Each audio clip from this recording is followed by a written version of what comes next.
can't see you shine when you walk amongst the blind. Even when you reflect divine, divine word from the wise. Never cast your pearls among swine. It's just a waste of time, cause they can't see you shine when you walk amongst the blind. Even when you reflect divine. Say, the truth is what I'm about to bring. Listen to the message I sing.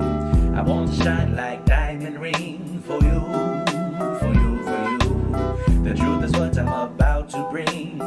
Listen to the message I sing. I want to shine like diamond ring for you. I want to thank God for the gift that He granted to me, to break down things so you can see the truth, the light, with all my soul. From funk, jazz and rock and roll, I say we can make rule what's overdue. A revolution you and I may come true. We all born sinner and we won't break free until we overcome hypocrisy. So stop pointing finger, reach to the sky, listen to the message, hold your head high, say na na na na na. Hey, we need to stop speculating and move into action. The war isn't waiting, it's just getting disastrous. Time to change the way we think, what we say, what we do, strategize, find the tools to build and execute.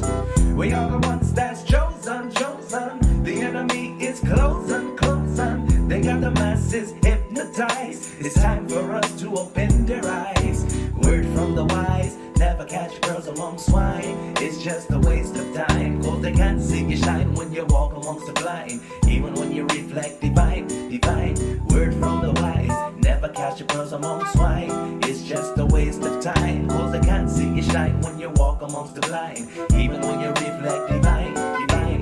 Word from the wise, never catch your pearls among swine. It's just a waste of time, cause they can't see you shine when you walk amongst the blind. Even when you reflect divine, divine.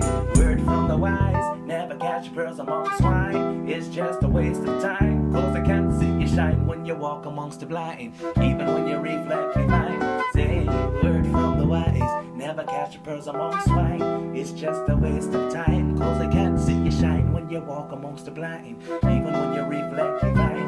Yeah, word from the wise, never catch your pearls among swine. It's just a waste of time, cause they can't see you shine when you walk amongst the blind. Even when you reflect divine. Yeah.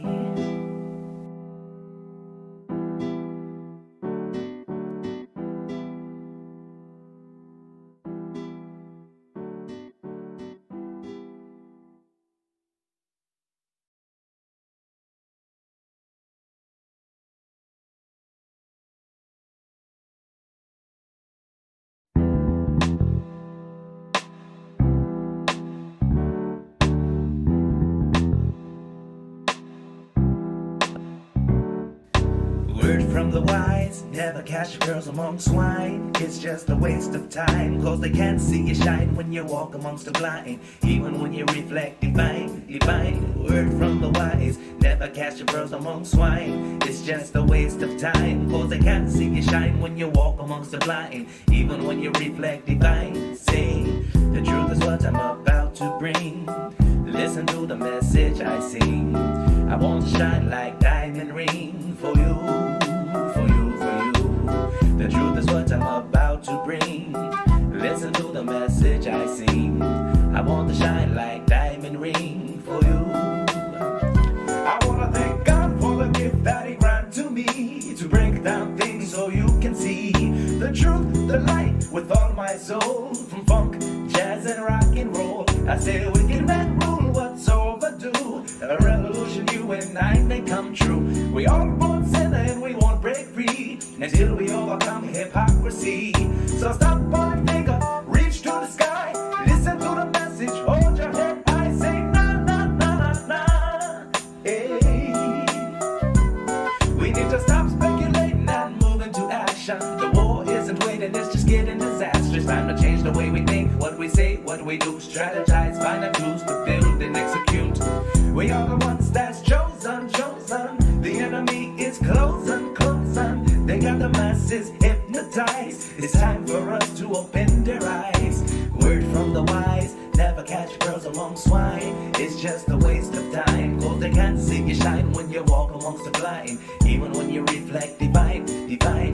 Word from the wise, never catch your pearls among swine. It's just a waste of time, cause they can't see you shine shine when you walk amongst the blind. Even when you reflect divine, divine word from the wise. Never catch a pearls among swine. It's just a waste of time, cause I can't see you shine when you walk amongst the blind. Even when you reflect divine, divine word from the wise. Never catch pearls among swine. It's just a waste of time, cause I can't see you shine when you walk amongst the blind. Even when you reflect divine. Say word from the wise. Never catch pearls among swine. It's just a waste of time, cause I can't see you shine when you walk amongst the blind. Even when you reflect divine. Yeah, word from the wise. Never catch pearls among swine. It's just a waste of time, cause I can't see you shine when you walk amongst the blind. Even when you reflect divine. Yeah.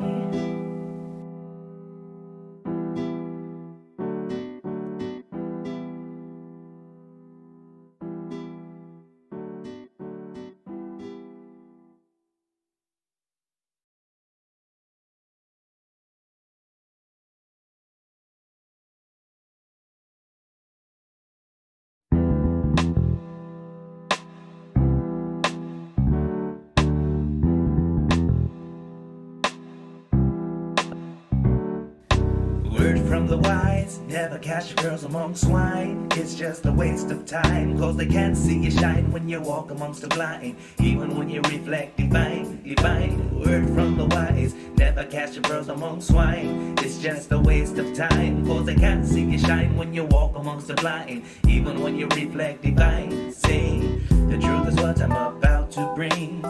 Listen to the message I sing. I want to shine like diamond ring for you, for you, for you. The truth is what I'm about to bring. Listen to the message I sing. I want to shine like diamond ring for you.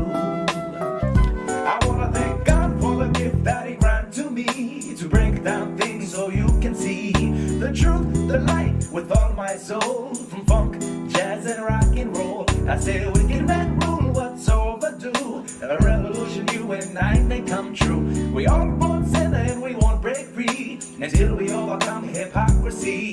So stop point finger, reach to the sky. Listen to the message, hold your head high. Say na na na na na. Hey.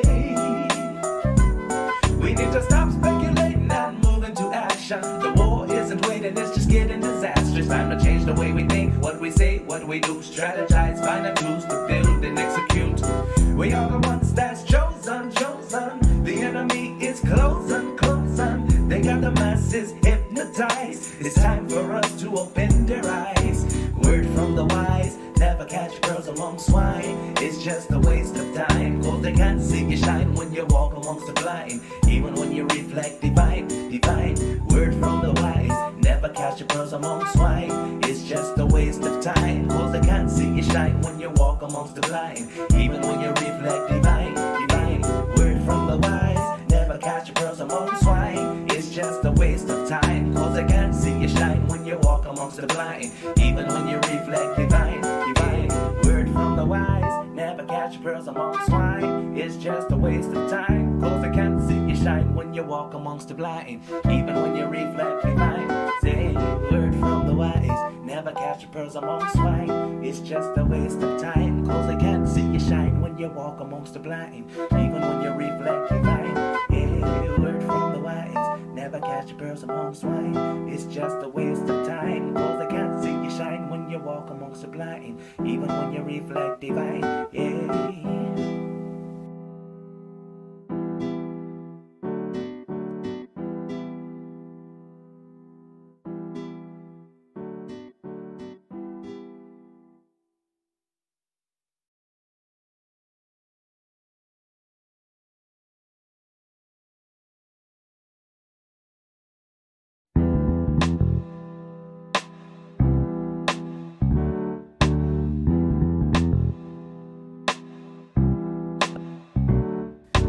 Word from the wise. Never catch girls among swine. It's just a waste of time, cause they can't see you shine when you walk amongst the blind. Even when you reflect divine, divine word from the wise. Never catch your girls among swine. It's just a waste of time, cause they can't see you shine when you walk amongst the blind. Even when you reflect divine. Say, the truth is what I'm about to bring.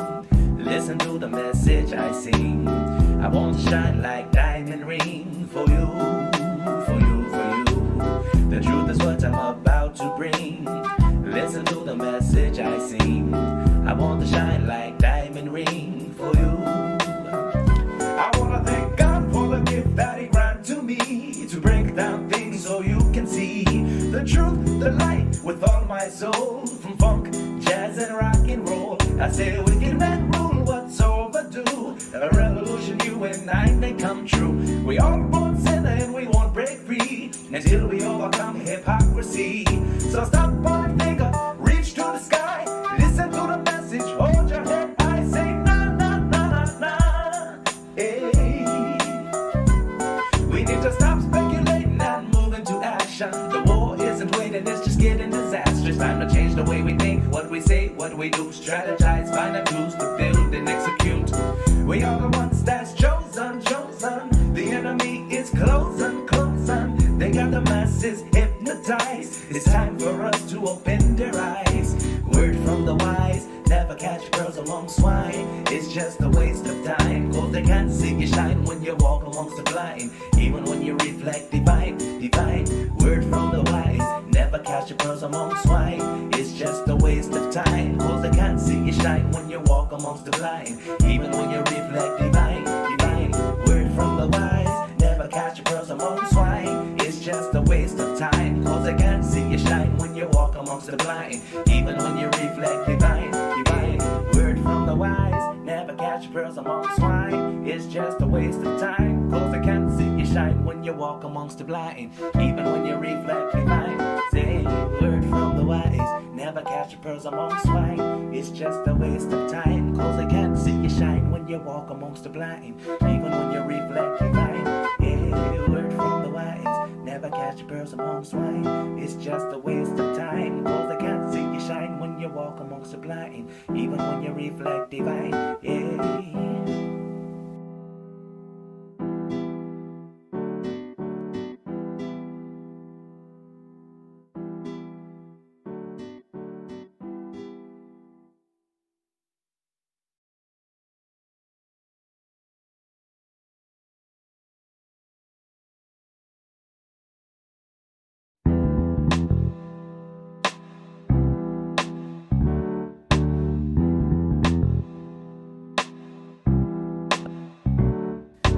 Word from the wise, never catch your girls among swine. It's just a waste of time, cause they can't see you shine when you walk amongst the blind. Even when you reflect divine, divine. Word from the wise, never catch your girls among swine. It's just a waste of time, cause they can't see you shine when you walk amongst the blind. Even when you reflect divine. Say, the truth is what I'm about to bring.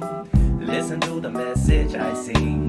I want to shine like diamond ring for you, for you, for you. The truth is what I'm about to bring. Listen to the message I sing. I want to shine like diamond ring for you. I want to thank God for the gift that He granted to me, to break down things so you can see the truth, the light, with all my soul. From funk, jazz, and rock and roll, I say we can man rule what's overdue. A revolution you and I make.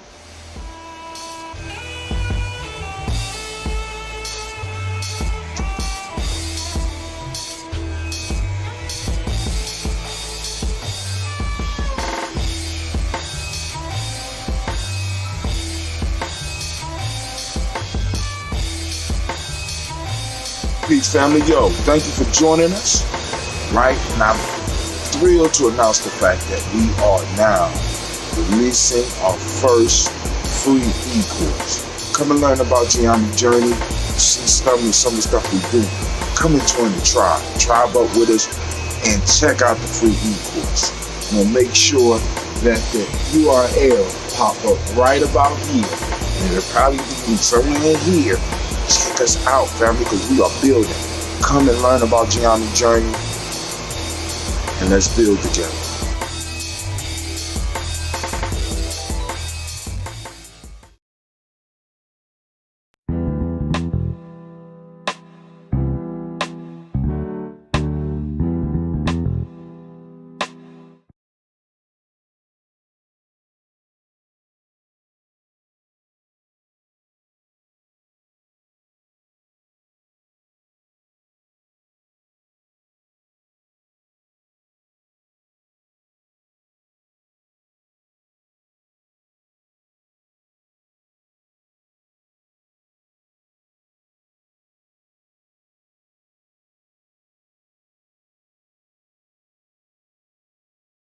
women, but the most important goddesses were black. Not just for the African now, in the civilization of the Greek. The Greek was so profoundly affected by the Africans that the goddess of chastity was a black woman, Artemis. The goddess of wisdom was a black woman, Minerva. The goddess of beauty was a black woman, Diana. And many of their great mythological figures which were critical to the vision of history, the history of the Greeks in the Odyssey. The woman who draws, who has the power to draw Odysseus and all his crew into her, is Circe, who is represented as a black woman with African features on the Greek vases. The woman who helps Jason win the Golden Fleece is a black woman, Medea. The woman who marries Perseus, the Greek hero, is a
to have melanin embedded in our skin is a gift.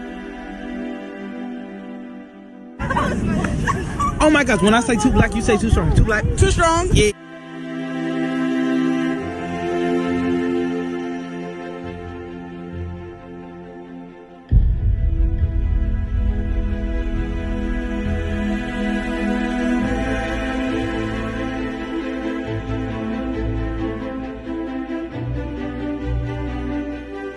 We were born to be great.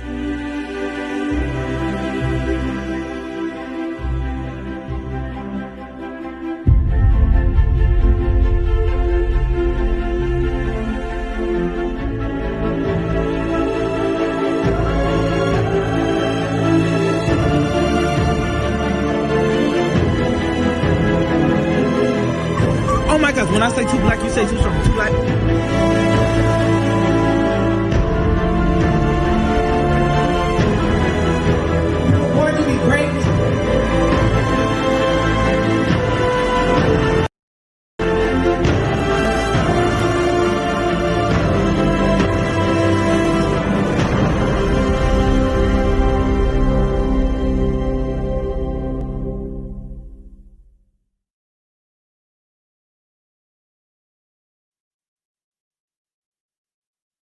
Ayimbobe is an acronym, Mind, Body, and Universal Empowerment Institute. It is also Zulu. It means lion, of course. With that, we're working with resiliency. We're working with trauma-informed care. With all of the mind-body connections that we need to not only address so many of our ills, but also to heal from them.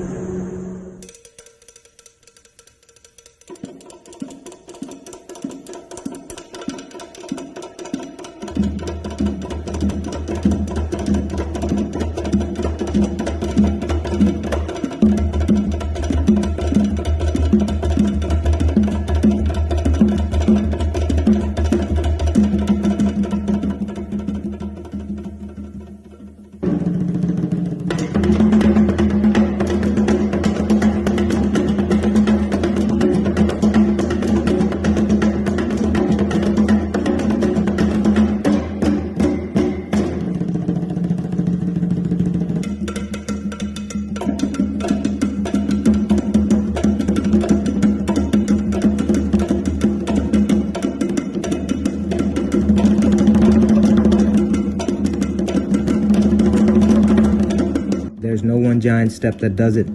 It's a lot of little steps. Author unknown. How do you regulate? Yoga, meditation, and Bube. Mind, body, universal balance, empowerment. We're waiting for you. How do you regulate?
The beasts of the field and forest had a lion as their king.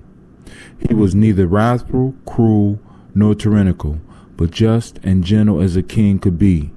During his reign he made a royal proclamation for a general assembly of all the birds and beasts, and drew up condition for a universal league in which the wolf and the lamb, the panther and the kid, the tiger and the stag, the dog and the hare should live together in perfect peace and amity.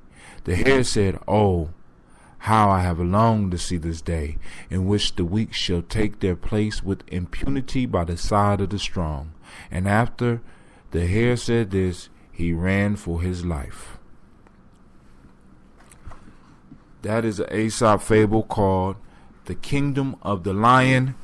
And this is folk tales for grown folks, where we dare to look for wisdom in places that we have been told were only for children, in the fables and the folk tales. Now, the first thing that comes to my mind when I think of that story is legislating morality and legislating people's character. The lion, although he is the king, we know the lion is a symbol of a king, and the beast are the lower parts of our nature, and different beasts represent different types of people. We know that a king or a boss or a supervisor can lay out the rules, but we know that when the king is not around, that oftentimes people will stray from those rules, and you can't legislate somebody's nature. Now, the king can say, "No more eating rabbits," but those individuals who hold lifestyles based around eating rabbits will eat rabbits. And I think this is more of a lesson. I guess we could personalize it, but this is a bigger lesson that we could look at what we're trying to do in society by legislating morality, by legislating character, by having this political speak. You know, on the surface, when the king is around, we're not going to say the improper things, but we all know that in private, when nobody is around, we know people will be who they are. And we can act like we're something else, but the fact of the matter is, we're always going to be true to ourselves and true to who we are. So a king or a boss or a supervisor or a politician can try to legislate what's going to happen, but we know people's going to follow their nature. And this is a very, very, very important lesson for all of us, because I mean, we can make rules in our organizations, we could pick leaders and stuff, but we need to always understand that a snake is going to be a snake and a dog is going to be a dog. And we could legislate the rules all we want, but we always need to be expecting for that snake to bite somebody and that dog to try to hump somebody. You know what I'm saying? This story to me is about learning how to keep it real, because you're not going to stop a wolf from hunting a sheep. You're not going to stop a leopard from trying to chase down a rabbit, or even a lion from hunting a deer, when that's what they've been doing for their entire lives, and it's generational. And we can expect the same thing from humans. We should always expect from people we know all the things that we see. You know what I'm saying? And we make the mistake going into a situation believing or forcing ourselves to believe that people are going to act differently than they have shown us, when the fact of the matter is that people will always be who they are. And when we learn to deal with people as who they are, we will avoid being hurt, and we avoid hurting others. And more importantly, we have to accept ourselves for who we are, because a lot of times we try to pretend, we try to act like something that we are not. We try to act bigger than we really are. We try to act smaller than we really are. But really what we're doing is putting on a mask that is not only unhealthy for us and will cause us to act counter and mess up our reputation amongst the community that we're in. We're also messing up ourselves, because it's unhealthy to pretend to be something that you're not. This is Brother Hatim, and I'm really interested in some of your comments on this Aesop fable, because I really love these, and I know there's thousands and thousands of lessons, and I'm missing some of the pertinent points, and I would love to hear from you. So feel free to put your comments on Facebook, Google Plus, or Twitter using the hashtag Folktales for Grown Folks, and I will find your comment. This is Brother Hatim, and I'd like to say thank you. You can also leave a message here on my Spreaker channel, and I will respond to it. And with that, I say peace, and may your night be as beautiful as you are. Thank you.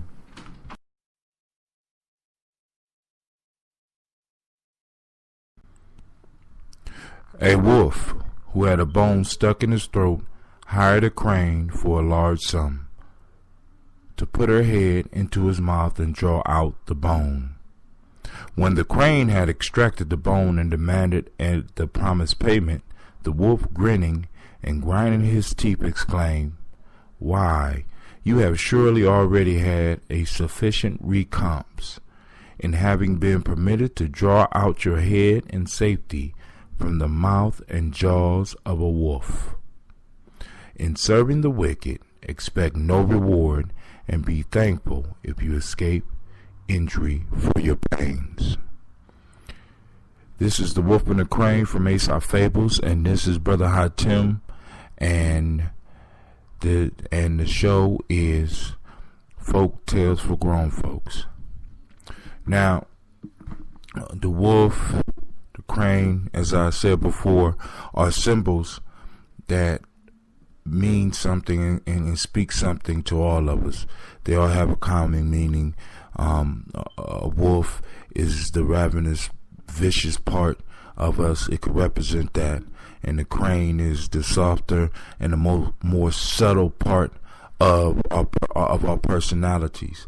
But it also represents human beings, separate human beings. In this instance, we have a ravenous wolf who will eat a crane, a duck, a cow, a sheep, a buffalo if he got enough partners with him, and you. This ravenous wolf is in need. It needs help, and it reaches out to the only person that could possibly help it, a crane who has a very long neck, very thin neck, and a very long beak. And the wolf approaches this crane and asks him to remove the bone, and offers a large reward. Now I want you to think about this.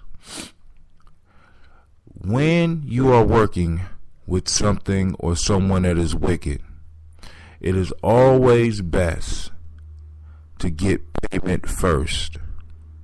But in this case, if the bird possibly had got payment first, the wolf probably would have bit his head off trying to get it. We all have been in situations like this where we had, in a sense, go into the jaws of the wolf and come out and expect payment, but in actuality we don't get anything but the runaround. And in some cases and some situations, we're lucky to escape with our hide intact. And basically the lesson in this is that it's best not to deal with somebody that's wicked. If they have a bone in their throat and they are about to die, I guess the best thing that you can do is let them die, because more than likely, if you help them, it will be no benefit to you. And later on, because you helped them, it's a good chance that they will turn on you, and you will be the next bone caught in their throat that they're going to try to hustle somebody to help them get out. So, like I said, I'm real interested in your thoughts and your comments about this story. As I always state, it's things I miss. I just want to, one, get the wisdom out, get a discussion going around some of these fables and some of these other stories that I'm going to be doing in the future. So feel free to hit me up at www.Gye-Nyame.com, or you can leave a direct post right here on this site with your thoughts and comments, or you can hit me up on Facebook. Also, this show was just recently accepted on iHeartRadio, so a lot of my fans will not be able to listen to me directly or live as they used to. So I apologize for any inconvenience, but you can lock me in on iHeartRadio. I'll be sending the information out. This is Brother High Tim, and once again, this is Folktales for Grown Folks. Sit down, think about this wisdom and how you could use it in your life. And when you see a wolf choking on a bone, let him die. This is Brother High Tim, and I'm saying peace.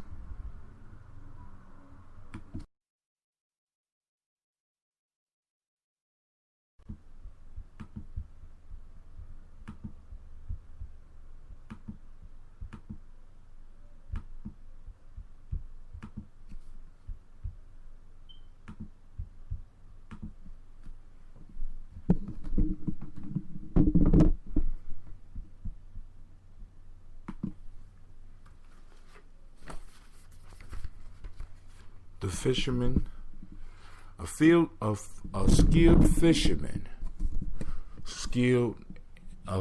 skilled in music, took his flute and his nets to the seashore.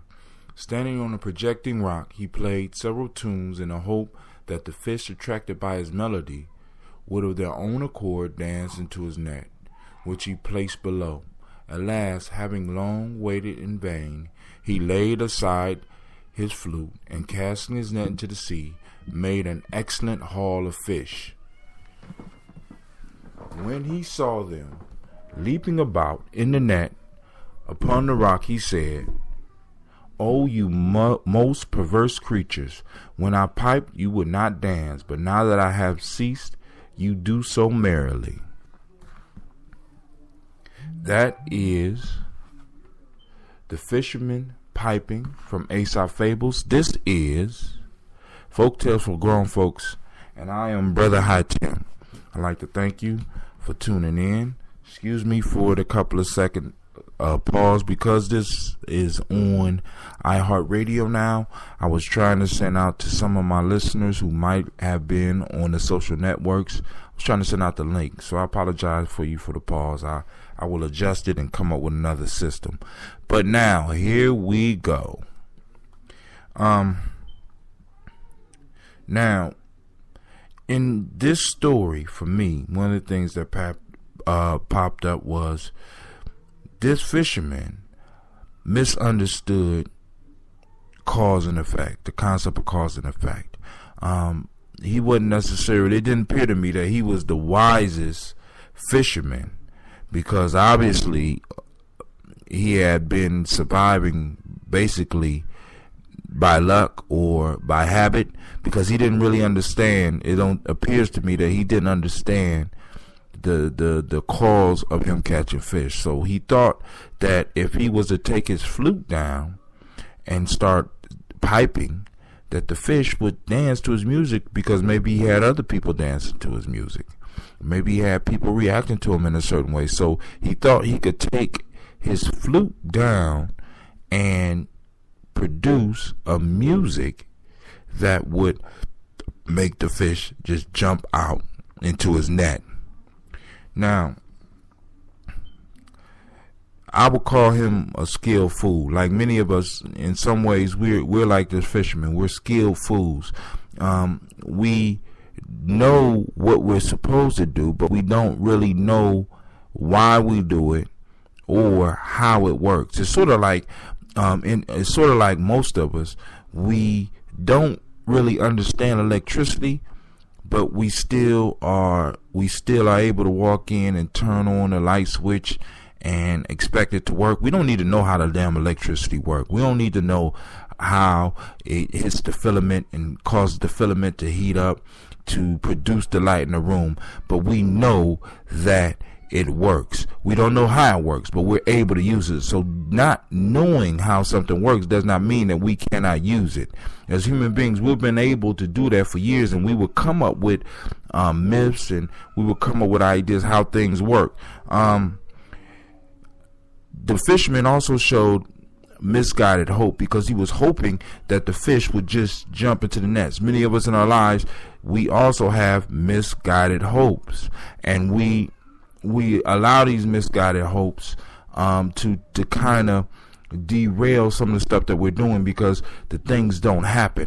The fact of the matter is, in our lives, we can be applying certain pressures in certain places, not realizing that we're applying pressure in the wrong places and still expecting effects. And if we just adjust where we apply the pressure in our life, we can have the effects that we want. Also, this fisherman was letting his hobby of music interfere with his work. So it took him a long time to realize that the fish wasn't going to just jump in the net, and he finally decided to do the work. Now, he wanted, and now another thing I noticed about this is that this fisherman wanted to get the benefits of what a fisherman is supposed to do with no work.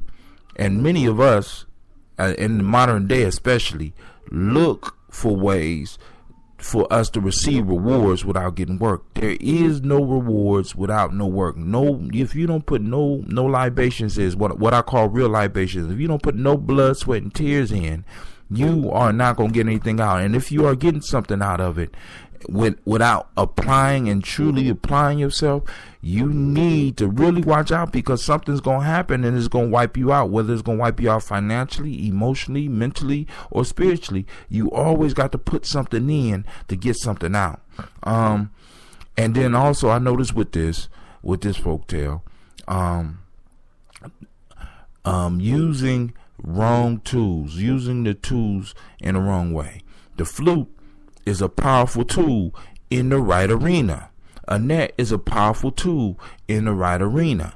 This fisherman kind of had his tools mixed up. And in life, many of us, we get our tools mixed up. We're using the wrong tools, just like applying the pressure in the wrong place. Sometimes we're using the wrong tools. We are good with the tools, but we're using the tool in the wrong place. So evaluate your own life and see what tools you may be using in the wrong place. You may be doing exactly what this fisherman was doing. You're playing a flute when you actually need to be throwing a net and putting your back into it and pulling the fish in. Or you might be using a net when you actually might need to be using a flute. Both of them are powerful tools if they are used in their arenas, in their proper arenas. When he finally laid down the tools and used the right tool, he got the result that he wanted. He pulled the fish in. And this goes back to one of my points earlier. he thought that the fish was jumping because of the music he had played earlier, not realizing that the fish was jumping because they wanted to escape. He didn't understand. Obviously, this is not a wise fisherman. He's not a smart fisherman. He didn't understand that the fish was hopping because they wanted to escape. He assumed that they was hopping now because they were dancing to the music that he had played earlier. No, they was trying to escape.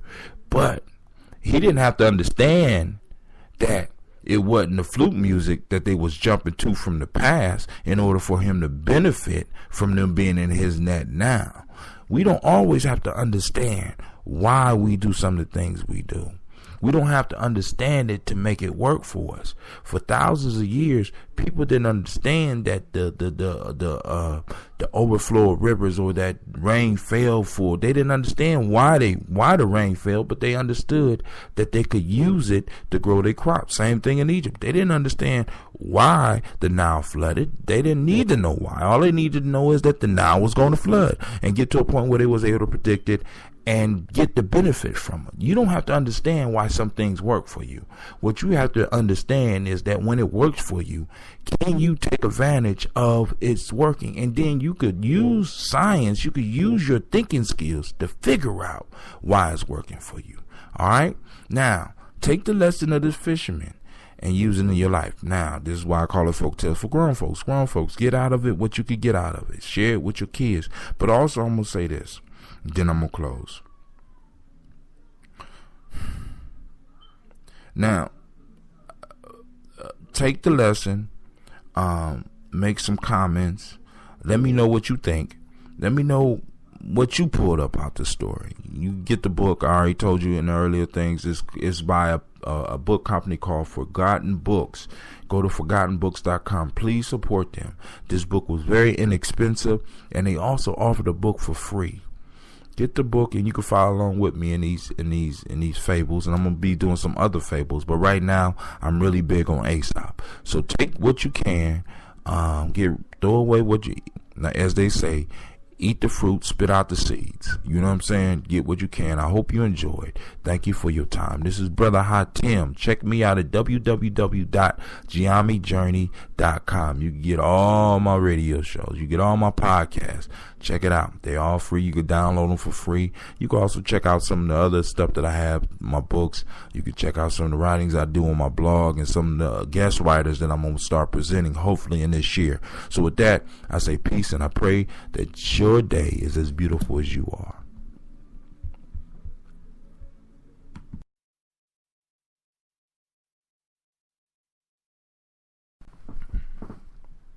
A carter driving a wagon along a country lane when the wheels sank down into a rut. The rustic driver, stupefied and aghast, stood looking at the wagon and did nothing but utter loud cries to Hercules to come and help him. Hercules, it is said, appeared and thus addressed him. "Put your shoulder to the wheels, my man. Goad on your bullocks and never more pray to me for help until you have done your best to help yourself, or depend upon it, you will henceforth pray in vain." Moral: self-help is the best help. Now, man, I mean, there's so many different directions we could go with that one there. Many people out here, I mean, let's just look at this in a matter of times. People are screaming to the government to make jobs, when in actuality, it's very hard for the government to make jobs. Other citizens have to be able to make jobs. We're looking towards something that really can't help us. Self-help is always the best help. The best way not to lose a job is to create a job. You know what I'm saying? You create the job. You put your shoulder to the wheel and you goad on the bullocks, as they say. You know what I'm saying? Let's say the bullocks and the cart is your life. You know what I'm saying? And you got to put your shoulder there. You're begging for help. You're crying for help. You're asking for help. But you have not yet tried to help yourself. There's so many different analogies, and I ran into this all the time. You got people who are scared to try because in America we have stigmatized failing. We have stigmatize mistakes, as I said on my other show. Even in classrooms, I see how we stop the creative process because even when kids raise their hands and get it wrong, there's always one little smart kid in the room that's going to say something. Or even in professional developments, when you have individuals that's asking questions, it's problematic. You know what I'm saying? So we kind of train people to be like this Wagner, but we get upset when people come to us in the form of this dude that was driving the wagon. He don't want to put his shoulder to it because he don't want to make a mistake. He don't want to put the work in because he has tried. Maybe he has tried so many times and people have made fun of him for trying. You know what I'm saying? When in fact, the only way we make progress is by trying. That's the only way, you know? So, I encourage all those that are listening to Folktales for Grown Folks, and hopefully if you're getting some of the wisdom, this is one of the most important stories out of all the stories, because this one speaks directly to the time we are in now. Government can't help us. Social services can't help us. Schools can't help us. We have to help ourselves, and they will supplement the help. If you are sitting around letting other people do all the work, you are not getting what you need to be getting. You have to do the work and allow others to supplement the work. You know what I'm saying? Like this guy, he fell on his knees begging for Hercules to come help him.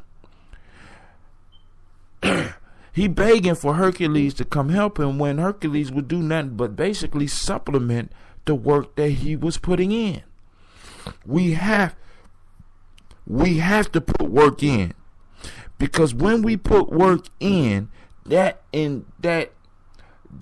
opens up the door for the universe to scoop in and to assist us. We won't even notice that this is the universe. As a matter of fact, some of us get ego so big that we think we did it all by ourselves, when in fact it was the blessings of the universe or the creator, or whatever you want to look at it, that came in and swooped in because you were bold enough to do the work. See, it takes a certain type of boldness to do the work. It takes boldness to struggle. You know what I'm saying? You can't be a punk and be involved in the struggle. It don't mix.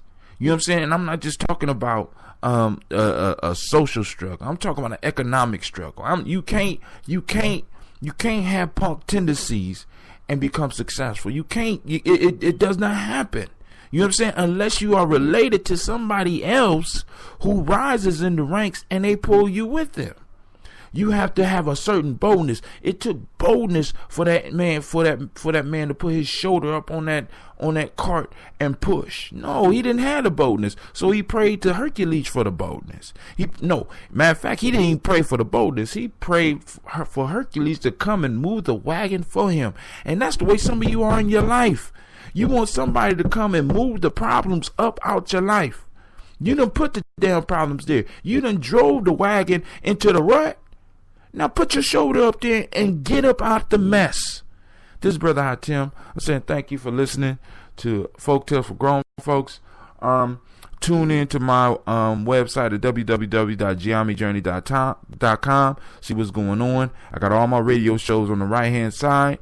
Check them out. I got a Freestyle Friday coming up. Of course, you know I got Give Yourself Permission that I'm gonna be doing on a daily basis. And then once the snow clears a little bit more, I will be on mile 3 again. So I'm really looking forward to that. So thank you for listening. Feel free to download and share.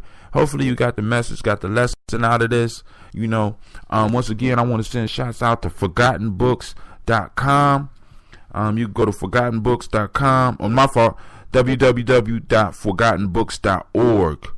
And they got a whole bunch of books that you can look at for free, or you can have them printed up and they will send them to you for little or nothing. I got about 360 Aesop fables for, it's less than $5. I'm telling you.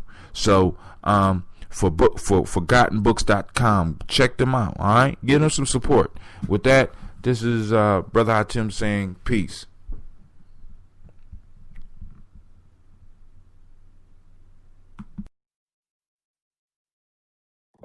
Today, every answer matters more than ever before. Because whether it's about health, deliveries, or finance, some things just can't wait. That's why IBM is helping businesses manage millions of calls, texts, and chats with Watson Assistant. It's conversational AI designed to help your customers find the answers they need faster, no matter the industry. Let's put smart to work.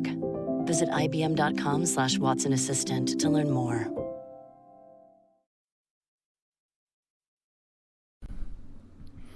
The ants were spending a fine winter's day drying grain collected in the summertime. A grasshopper, perishing with famine, passed by and earnestly begged for a little food. The ants inquired of him, "Why did you not treasure up food during the summer?" He replied, "I had not leisure enough. I passed the days in singing." They then said in derision, "If you were foolish enough to sing all the summer, you must dance supperless to bed in the winter." The ants and the grasshopper, Aesop Fables, ForgottenBooks.org. This is Folktales for Grown Folks. My goodness, my goodness, my goodness. That is an ancient tale. I'm quite sure a lot of us heard it. But in the cartoon version, they never really stress the cruelty of the ants, the seriousness of the ants. The ants worked all summer. The grasshopper played, and when it was time to eat during the rough days, the ant sat there and watched the grasshopper die. In the cartoons, they never show the ants necessarily just turning the grasshopper away. I guess they don't want our kids to see the cruelty, but that's the reality of the fact. When we don't prepare, we leave ourselves in harm's way. When we have an opportunity to build, to be industrious, to be creative, we need to take full advantage of that time. We need to stack up favors. We need to stack up work. We need to stack up provisions for the future, because there may come a time where you may need to depend on those provisions. Wintertime in this story is symbolic of hard times. Not just the fact of winter. I mean, we know winter is hard, and in wintertime you need to have some food put to the side just in case a snowstorm comes busting through. You know what I'm saying? But winter is not just winter in here. We always got to remember, we got to become symbol literate so that when we read these, we could distill as much of the wisdom as we possibly can. One of the first things I stress to everybody in Gye-Nyame is learning to become symbol literate, because all peoples communicate in symbols. We look at something, it don't mean nothing to us. Somebody else is able to look at it and get a whole message.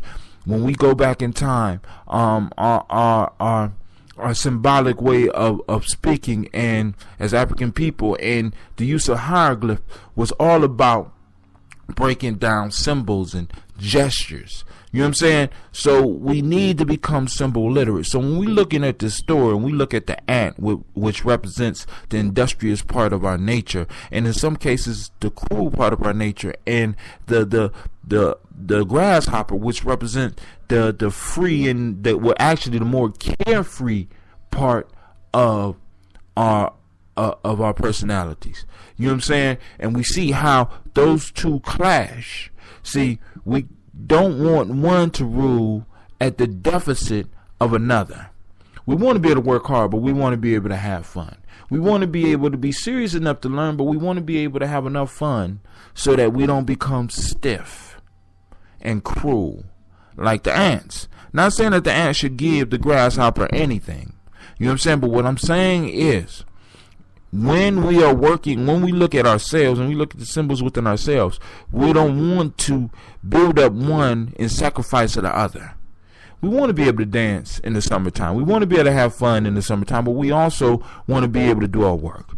We also want to, and you can see this in our lives. You can see this in your life. You want to bring a balance to your life.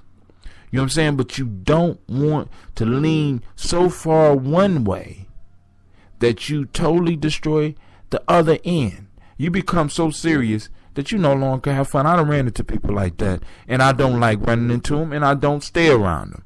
They're so serious about everything, so serious. They never crack a smile, and they dropping dead at 45, 50. They had our best diets.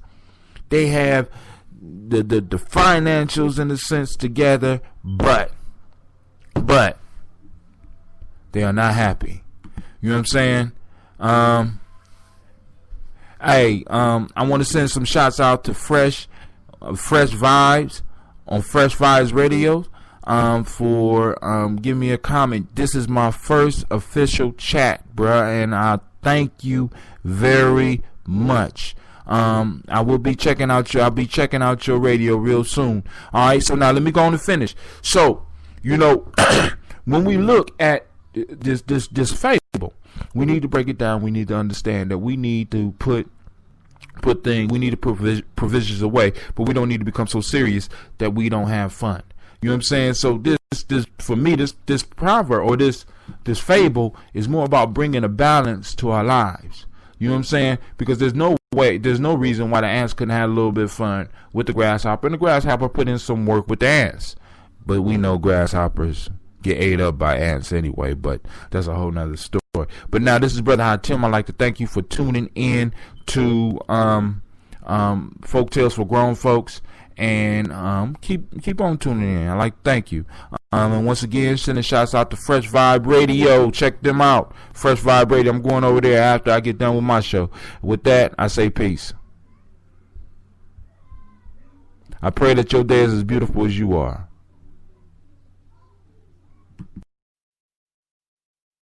Today, answers matter more than ever before. That's why IBM is helping businesses manage customer questions with Watson Assistant. It's conversational AI designed to work for any industry. Let's put smart to work. Visit IBM.com/Watson Assistant.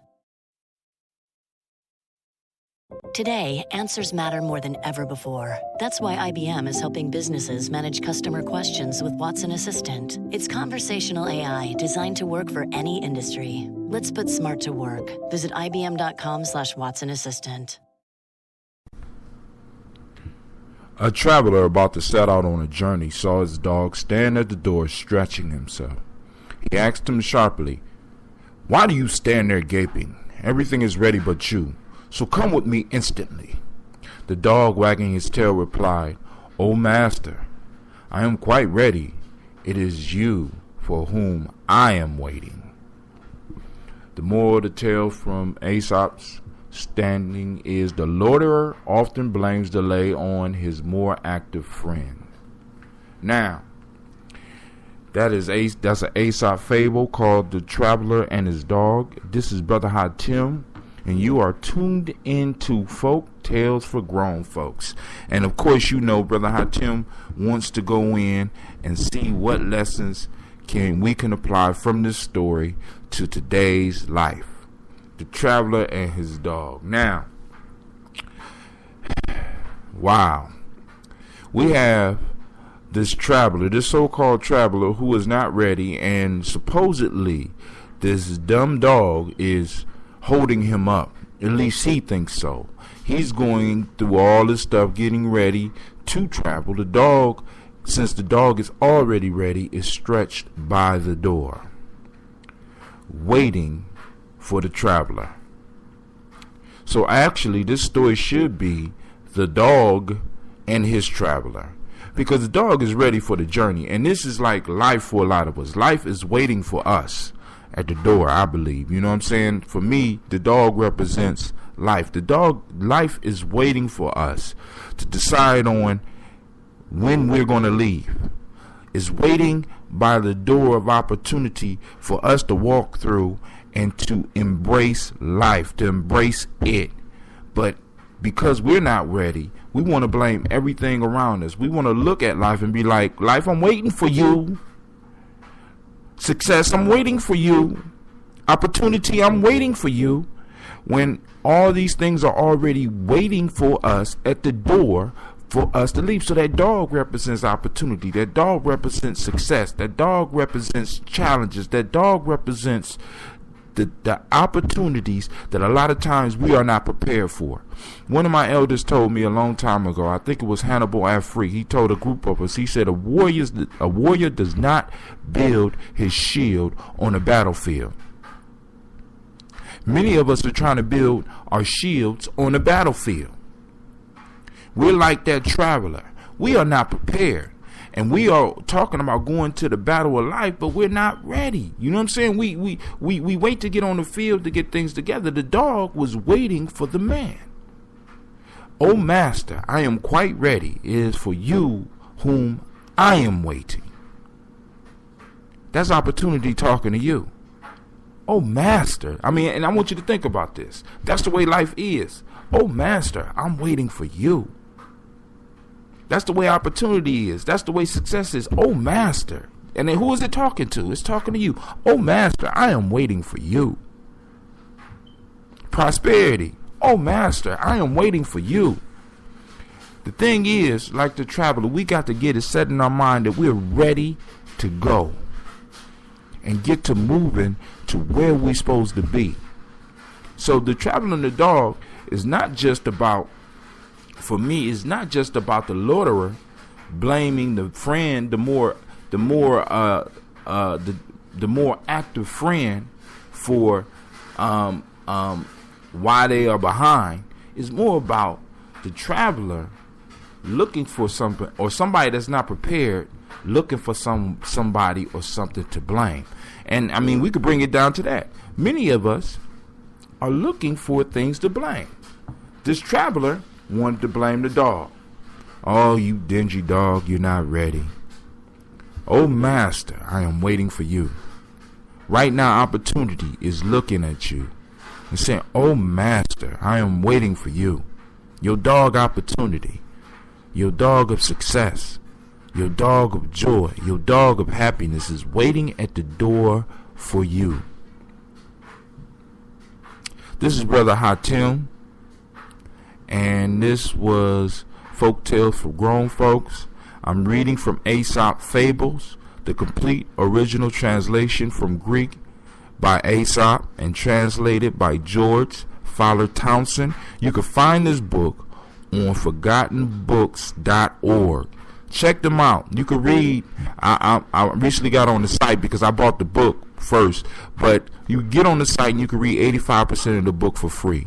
They have, in order to download 10 books a month or something like that, is like $2.99, and they have books on philosophy, classics, science, religion, esoteric, mythology, politics, all the old books that are in the public domain. They have them that you could read and download for like 30 cents a copy. Some of these books are 1,000 pages. Like they got, I went out and bought the book on economics, Wealth of Nations, and I bought it in an audio book, and they got that book there for free. All right, and there's a whole bunch of free sites out there where you get hold of a lot of these old and ancient books, and we need to really start getting out there so that we can start grasping and picking apart some of this wisdom. Now, I'm real interested in some feedback on the story because I'm seeing I'm getting a lot of hits, but I'm not getting a lot of comments. I don't want this to be a one-way conversation, so please join in the conversation. What did you pick up from the story? And what do you think I missed? You know what I'm saying? What do you think I slipped up? Or better yet, what can you add to the conversation? You know what I'm saying? Oh, master, I'm waiting for your reply. You know what I'm saying? I'm waiting. I'm ready to travel. Are you ready to travel this journey with me? This is Brother Hatim. Check me out at www.gyenyame.com. You can listen to all my radio shows. I got a daily show called Give Yourself Permission. Check that out. So with that, I'm going to say peace, and I'd like to thank you for your time, and I'd like to thank you for listening. And I pray that your day will be as beautiful as you are. Peace.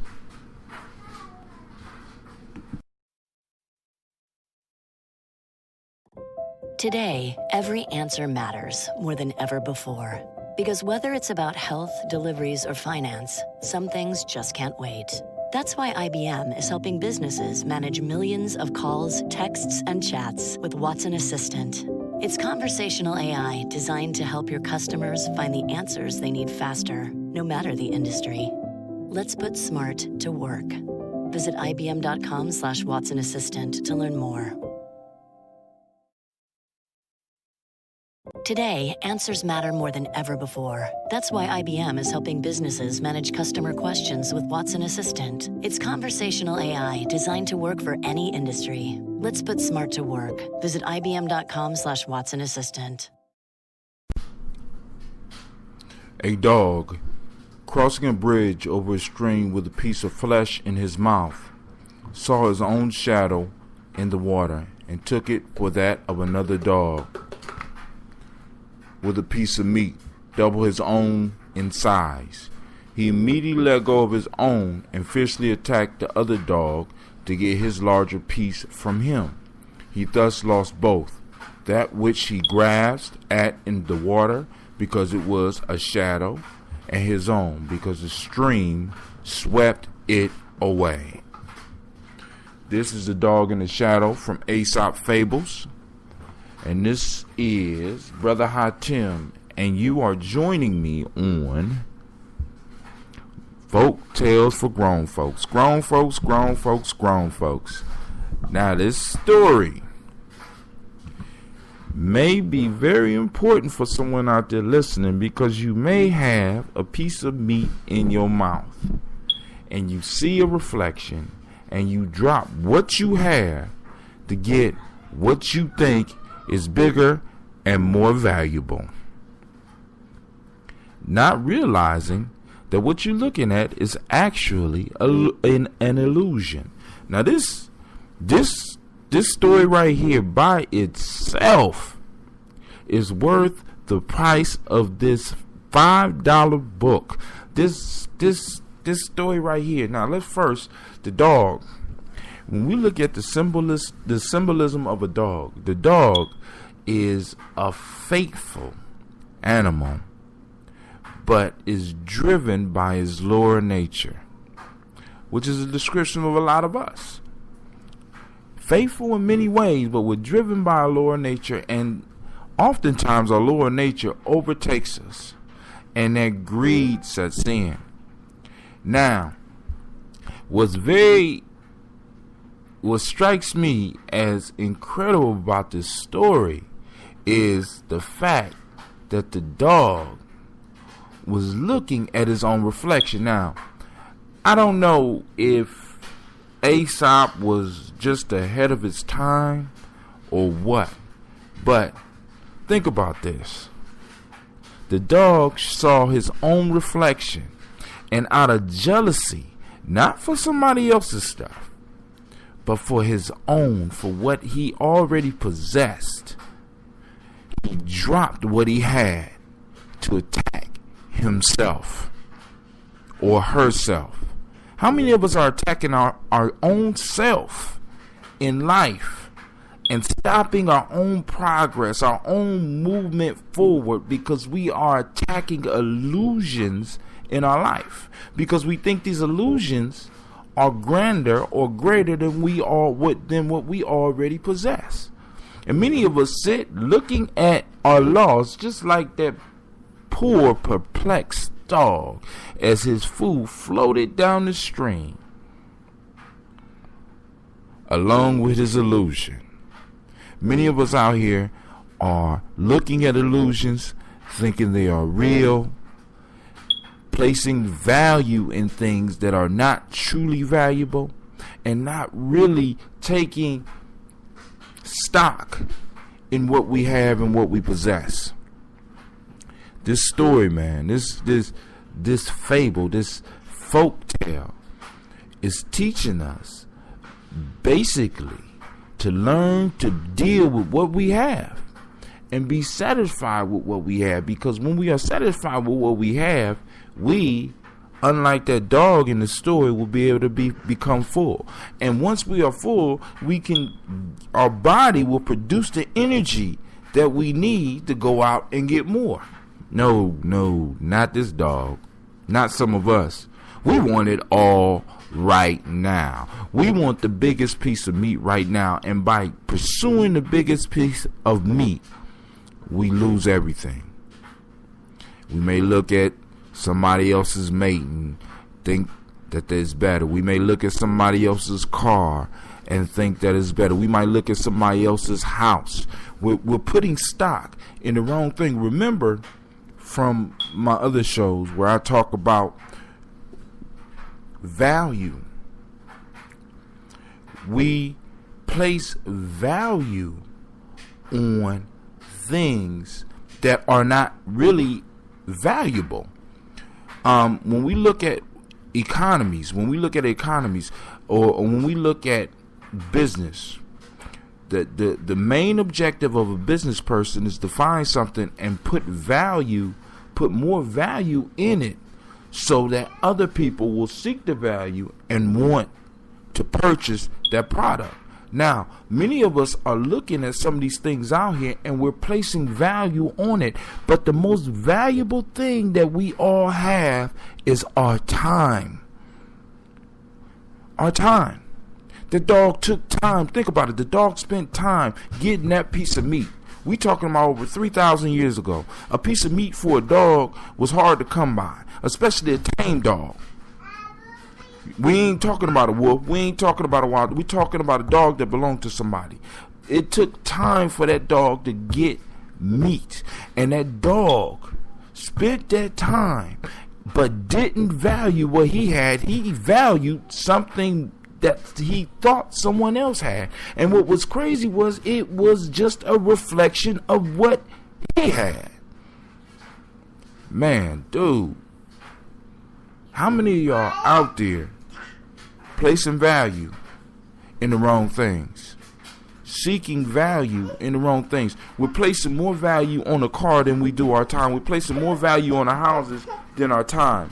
My daughter Sasha want to get up here with me. Say hi, Sasha.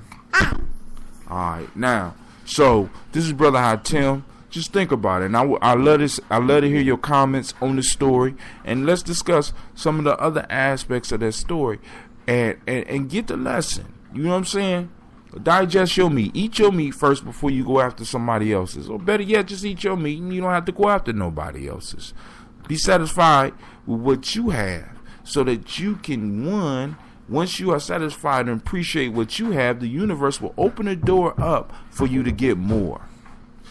Alright? As my grandfather often told me, you can't have your cake and eat it too. You know what I'm saying? Some of us want our cake, we want to eat it too, and we want our neighbor's cake, and we want everybody's cake that we see. As a matter of fact, we want their cake more than the one that we are holding in our hand. Stop being greedy. Stop allowing greed to stop you from growing to where you need to grow. Alright, this is Brother High Tim, and I'm saying peace, and I hope that your day is as beautiful as you are, and you have joined me on Folktales for Grown Folks, and I'm reading from Aesop's Fables, and I'd like to thank you. Peace. Say bye, Sasha. Not hi, say bye. Okay. She's doing the best she can. Alright, peace. Today, every answer matters more than ever before. Because whether it's about health, deliveries, or finance, some things just can't wait. That's why IBM is helping businesses manage millions of calls, texts, and chats with Watson Assistant. It's conversational AI designed to help your customers find the answers they need faster, no matter the industry. Let's put smart to work. Visit IBM.com/Watson Assistant to learn more. Save today on your next project with 11% off everything. Now at Menards. Menards has what you need to start and finish your projects. Plus, you'll save 11% on all of it. Menards offers contactless pickup. Order and pay for your items online, and we'll load your order into your vehicle with zero contact. Get 11% off everything now at Menards. Good through June 13th. Savings are a mail-in rebate. Some exclusions apply. See store for details. Save big money at Menards. Today, every answer matters more than ever before. Because whether it's about health, deliveries, or finance, some things just can't wait. That's why IBM is helping businesses manage millions of calls, texts, and chats with Watson Assistant. It's conversational AI designed to help your customers find the answers they need faster, no matter the industry. Let's put smart to work. Visit ibm.com/Watson Assistant to learn more. A mole, a creature blind from birth, once said to his mother, "I am sure that I can see, mother." In a desire to prove him his mistake, his mother placed before him a few grains of frankincense and asked, "What is it?" The young mole said, "It is a pebble." His mother exclaimed, "My son, I'm afraid that you are not only blind, but you have lost your sense of smell." This is from Aesop Fables, The Mole and the Mother. This is Brother Hatim, and you are listening to Folktales for Grown Folks. And grown folks, as usual, there are Jews for us to pick through in that. One of the first Jews is, before you start opening your mouth talking about what you know, make sure you got your facts right. Make sure that you got the information that you need so that you don't not only not look like you don't know what you're talking about, but just look like a total fool. Now, this young mole who was born blind, I mean, I'm kind of looking at moles, and it's almost like they don't have eyes at all.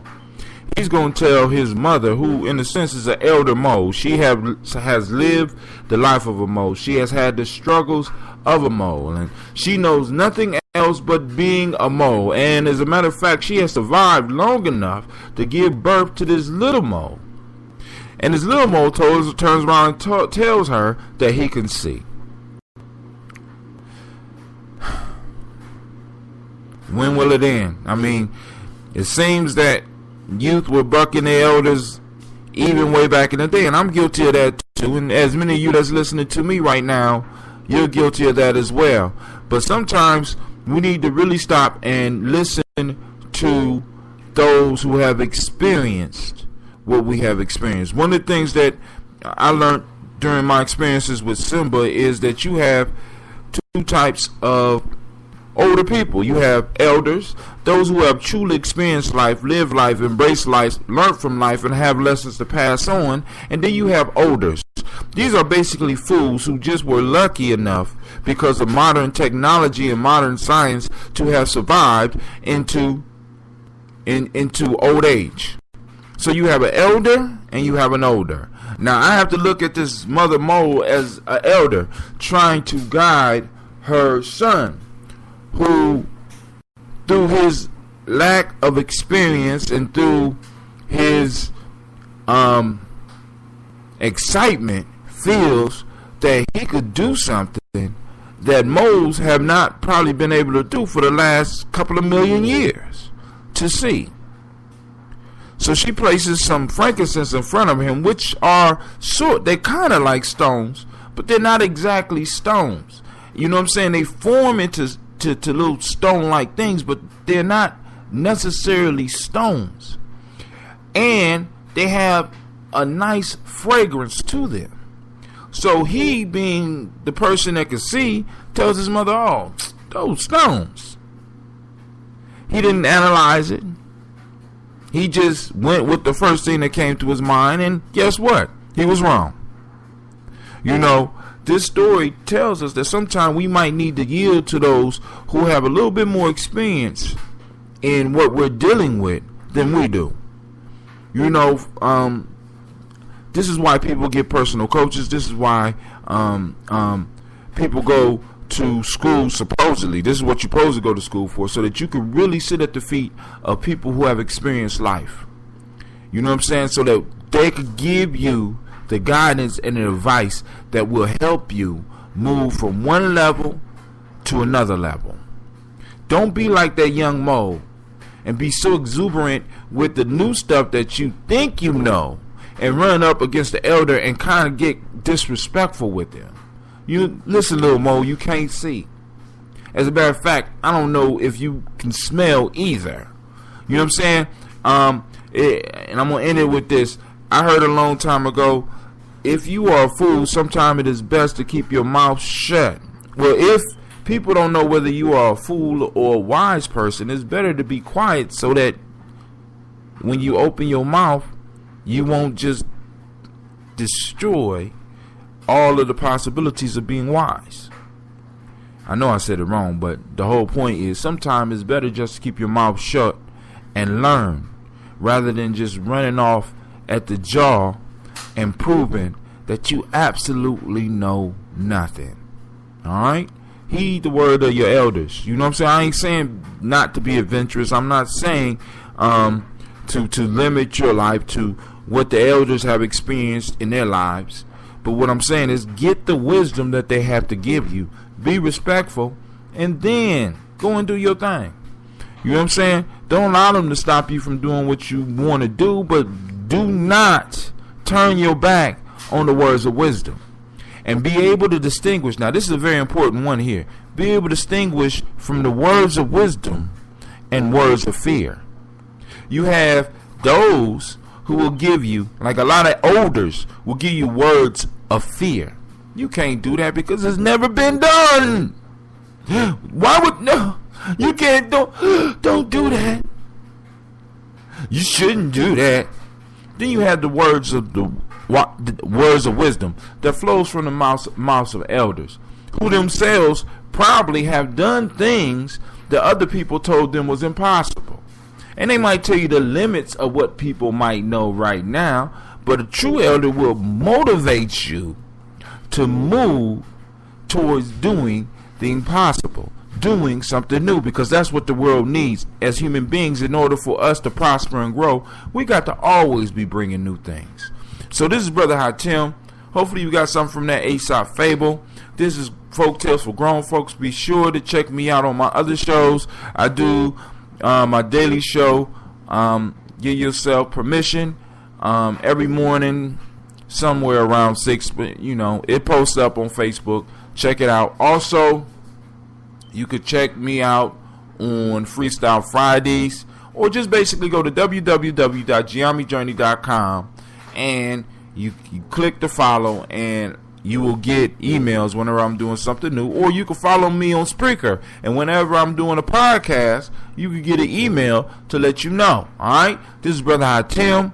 I'm saying peace, and I pray that your day is as beautiful as you are. Peace.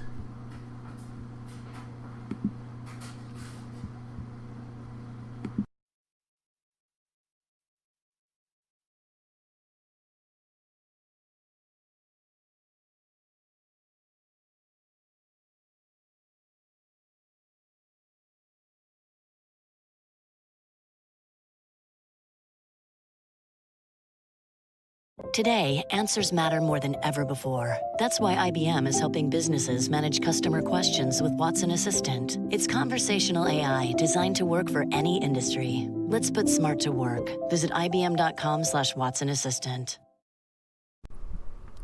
A herdsman tending his flock in a forest lost a bull calf from the fold.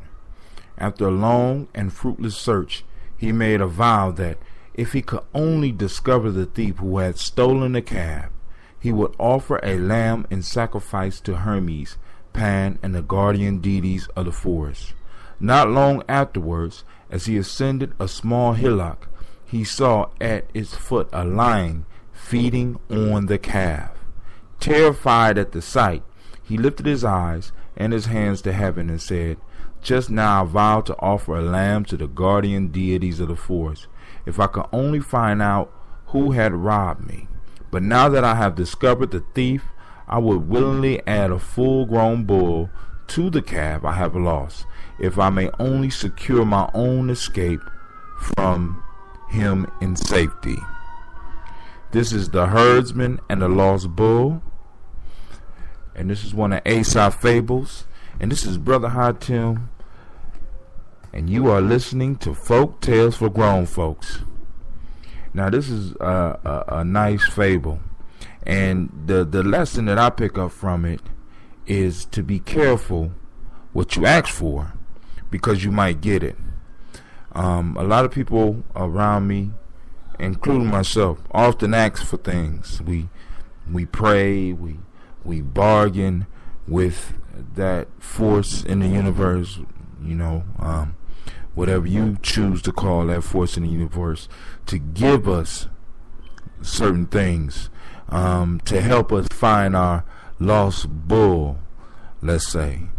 And when we find our bull, we find that often it is in the grasp of something terrible.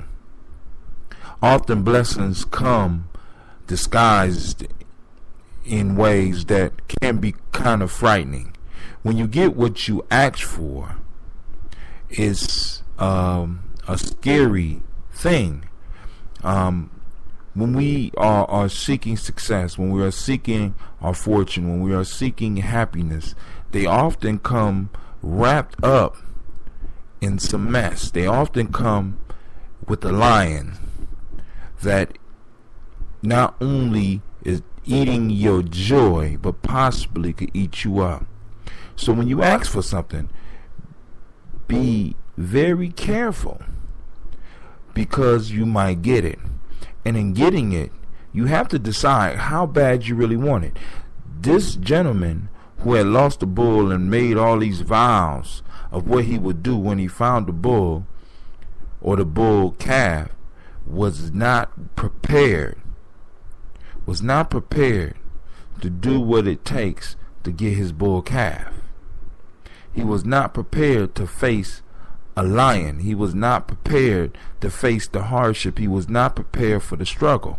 So this is telling me that when we ask for something, we need to start preparing ourselves. When we are looking for success, we need to prepare ourselves, because it's going to be a lion eating on it, protecting it from us. This, in a sense, is the universe way to test to see how bad we want something. When you ask for it, you need to be prepared to go to battle when you find it. But also, like I said, if you're weak at heart, be careful what you ask for. You ask for love, it's gonna come with some manners. You ask for money, it's gonna come with some problems. You ask for joy, it's gonna come with some struggles in order for you to get that. You want that car, you want that house. How bad do you want it? What are you willing to give up? Are you willing to face the lion? Are you willing to face the adversity? Are you willing to face the challenges and the obstacles? Are you willing to climb over the obstacles? Are you willing to break the obstacles down and go through them? Or are you willing to walk around the obstacle, no matter how long it is, or climb over the obstacle, no matter how high it is? Or maybe even go under the obstacle, no matter how deep you might need to go. When we ask for something, when we make a deal with the universe is going to deliver. The question is, will you be ready when your request is responded to and given to you? This is Brother Hatim, and this is Folk Tales for Grown Folks, and I hope that you enjoyed it. Be sure to check out my other podcasts at www.gye-nyame.com. You can also check out my book called Folktales for Grown Folks. Well, actually, I don't have a book, but you can check out my other podcasts on Gye-Nyame Journey, Give Yourself Permission, on Mile 3. You can also check out my books that are available. The Lost Art of Storytelling is my, in a sense, attempt to do what Aesop did, even though I didn't know I was doing what Aesop did. Hopefully this tale helped you with something in your life.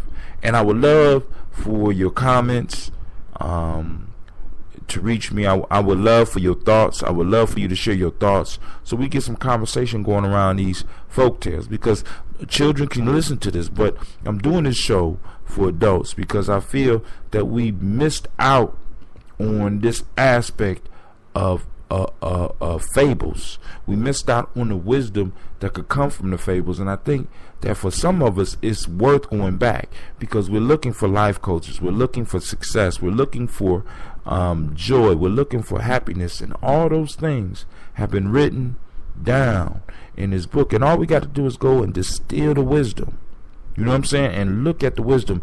And in a sense, Aesop lets us know what's coming, what's required of us in these fables. And there's many other fables out here just like this. And what I'm going to do is I'm going to spend the time over the next few years, because I got Aesop, it's over 300 stories in here.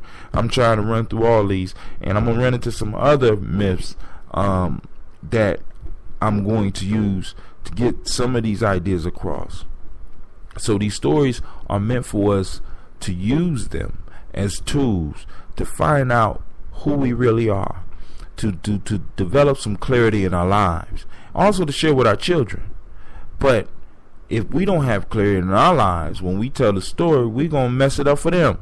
So let's listen to the stories ourselves, get some clarity, and use these stories to build our communities, to build our lives, to build our families. You know, this is Brother Hatim, and once again, I'm saying thank you for listening to Folktales for Grown Folks. I see a lot of you are really digging this show, and I'm grateful to you, and thank you for your listening ear. And I pray that your day will be as beautiful as you are. Peace. Today, every answer matters more than ever before. Because whether it's about health, deliveries, or finance, some things just can't wait. That's why IBM is helping businesses manage millions of calls, texts, and chats with Watson Assistant. It's conversational AI designed to help your customers find the answers they need faster, no matter the industry. Let's put smart to work. Visit ibm.com/Watson Assistant to learn more.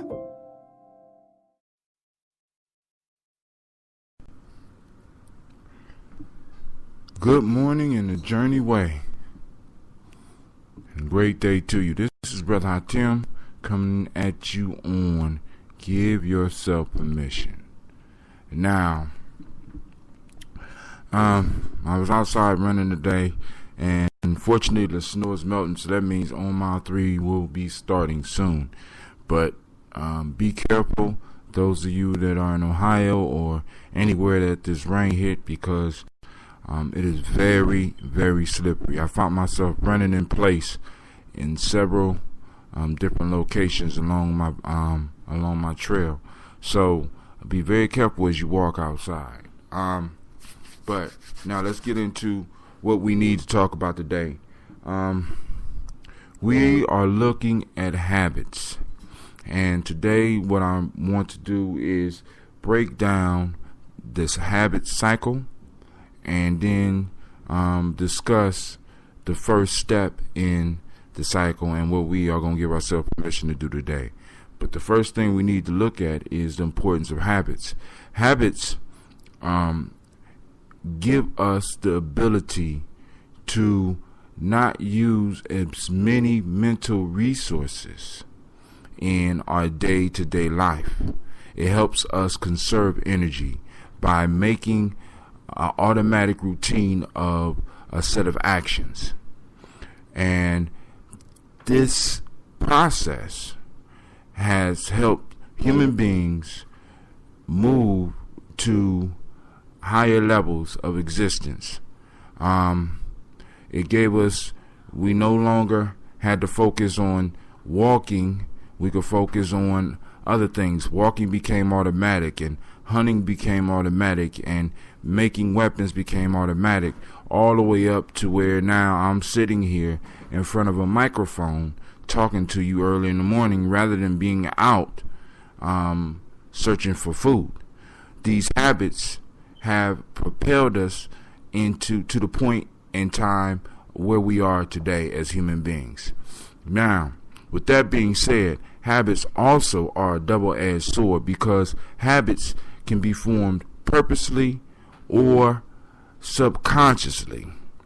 And some habits become detrimental because let me put it this way, the brain and the mind does not morally wrestle with habits. There is no this is wrong habit and this is a right habit. There is just habits, and there is no morality in the habit making process. That's why some people can fall into habits that become very destructive to themselves, others, and their overall life. So now, one of the things that I want to make sure I stress is that by purposely understanding the cycle of habits, we can start forming and changing those habits that we want to get rid of or that we want to manipulate. We can manipulate the habit making process, because one of the things that I am 100% assured of, success is a habit. Joy is a habit. Prosperity is a habit. All the things that make people great are built into habits. So what we want to start doing is we want to start learning how to develop these habits. So let's look at the first step. Well, first let's look at the whole process. You have what's called a cue. Then the cue triggers a routine. The routine completes itself and gives you a reward or a consequence. Then from there, a craving happens. Now, if it's a consequence, more than likely that's not going to necessarily develop a habit. But if there's a reward, that reward sparks a craving, which goes back to a cue, routine, reward. Now, what I want you to do today is, yesterday we were supposed to be studying ourselves and looking at what habits we want to change. Now, what I want you to look at is let's start looking at the cues in our life. A cue is something that starts. You receive a cue. It starts the habit. So today we want to explore the cues in our life. We want to find those cues. We want to really look at some of the habits we have. And some of you might think I don't have habits, but then I'm going to ask you this. Which shoe did you put on first? Which strings on the shoes did you tie first? Did you have to think about brushing your teeth? You know what I'm saying? Did someone have to point you in the direction of the bathroom in your own house, or do you automatically know how to go there? You know what I'm saying? Did you have to remind yourself to how to put the soap on the rag? You know what I'm saying? Do you think about every move you make when you're driving, or has driving become a habit? You know what I'm saying? As a matter of fact, the route to work. Do you take a different route to work every day, or could you basically go to sleep, which some of you do, and drive to work? We all got habits in our lives. The thing this week is we want to find these habits. We want to acknowledge that they are habits, and we want to start building more productive habits into our life. All right. So today I want you to look for the cue. I want you to look for the starting piece. Like, for example, for driving, the cue to your brain that you are about to go into driving is when you grab your keys, maybe, or maybe, you know what I'm saying, or maybe a certain time. There's a cue. There's something that starts a habit. So today, let's focus on finding the cues. Let's find the cues, and some of them going to be real hard, because I'm looking for a few of the cues in my life so that I can start, knowing to start making adjustments. So we'll look at what we're going to do next after we find the cue. All right. And this is Brother Hatim. And as usual, I'm praying that your day will be as beautiful as you are. Check me out at www.GyeMeJourney.com for the rest of my radio shows. You have a beautiful day. Peace.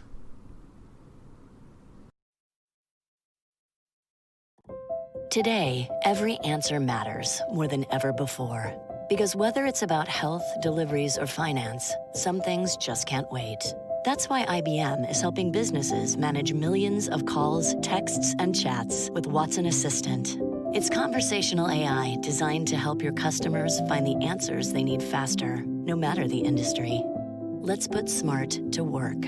Visit ibm.com/Watson Assistant to learn more.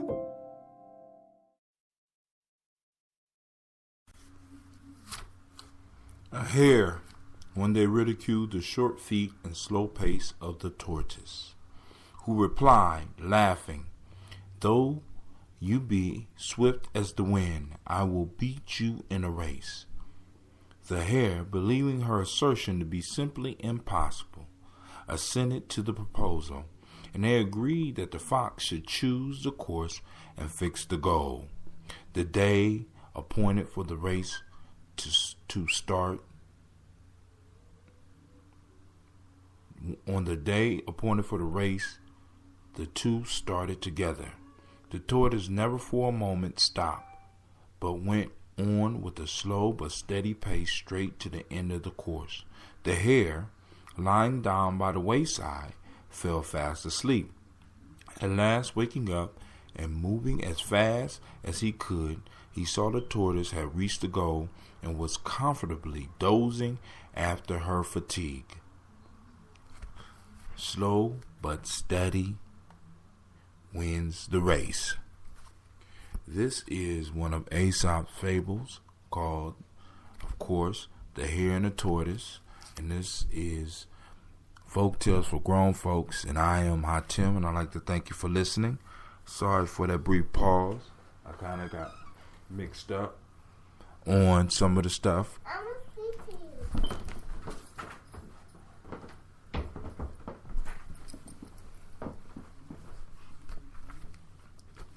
So, let's look at the lesson.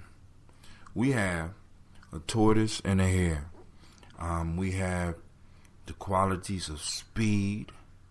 We have the qualities of slowness and steadiness. So we got speed and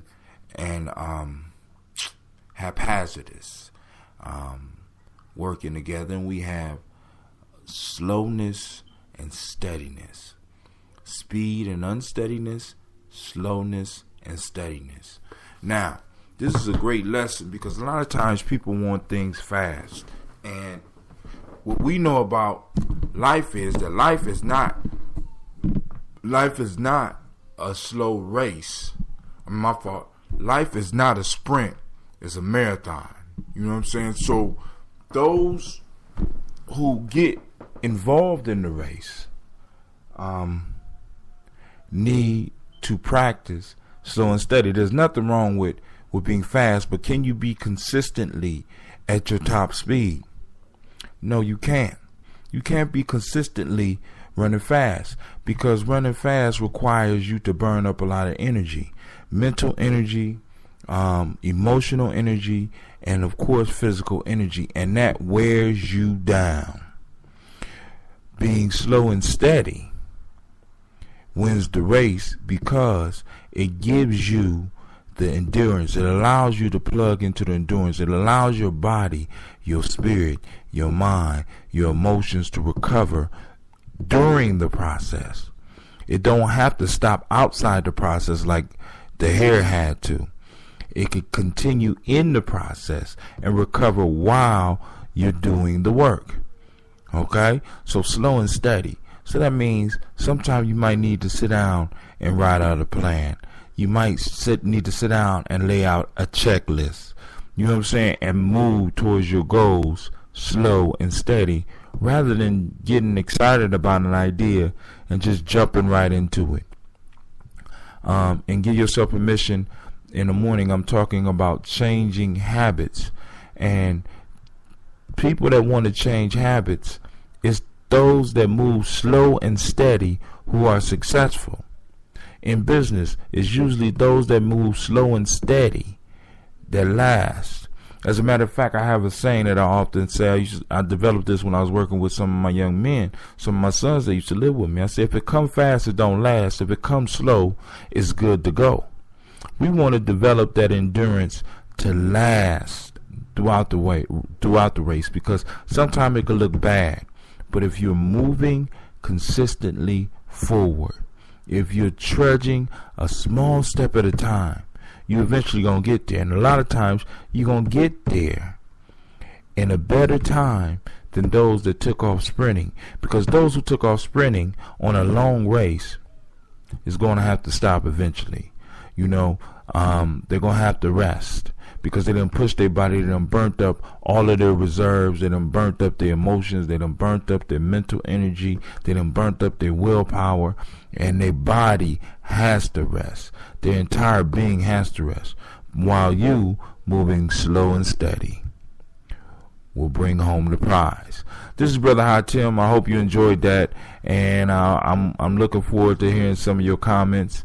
And with that, I say peace. You have a good night.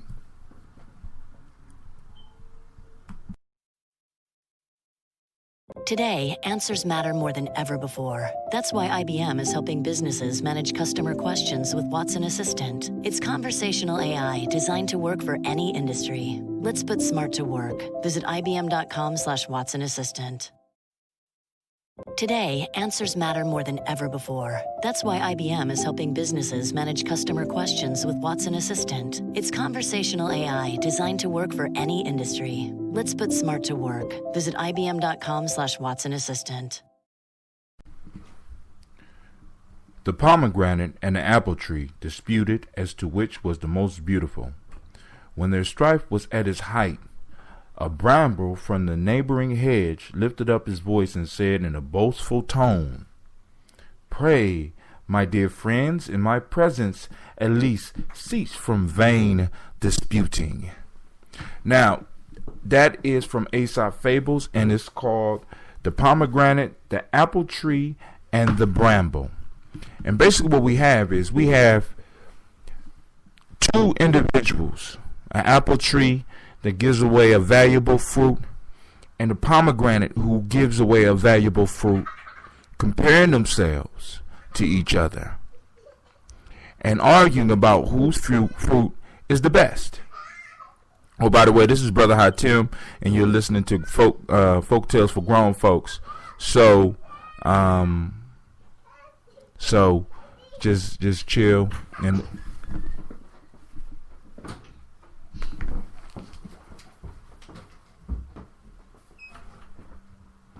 so what's going on here is a double lesson. And in doing the research for this particular verse, for this particular folk tale, different translators translated a little bit different. The version that I gave you is from a translation by George Fowler Townsend. But when we look at other translations, the bramble bush doesn't just boastfully interfere. He includes himself or herself in the argument and says something in a way that lets you know, or lets the reader know, that he or she thinks that it is involved with the argument. So the way that this one says it, the bramble bush is interjecting and saying, "Don't argue in front of me." But in other versions, the bramble bush is like, gentlemen, let us not argue about who is the most beautiful, saying in a tone that lets you think that he or she is the best. Now, the lesson or the moral that some translators get from this is, and this is from a book called Iambic Ideas, Essays on Poetic Traditions from Archaic Greece to the Late Roman Empire, and I think it was published in 2001. And it says the epitome states, or I guess the moral, so at the conflict of their betters, the worthless one tries to swagger. So one way of looking at it is that when two great things are arguing, the one that is the least great will always try to show off or try to swagger out of the confusion. you know what I'm saying, try to boast their own self-esteem up when two graders are arguing. Now, coming from Brother Hatim's perspective, a bramble, for those that don't know, a bramble bush is any prickly scrub belonging to the rose family, like a blackberry bush. Any bush that you go by that has stickers, like a rose is a bramble. So what I'm picking up from this is being able to recognize your own value. All right. Although the pomegranate gives grapefruit, and although the apple tree gives grapefruit, the bramble still sees itself on their level. It doesn't allow their height to belittle them. The bramble feels its own value. And I think that's a lesson for all of us. We need to kind of be like the bramble bush sometime, because we lower ourselves because somebody is producing this fruit and somebody is producing that fruit, and I'm just producing this little blackberry, or I'm just producing this little rose or this little flower, and we undervalue where we are. We undervalue what we bring, when in fact we do present the world with value. And this bramble bush, I feel, is teaching us that. Now, I do understand what they mean about when two graders are arguing, the worthless one is always trying to put it in there. But the bramble bush didn't feel that it was worthless. And many of us are like bramble bushes in our lives. And this story for me helps us be able to recognize our value. Because if you never had blackberries or any other berries that come off a bush that has the little prickly things on it, you're missing out. When you get a blackberry that is full and sweet, it is just as good as an apple. It might not be as filling, but not only does it grow faster, because it takes years for an apple tree to produce, it takes years for a pomegranate to produce, but these bushes come back every year and supply you, especially if they're in your yard, supply you with berries over and over again. You go pick a berry and it don't take a whole year for it to grow back. It grows back soon. So this berry bush recognized its value. And I guess the more for us is to recognize the value that we bring to the world. I'd like to thank you for listening. This is Brother Hatim with Folktales for Grown Folks. Be sure to check me out at www.gyenyame.com. Also,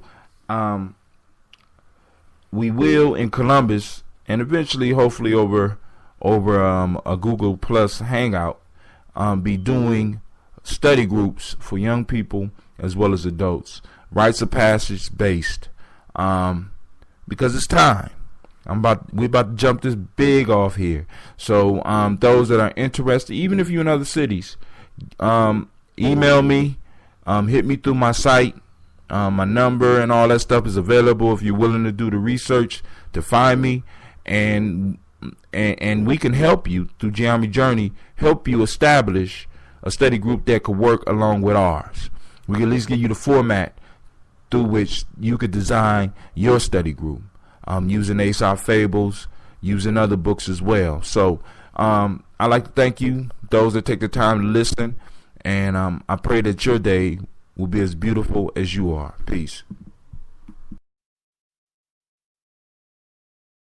Today, answers matter more than ever before. That's why IBM is helping businesses manage customer questions with Watson Assistant. It's conversational AI designed to work for any industry. Let's put smart to work. Visit ibm.com/Watson Assistant.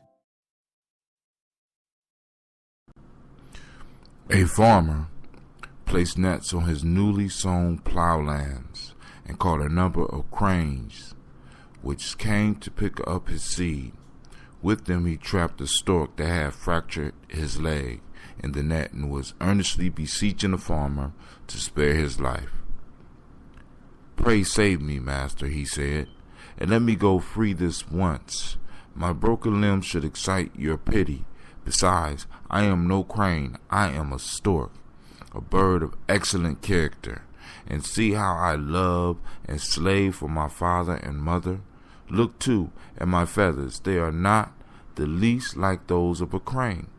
The farmer laughed aloud and said, "It may be all as you say. I only know this. I have taken you with these robbers, the cranes, and you must die in their company. Birds of a feather flock together."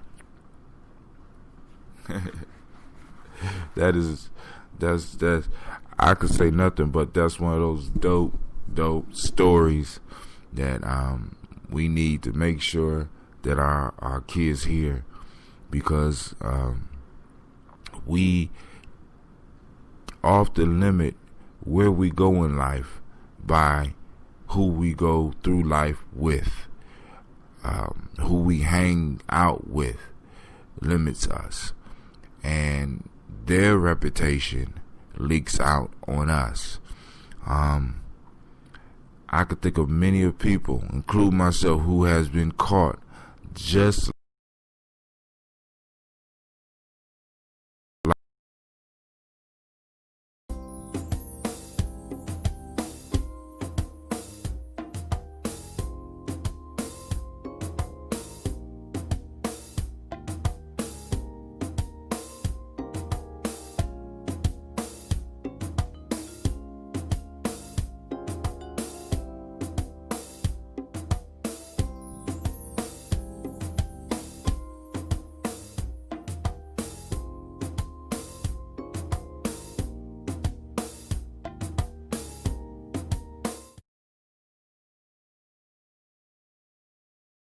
that we hang with have a lot of influence on our lives.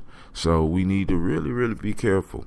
What type of feathers do you have, and what type of flock do you run with? I think this story is trying to get us to look at. So this is Brother Hot Tim with Folktales for Grown Folks, because I haven't done it for the last 2 nights. Make sure you keep on tuning in.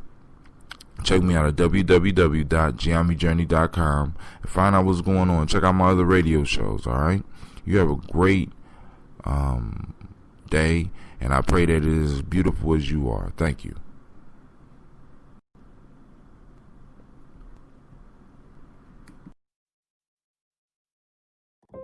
Today, every answer matters more than ever before. Because whether it's about health, deliveries, or finance, some things just can't wait.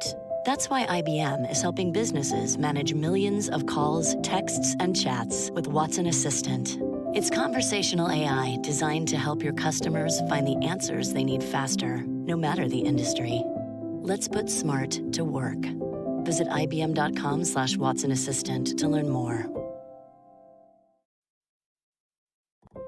Today, every answer matters more than ever before.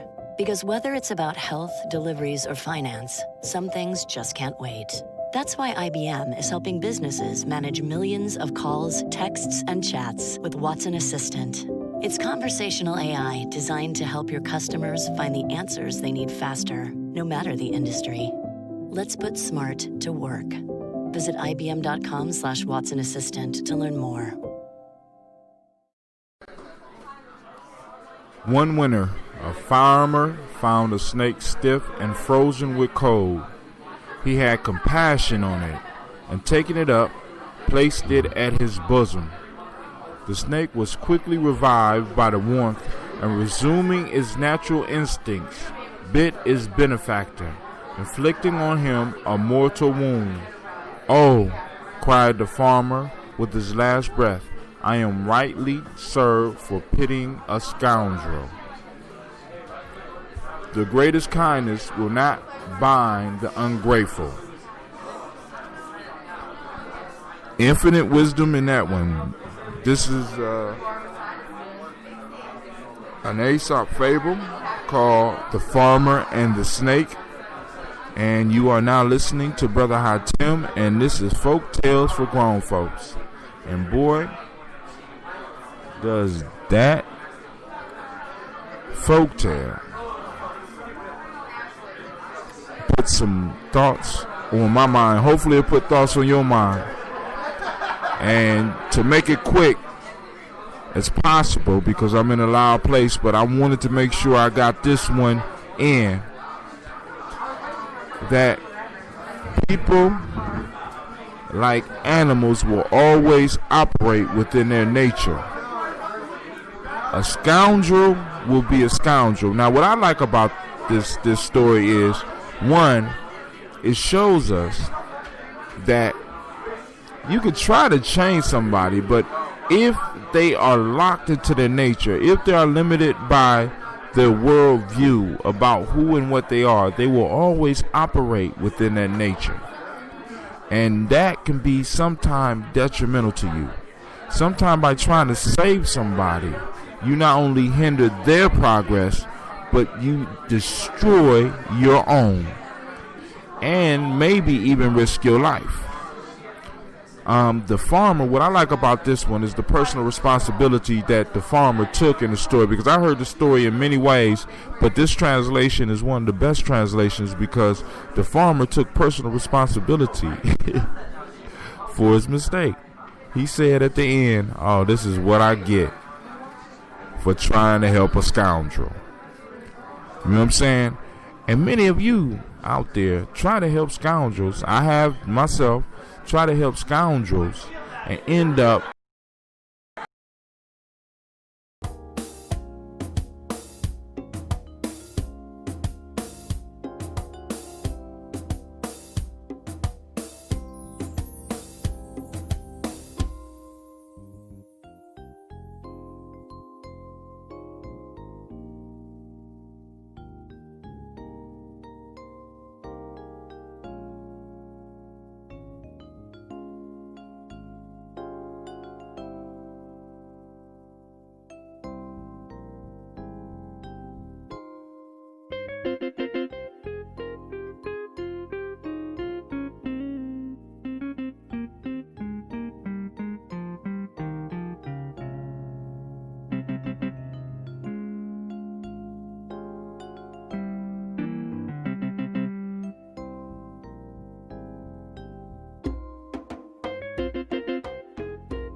at the Shisha Lounge.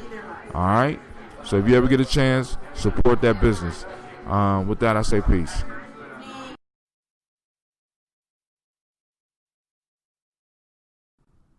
A young fawn once said to his mother, "You are larger than a dog and swifter, and you are more used to running. You have your horns as a defense. Why then, O mother, do the hounds frighten you so?"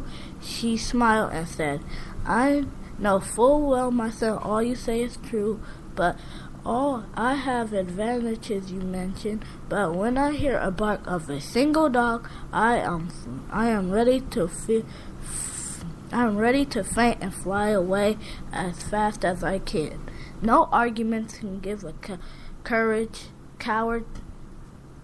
courage." I'd like to welcome you to Folktales for Grown Folks. That is The Fawn and His Mother, an Aesop fable. Well, I don't know if y'all heard me. That was a Fawn and His Mother, an Aesop fable, read by Cleveland Brown. He just happened to be up early this morning, got him doing some work. But I wanted to help me with the story since I wasn't able to do it for the last couple of days. Now, so no argument will give courage to a coward. We need to go on and keep that in mind. Let's go over this story real quick. We got a fawn who's looking up to his mother, or it could even be his father, or it could be a friend who is in shape, highly capable of doing so much, but for some strange reason, when a small challenge approaches called a hound, this individual is filled with fear and needs to run. Now, you got this young fawn learning this lesson from the mother. Now, we go into all the reasons why the hound terrifies the mother, because maybe the mother realizes that hounds never travel alone. They're always in packs. And that a hound always has a hunter behind him who has a bow and arrow or a gun that will shoot. The hound's job is to find the deer and to point her out to the hunter and wear her out by chasing. So maybe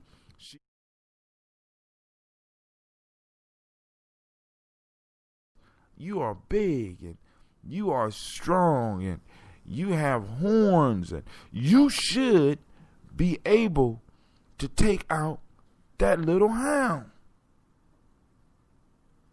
Now, according to the moral of the story, they say you cannot talk a coward into being brave.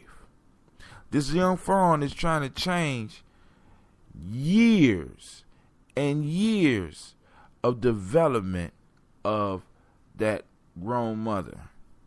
But mother, why do you run? She says, look, all the things you say are true, but something inside of me, when I hear a hound crying and baying, just melts in me. And a lot of us get that when we come up against these challenges. And I'm going to say to you, even though they say you can't talk courage into a coward, not saying that anybody out there is a coward, but I'm going to say, listen, it would be so much more powerful and productive for you if sometime you were to face your fears. If you were to turn your horns on the hounds that approach, because maybe if you put up a fight and stop running, you will get to where you want to go. Maybe if you put up a fight and stop running, you'd be able to have a relationship that you want. Maybe if you put up a fight and stop running, maybe you'll be able to get something out of life that you really, really desire. You know what I'm saying? This is Folktales for Grown Folks. I'd like to thank Cleveland Brown for doing a marvelous job at reading. If you could, please leave a comment for him, because I'm trying to encourage him to do a show. If you look on my Spreaker site, you see he already got a show, and he kind of got discouraged. And so leave him a comment. And you ain't got to leave me a comment. Leave him a comment and give him some encouragement so that maybe he could start doing a podcast every now and then. All right? This is Brother Hatim. I'm saying peace. And check me out at www.gyenyame.com. And I pray that your day will be as beautiful as you are. Peace.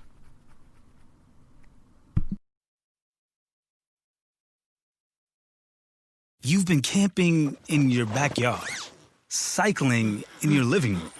You've been enjoying rain showers in your bathroom, campfires on your TV screen. You've been counting stars and birds from your window and holding family cookouts in the kitchen. Now, get ready to go. Go on a real vacation. Take the wheel at your nearest RV dealer or at GoRV.com.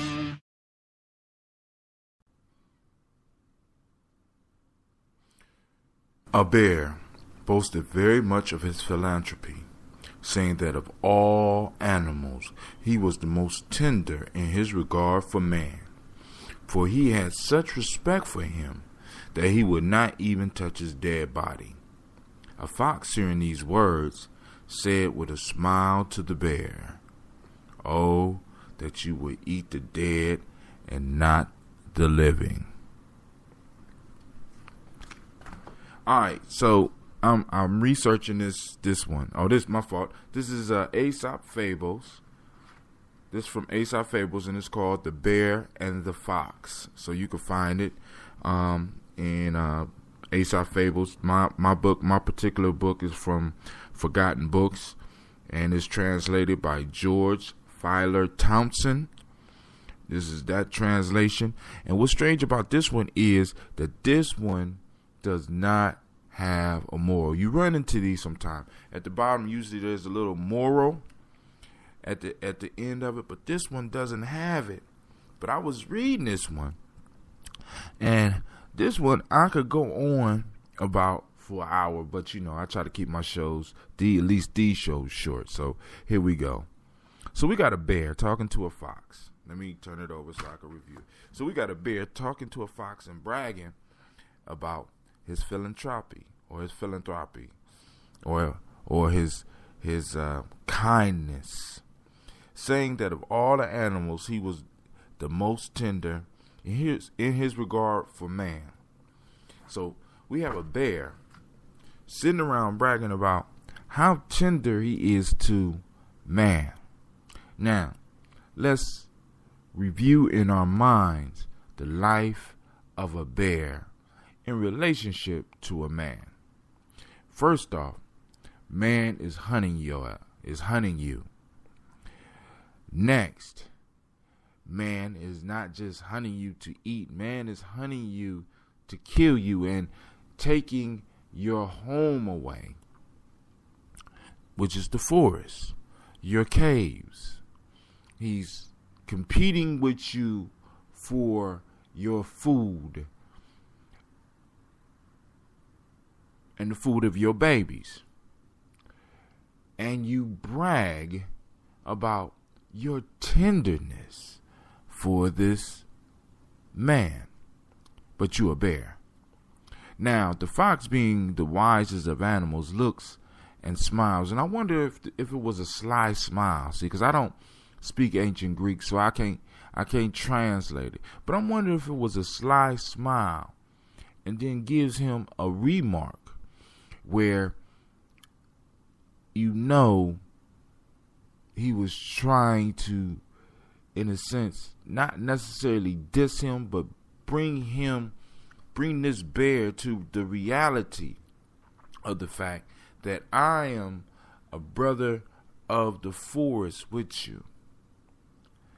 And I have seen you eat my kind and eat others similar to me, and we all share these woods, but yet you sitting here bragging about your love for man who is destroying both our homes, moving into our homes, invading our homes. You know, I see this kind of sickness in my life where an oppressed person or an oppressed thing starts to look up to and, in a sense, even love its oppressor.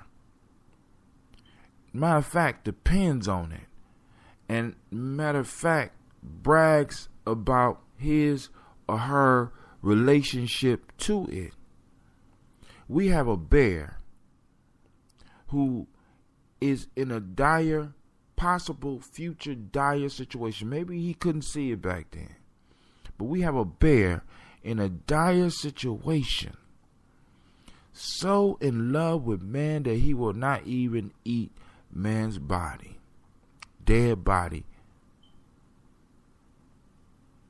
But he will surrender his body, his home, his food, so that man can exist. Man is not a bear. See, the issue for me is we got a bear bragging about the kindness that it shows to man. When a bear should be talking about his kindness, it shows to bears first, and it's for his brothers and sisters next, and then towards man. The bear is not putting itself first. The bear is not putting love of itself first, which makes this bear sick. This bear is not even a complete bear. This bear is an anthro bear. He loves man more than he loves being bear. Now, let's bring it home to us. How many of us are putting other things, especially things that oppress us, things that could possibly destroy us, before ourselves, before our families, before our friends and kin? How many of us lived existence like the bear? So right now I got to be like the fox and say to you, oh my friend, that you would eat the dead and not the living. Now think about what the fox is saying, and I'm done. Think about what the fox is saying. You usually eat the living. You know what I'm saying? I wish that you would eat their dead body. I'm thinking the fox might mean I wish you would eat them. Now you the biggest one in the woods. You got a better chance against them than any of us.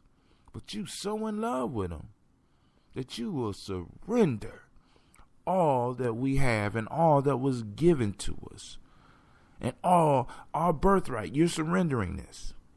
But you know, the fox can't fight the bear or insult the bear, because if the fox says something about the man at this point in time, something negative about the man, that bear might have tried to take that fox's head off and then eat him. All right, this is Brother Hatim saying you have a glorious day, and I pray that your day will be as beautiful as you are. And don't be that bear. Yourself first. Love yourself. Kiss yourself. Go to the mirror and kiss yourself. Don't be in love with your oppressor. Don't be in love with the person that's stealing your home. Don't be in love with the person that's stealing your money. Don't be in love with the person that's causing you sickness. Don't do it. Don't do it. Bear, wake up. All right, with that, this is Brother Hatim saying peace. Have a great day.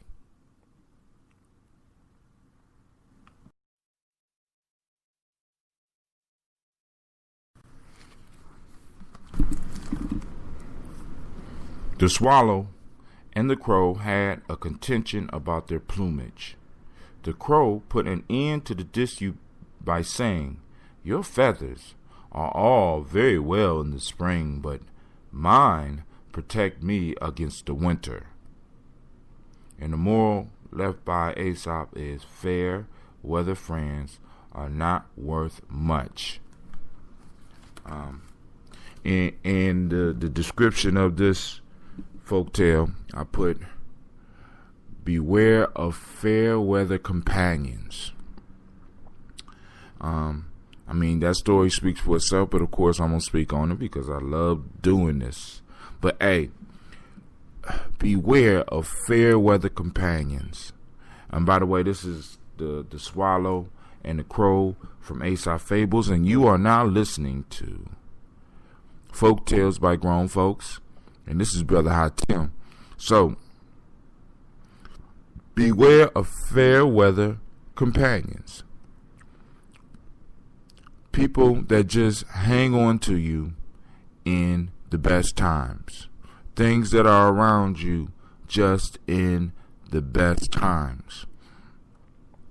And the danger for those that may not know what that danger is that when you really need these individuals, like the Crow says, during the wintertime, you know what I'm saying? During the wintertime, during those hunger times. In Africa, they call it the hungry season.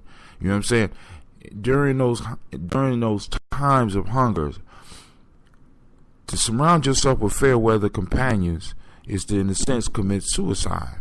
It's sort of like it'll put you in a situation, for those of you that's been listening to Folktales for Grown Folks, it'll put you in a situation to where you're like the grasshopper, where you're going to have to end up going to beg for somebody else for something that you need because all your fair weather companions just bounced on you. You need to find a way and develop a way to have ways and means to test and evaluate true friends. Not those that just hanging on to you for the good times. Whether you are a friend or employer, because we do have fair weather employees as well. You know that, right?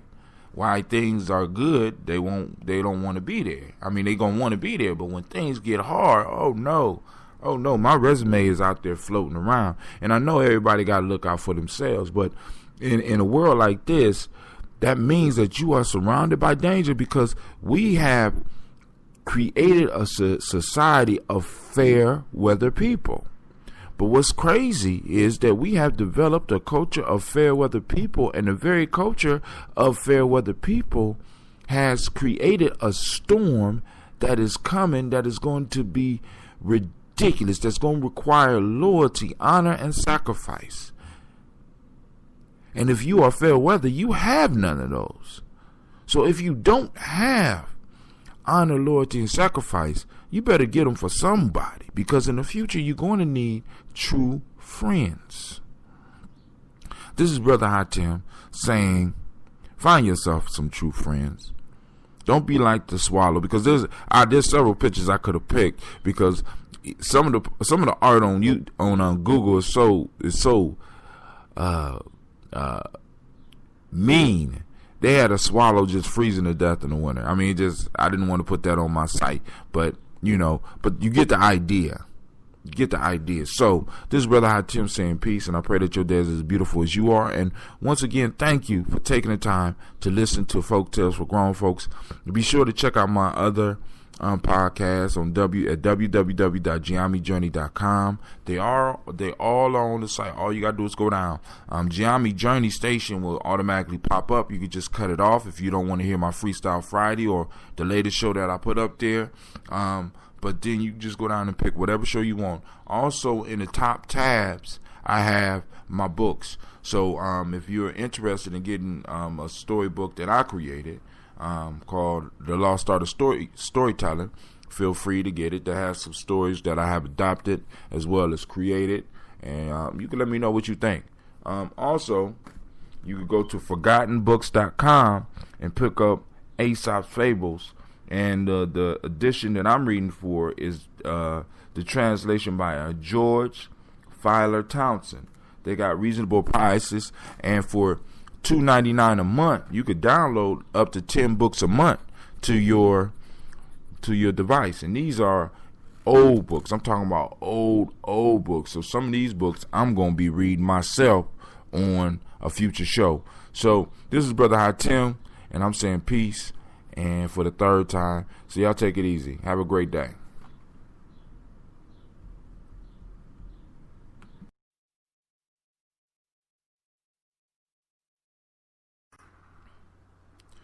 A mountain was once greatly agitated. Loud groans and noises were heard, and crowds of people came from all parts to see what was the matter. While they were assembled in anxious expectation of some terrible calamity, out came a mouse. And the lesson: don't make ado about nothing. This is The Mountain in Labor, and it's from Aesop Fables. The book is by the book comes from a company called ForgottenBooks.org. It's the translation by George Filer Townsend. If you want to read along with me, support ForgottenBooks.com. It's an excellent site. They got some good information. The selection of books is ridiculous. I'm finding all types of stuff. Well, anyway, stop sweating the small stuff. Now, it's important because, let me say this, the small stuff get us to where we need to be. But a lot of times we often turn some small things into large calamities. We imagine things are worse than they really are.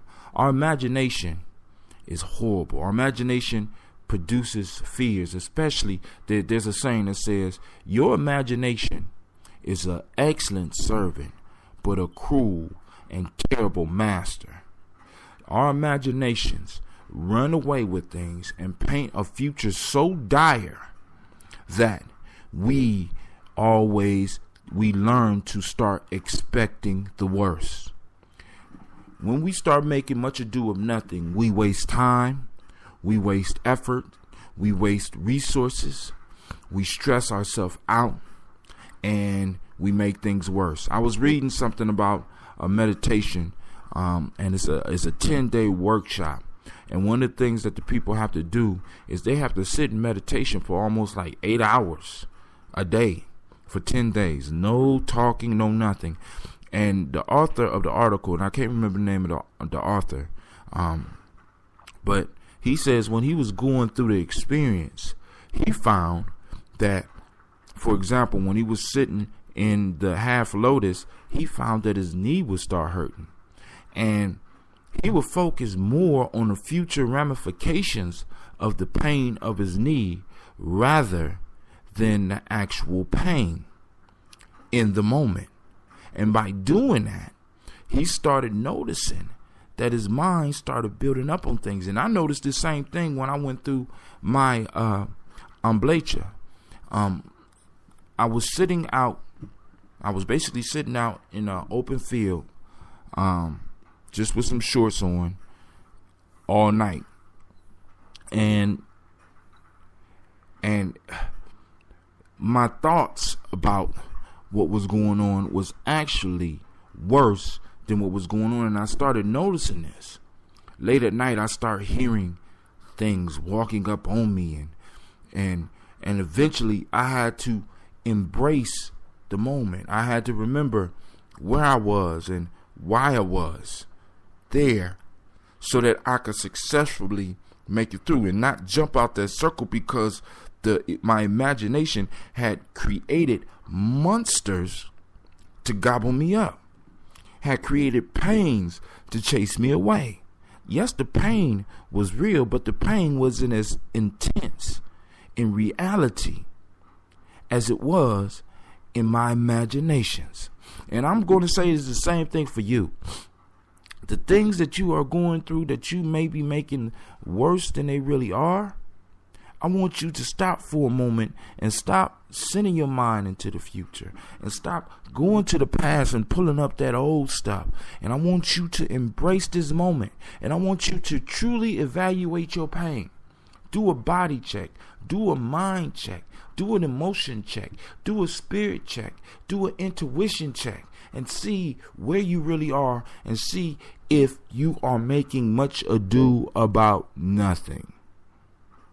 Because when we extract ourselves out the future and extract ourselves out the past and place ourselves in the moment, we have access to all of our resources.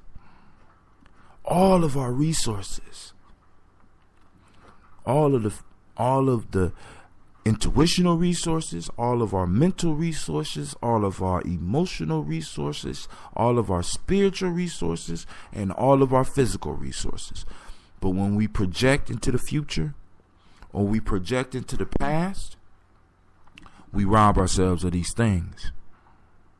Sometimes pain is necessary to teach us a lesson. Sometimes suffering is necessary to teach us a lesson. Sometimes hunger is necessary to teach us a lesson. Sometimes those uncomfortable moments are necessary to teach us a lesson. But oftentimes we miss the lesson because we have conjured up boogeymen in our minds. We have conjured up boogeymen in our imaginations, and we have robbed ourselves of the lesson because we ran from it before we got from it what we wanted. Don't do that. This is Brother Hatim, and I'm saying peace, and I'm saying thank you for tuning in. I just experimented with something on the thing. I got to see how that sounds, but be sure to check me out at www.GyeNyameJourney.com. I'm doing more podcasts and blogging, but I'm gonna get back down into doing some writing once again. I'm gonna go back in and correct my books. Be sure to check out my books. You have any questions, any comments, feel free to post them. You can post them on my Facebook page. You Gye-Nyame, you could friend me or follow me on Gye-Nyame Journey. You could become part of my page at www.GyeNyameJourney.com. You can follow me on these podcasts, all my podcasts on my blog. You can follow me or friend me or whatever you want to do. Put me in one of your circles on Google+. You can follow me on Twitter. I will follow back as soon as I get enough people back up on me so that I can follow, because I done overfollowed, because I like the information. So this is Brother Hatim saying I hope you got the lesson, and I pray that your day is as beautiful as you are. With that, I say peace.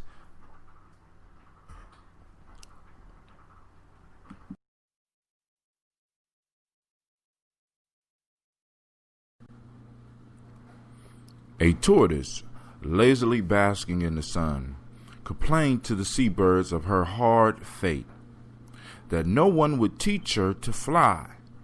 An eagle, hovering near, heard her lamentations and demanded that what reward she would give him if he would take her aloft and float her in the air.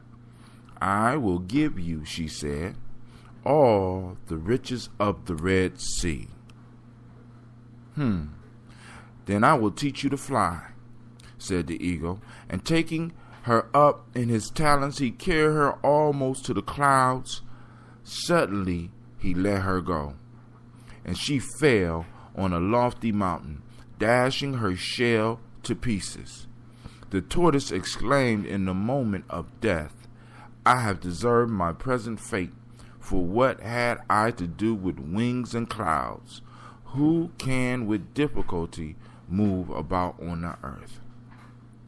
If man had all they wish, they would often be ruined. Wow. How many things that can you think about in your life that you actually wish for, that you were glad that you never received? I could think of several, personally. And the truth of that story, I mean, good grief. If we got everything that we wanted, it would ruin us. First off, we would have no ambition. Second off, we probably would kill ourselves. If I received, let's say, 50% of what I have been asking for in my life, I would be dead at this point in time, because I didn't have the wisdom to handle it. Because I think that's the beauty of life. Because these things that we want in our life, we don't get prayerfully until we receive the wisdom from living. That's the beauty of living. With living, you're supposed to get more wisdom. Now, of course, in modern society, we have advanced to a point where fools can live into retirement. I mean, really, we really need to think about that, because there's no other era in history where an absolute idiot could live for as long as they can today in modern America. Nature would have killed them off a long time ago. Nature or their stupidity. But now, due to the modern convenience of mankind, you could be a fool and live to 70. You know, I mean, somebody got their wish, so now we're surrounded by fools. Damn, I guess that's going to kill us. I didn't think about that. All right, but anyway, sometimes it's good that life withholds its treasures for us, because often if we receive those treasures and we're not ready for them, they will do us more harm. That turtle was not ready for what it wanted in any form or shape. And I like how Aesop's characters always have a going out of life word when they do something stupid. Like, y'all remember the farmer as he lay dying after the snake bit him, and he let out his last words, just like this turtle right before death. And I think that's a warning to us. You know what I'm saying? Forethought. Can you project your thought, your mind into the future so that you can see what's going to happen beforehand? Oh, my fault. You don't need to do that. They have these things called fables that our ancestors have passed down from their lessons and their observations of the world, that you can get an idea about certain things before you do. Oh, but I forgot. Because modern society has enabled fools to live so long, they are in positions of power. And because they are in positions of power, we no longer study our ancient wisdom. Oh, but you can tune in to Folktales for Grown Folks, or to Brother High Tim's other stations, and get plugged in to some ancient wisdom as well as some modern craziness. I just like enjoying myself. But thank you for tuning in to Folktales for Grown Folks, and I hope that you enjoyed this. Please leave comments. Follow me on Facebook, or friend me on Facebook. Follow me on Twitter. You can also put me in one of your circles on Google+. Check me out at www.gyenyame.com. This is Brother High Tim, and I'm saying that I pray that your day will be as beautiful as you are. Thank you for listening, and peace.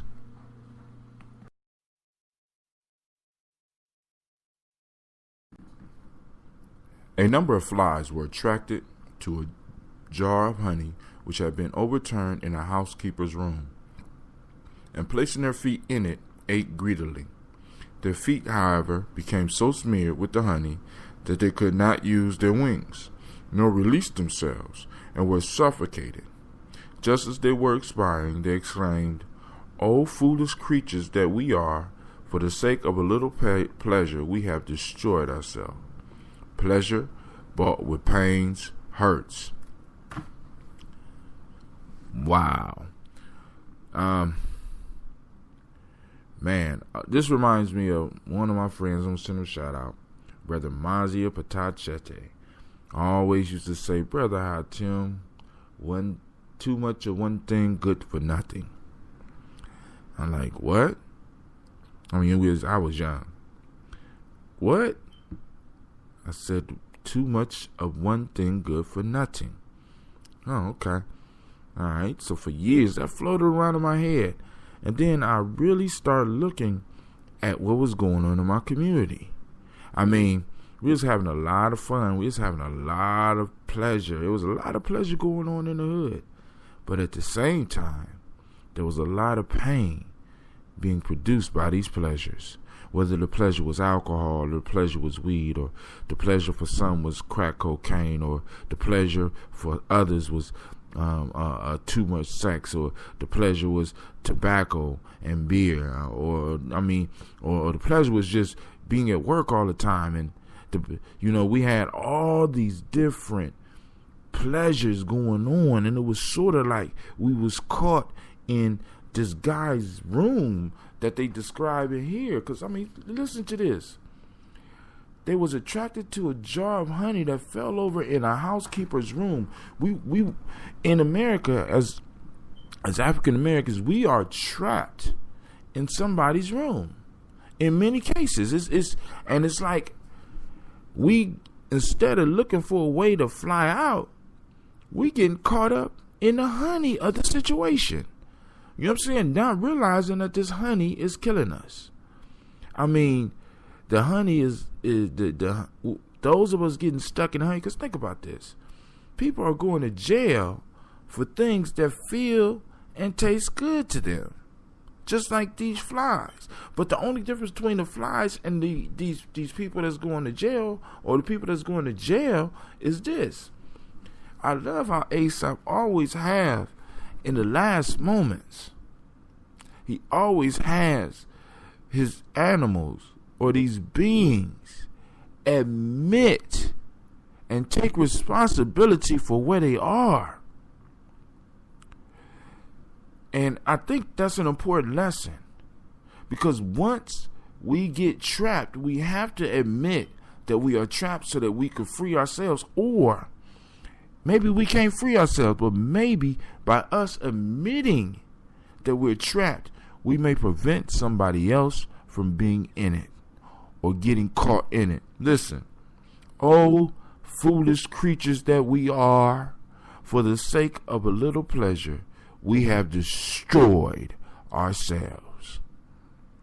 For the sake of a little pleasure, we have destroyed it. That fits hell with the Black American, with the African American community. That fits every community in America right now.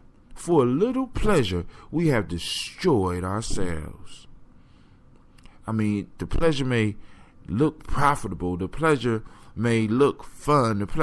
But we give in to these pleasures and end up getting trapped in something that ends up costing us our lives. Oh, foolish creatures that we are. Oh, let that ring in your head all day. Oh, foolish creatures that we are. For a little bit of pleasure, we have destroyed ourselves. That's a quote. Next time I pour libations, I am going to say that proverb. Oh, foolish creatures that we are. For a little bit of pleasure, we have destroyed ourselves. Now, I hope that you are listening and you are able to get a lessons out of this. This is Brother Hatim. This is Folktales for Grown Folks. I was reading from Aesop Fables. This was translated from the Greek by a guy by the name George Filer Townsend. I ordered the book from ForgottenBooks.com. Please go out and at least check out their site. Support them, because you'd be kind of surprised. They got I think they got somewhere around 400,000 books that are in the public domain that you have access to. You get 85. You can look at 85% of the book, or you can look at 100% of the book. I decided to pay like $2.99 a month, and I get 10 free books per month. Out of 400,000. You'd be surprised. Like, for example, I know this don't have nothing to do with the story, but in a sense it does. I'm listening to The Wizard of Oz, and I also could get this book off of ForgottenBooks.com. Now, reading the book is a lot different than the movie, because they added a lot of stuff to the movie. I'm starting to realize that from going through the book. So how many other stories have been changed in our lives so that we may get a different meaning or a different understanding from them. Sometimes we got to go back to the sources, and Forgotten Books is providing that for us, the ability to go back to the source and see the origin of many of these so-called new ideas, because there's rarely any new ideas. You know what I'm saying? So go and check them out and get them some supporters. ForgottenBooks.org. Also go to my site, www.GyeNyameJourney.com. Check out my other podcasts. You also could check out my books, which is not free, but they're not that expensive either. Let me know what you think. Hopefully you came up with some ideas, and hopefully you can get some wisdom from these tales, and especially this one. And I have to say that one more time. Oh, foolish creatures that we are, for the sake of a little pleasure, we have destroyed ourselves. Please don't destroy yourself for a little bit of momentary pleasure. All right? This is Brother Tim. What I say is peace.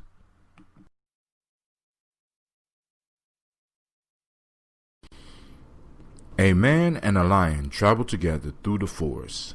They soon began to boast of their respective superiority to each other in strength and prowess. As they were disputing, they passed a statue carved in stone, which represented a lion strangled by a man. The traveler pointed to it and said, "See there, how strong we are, and how we prevail even over the king of beasts." The lion replied, "This statue was made by one of you men. If we lions knew how to erect statues, you would see the man placed under the paw of the lion." One story is good till another is told. Oh man. Oh man, oh man, oh man. This is Folktales for Grown Folks. You're listening to the Gye-Nyame Journey. Of course, this is Brother Tim. And what a story we have coming to you from Aesop Fables called The Man and the Lion. Man, buckle up for this one, because this one right here, man, this is one of the reasons I started reading Aesop for grown folks. Listen, history is a set of tales that people tell themselves about their past. Now, some of it could be true, some of it could be false. It's a mixture.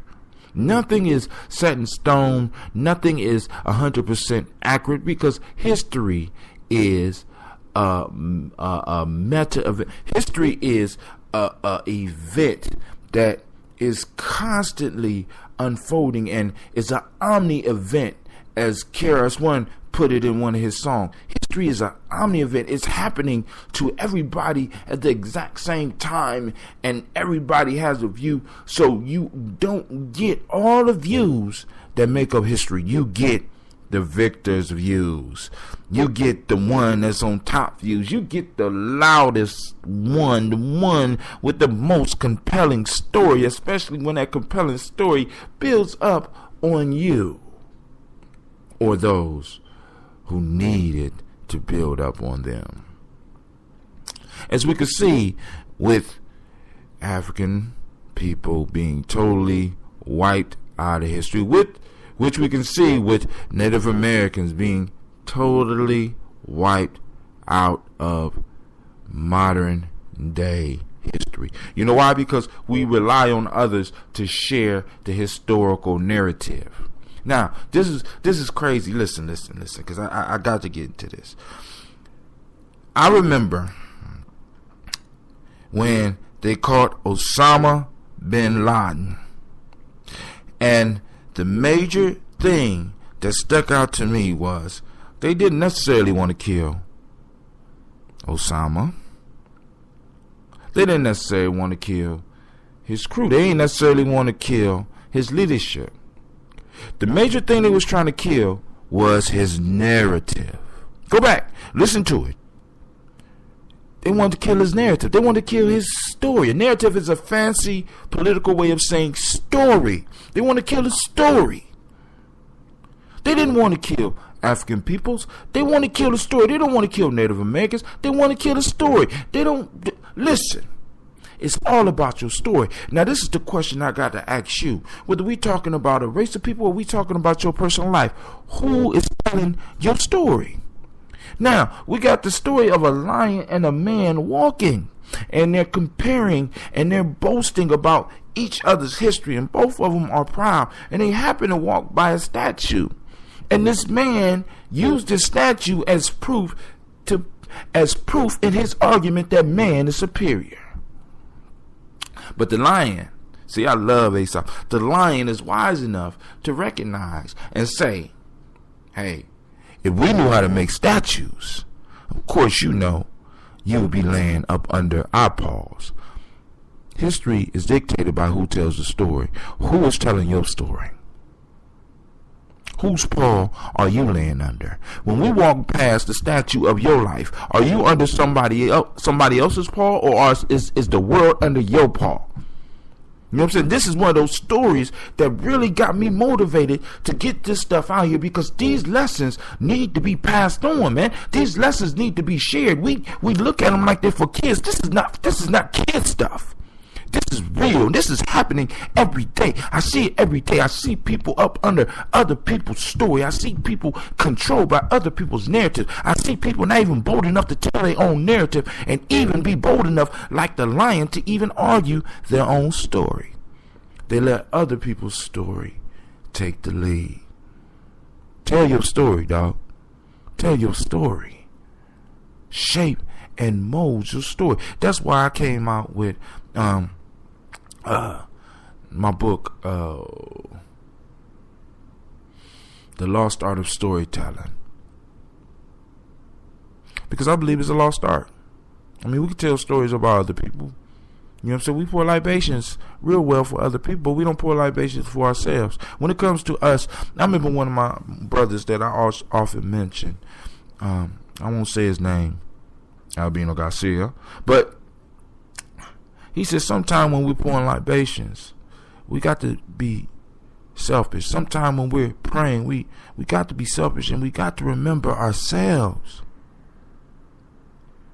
There's nothing wrong with you remembering you. There's nothing wrong with you asking for the things that you need in your life. There's nothing wrong with you trying to get. You don't have to be vain. You don't have to be greedy. You don't have to be selfish. But there's nothing wrong with you praying for you. There's nothing wrong with you telling your story, your struggle. You don't know who your story could help, and you sitting up here holding it back, being up under somebody else's boot. Get up, stand up, tell your story. This is Brother Tim saying thank you for tuning in for Folktales for Grown Folks. Check me out on Fridays nights as I do my Freestyle Friday. Check me out 5 days a week as I do Give Yourself Permission. Check me out as I do my Gorilla Show. And I ain't talking about Gorilla Monkey. I'm talking like Gorilla Warrior, where I run with this show. It's called On Mile 3. It's warming up, so you're going to get a lot more of those. I'm going to do those as long as I can before the winter time hit. So I want to thank you for tuning in, and I'm going to say to you, have a beautiful day. I mean, or as I usually say, I pray that your day will be as beautiful as you are. And last but not least, go on and support the journey. Purchase a book, because I'm trying to get my kids to Simba. I'm not even trying. I want to shoot for about 30 kids this year.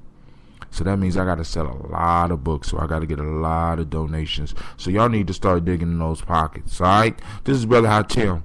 And if you don't want to purchase the book, go to Rescue, Release, and Restore and donate. Or you can go to I'll start posting stuff up, because I got what is it? Some type of fundraiser. I got a site where I can raise funds. Some of y'all know. Just go to my Facebook page.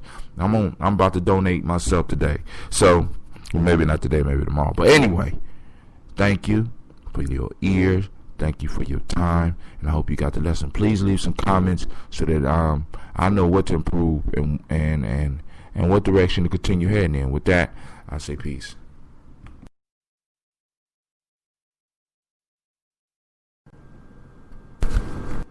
Some cranes made their feeding grounds on some plowlands. newly sown with wheat. For a long time the farmer, brandishing an empty sling, chased them away by the terror he inspired. But when the birds found that the sling was only swung in the air, they ceased to take any notice of it and would not move. The farmer, on seeing this, charged his sling with stones and killed a great number. The remaining birds at once forsook his field, crying to each other, "It is time for us to be off to Lilliput." For this man is no longer content to scare us, but begins to show us in earnest what he can do. If words suffice not, blows must follow. This is Folktales for Grown Folks, and that was one of Aesop's fables called The Farmer and the Crane and the Cranes. From Aesop's Fable, the translated version by George Filer Townsend. I got this from ForgottenBooks.com. ForgottenBooks.org. Go on and support them. They got some excellent books. I am running into books that are just blowing my mind, but that's a whole nother show. But hold on. Now, if words do not suffice, blows must follow. Now, last week, actually the week before last, on my show, Give Yourself Permission, we were dealing with the concept of habits. And a lot of us say we want to change certain things in our life. And we're like that farmer, we're running out towards our habits, towards those people we don't want in our life, towards those situations we no longer want in our life, towards those things we want to discard, towards those habits we want to change. We're running at them like the farmer.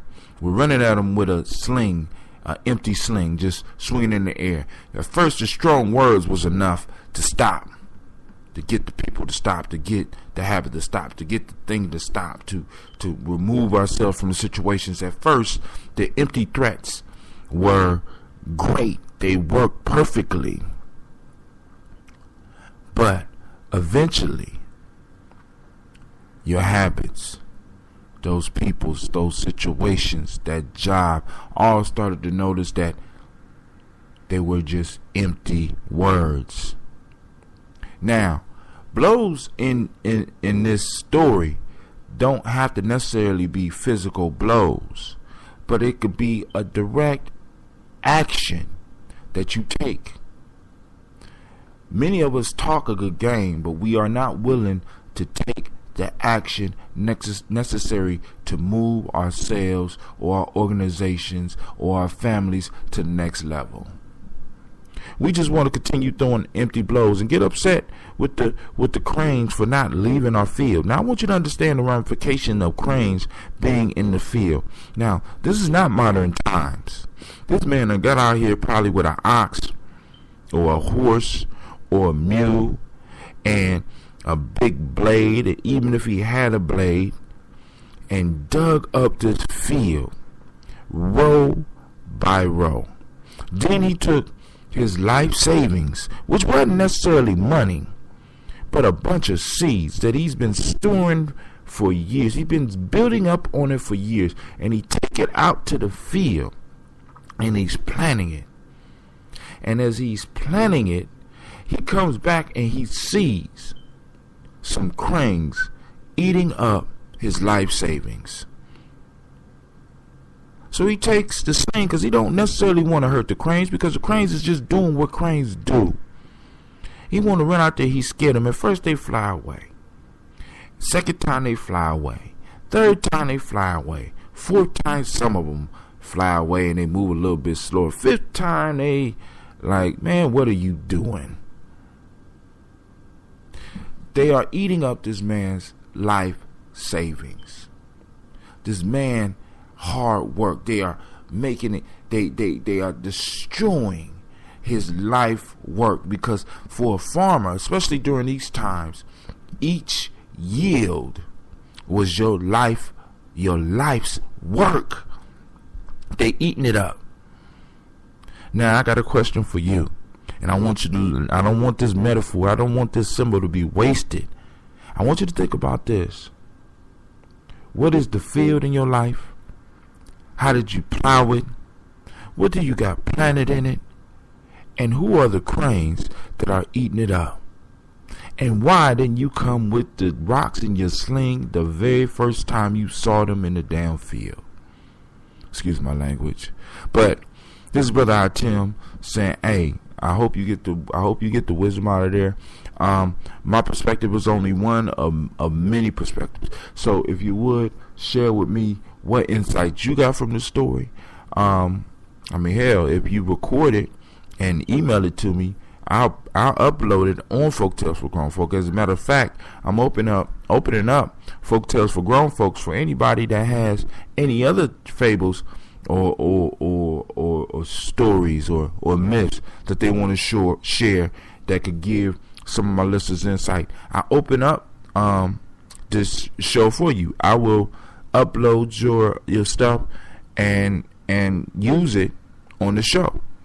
Even if it's a different perspective of a fable that I have already done, because the whole goal of the show is to, one, get grown folks reading and learning about these fables so that we could get the lessons. But then now we have a more intelligent way or a more entertaining way to get lessons across to the young people that are in our lives.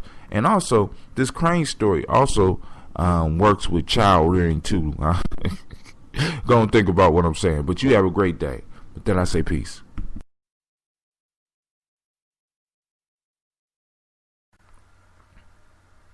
A dog lay in a manger, and by his growling and snapping prevented the oxen from eating the hay which had been placed for them.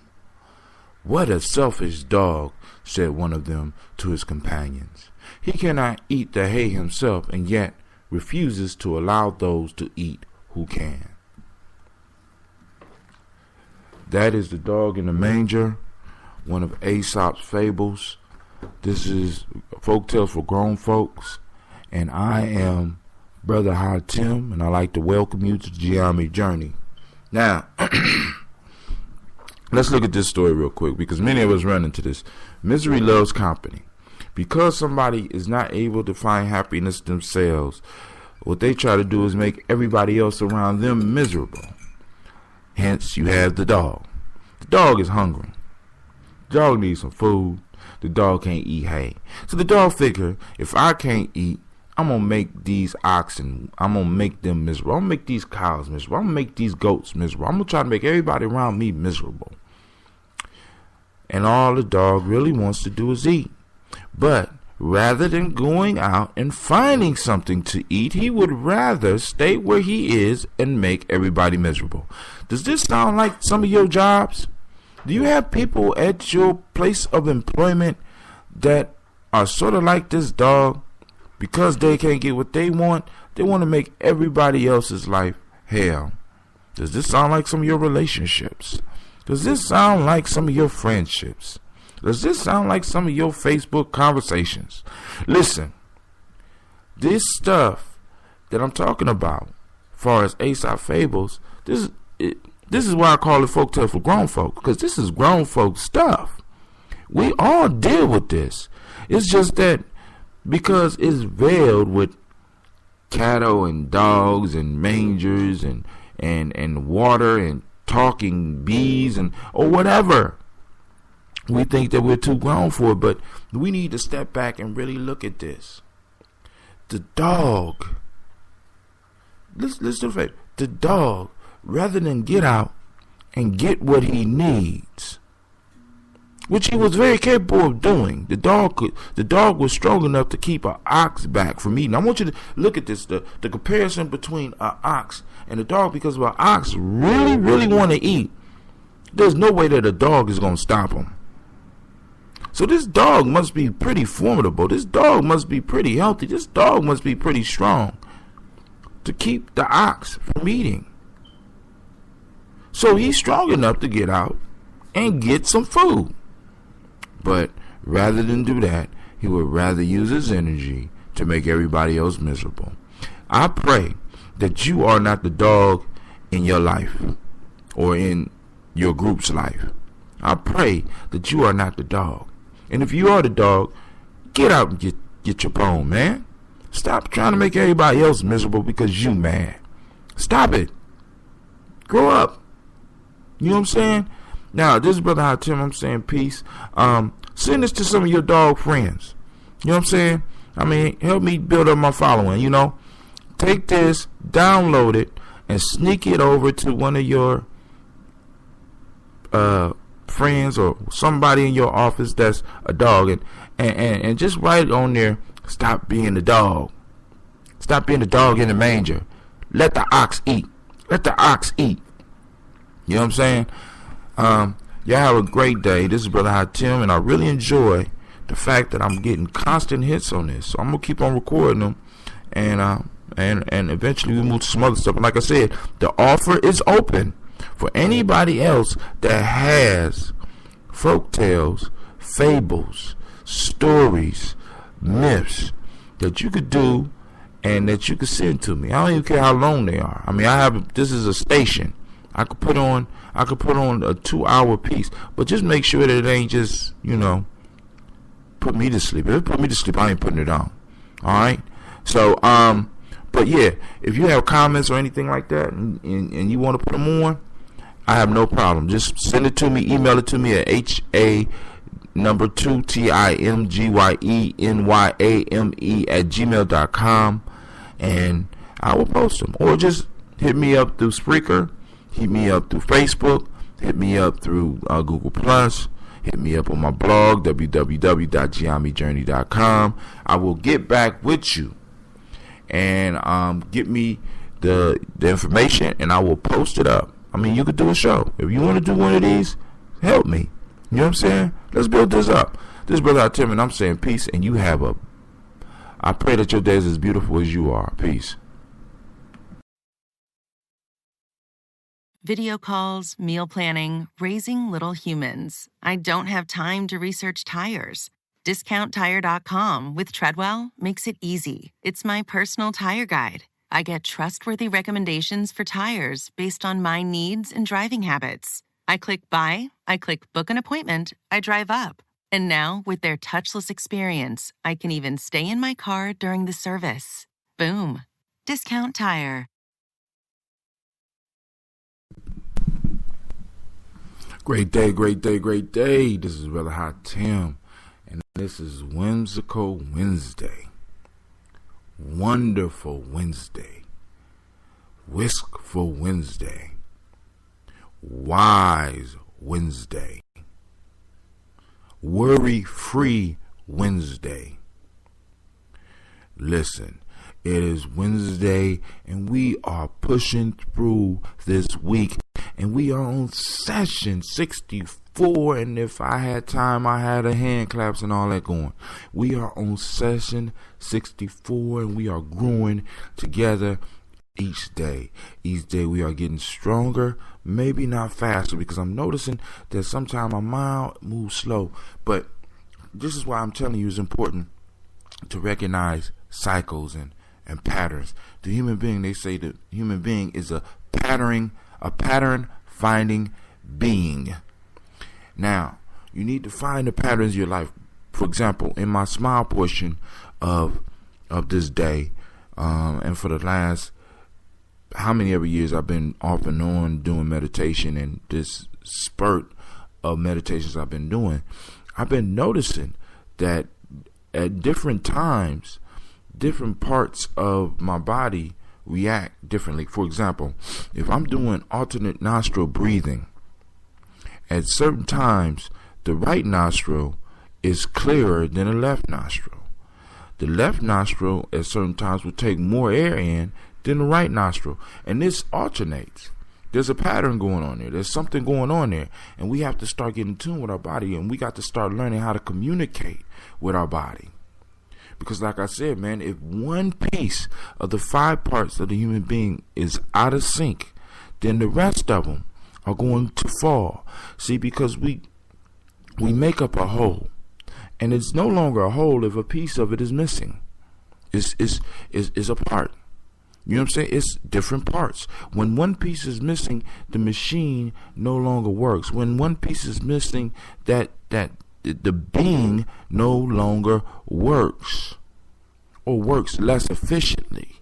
Let's put it that way. So when you got your intuition wired up and wired into the universe, when you got your mind pumping and you building on it and you making it stronger and you sharpen it, as we say in Gye-Nyame, and you got your emotions together and you got your emotions working with you, driving you towards what you want rather than attracting what you don't want. When you got your spirit in motion and generating an endless wave of energy into your life and incredible insight, adding to your intuition, adding to your mental power, adding to your physical power, and last but not least, your body's in shape. When you start noticing the cycles of all these things, like for example, sometimes when I'm running my mile, I get a little bit slower. Why? Certain parts of my body are aching. So instead of me being upset with my body, I'm starting to learn to talk with my body. I know that sounds crazy. Ask my body, why am I feeling this pain here? Why am I stiff? And oftentimes, the body don't answer back in words. The body answers back in actions. I could feel that part of myself loosening up. Same thing when I'm doing my yoking. I feel a certain tightness. And when I start asking the question, it lets up just a little bit. So I figure the more I start talking to my body, the more I get closer to who I really am, and the more flexible and the more healthy, I know that was improper, and the healthier my body and the rest of me will become. All right, now let's get into what we're supposed to talk about today. Today we are talking about purpose. We started off this week talking about faith and releasing the Imani power. Now those words, Imani, Kuumba, Nia, Ujama, Ujima, Kujichagulia, and Emoja. These are words of power. They are words that come from the Swahili tradition, and they plug into the African tradition. But listen, they are words of power. So when we talk about faith, we're talking about unleashing the power of Imani in your life. That Imani word is a symbol, is a key, a private key for you to unlock the power of faith. So if you want to sit down and you want to meditate on faith, use the word Imani as your private word of power. All right, now let's move on. So now we talked about Imani, and Imani is that foundation stone, the foundation upon which everything is built. We got to dig that deep, because remember, we're going to go deeper, further, and higher. My fault. Deeper so that we could go higher, so that we could see further. So faith is that foundation stone. Faith is that foundation that we need to lay. And that foundation needs to be deep and thick. That faith, that Imani, needs to flow through us so that it feeds our creativity, unleashing our Kuumba, which is the same thing, feeding our creativity or our Kuumba, so that now we can move into purpose. But now, Tim, you should have your purpose first. Oftentimes, we find our purpose from our creativity. See, listen, when I realized what was going on, what I had, when I found this, you know what I'm saying? I'm looking at this and I'm looking at everybody else talking about the Nguzo Saba, but then I'm looking and I'm saying, well, unity is hard to achieve when you got a whole bunch of different pieces working apart already. You know what I'm saying? So I said, well, what if I start with my faith? And I looked at it, and the system is crazy because the faith feeds the creativity. The creativity often leads to the purpose. Because usually I'm going to create something connected to the purpose. Or creativity is going to flow into the things that I love. And through those things that I love, I'm going to find my purpose. And usually the things that I love or the things that you love are your purpose. You know what I'm saying? So, boom, get to the purpose. So let's go on and let's look at this real quick. Nia, of course, the word of power is Nia. The principle is purpose. Nia, element is air. Oh, we're going to get into those elements. The day is Friday. The number is 5. The color is yellow. How is it Friday? Hold on. Okay, I see. The color is yellow. And human beings, this is from the African Openness to the Tree of Life. Human beings shape their destinies according to the relationship between the outer and the inner head. That's that working as a unit. All right, working as a total machine. We now move on to Nia. I'm reading straight from my book. For those that want it, it's the Player's Pyramid. You can find it at www.gyenyame.com. We now move on to Nia, the aim and the reason, better known as the purpose. Any mission that we embark on in our life must have a reason. This is a critical step in the structure of our pyramid, for this is the point where we decide what our pyramid will look like. We will design a step pyramid, or will we design it with flat sides? Why are we building this pyramid? These are the questions we must ask ourselves. These questions, when answered, will give us clarity and make our aim precise. When we set our minds to accomplish any goal, we must be very clear in what we want when we start doing our spiritual work. If not, then we may not be satisfied with the results we receive. It constantly amazes me that so many people live their lives without being clear why they are here. They seem to exist without purpose. They believe there is no reason for their existence. They just survive and struggle through life. They often feel lost and never seem to be able to figure out why. The answer may be as simple as their not knowing what they want out of life. When we establish a purpose in our life, the universe begins to help us achieve our goals. It will amaze you how many doors will open up for you when you sit down and clarify for yourself what it is you want and what it is you wish to do with yourself. The Nia principle is the easiest of principles to master, but because of a lack of understanding, most people live without it. When we don't have a purpose for ourselves or for yourself, you are helping someone else fulfill their purpose. It is a sad fact of life that those without direction will be given one. This means that if you have no purpose, someone else will make one up for you. Last paragraph, and then I'm going to stop. Our first step was building up Imani in ourselves and then assessing Kuumba, which established a connection with our higher source. At this point, we are finding our Nia. Up to this point, there was very little action taken. The first 2 steps in this method of self-development consist of inner work. Nia is the first step we take that will lead us to action in the world. With Nia, we are able to map out exactly what it is that we want to achieve. It does not matter whether our goal is material or spiritual. We now have a clear picture to work from. Using the metaphor of the pyramid, we are now laying out the plans for the pyramid we plan to build.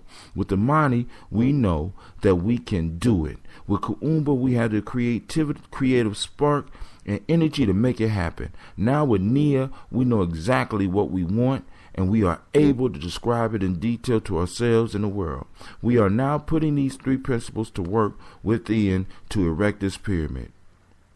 Our goal in our head before we present our project to the world. What more can I say? I mean, I sometimes I look back on some of the stuff I wrote and I'm flabbergasted. I just, I'm just grateful. This is Brother Hatim. This is the longest show I have ever had as far as give yourself permission. I'm going to cut them back down. I'm getting back down.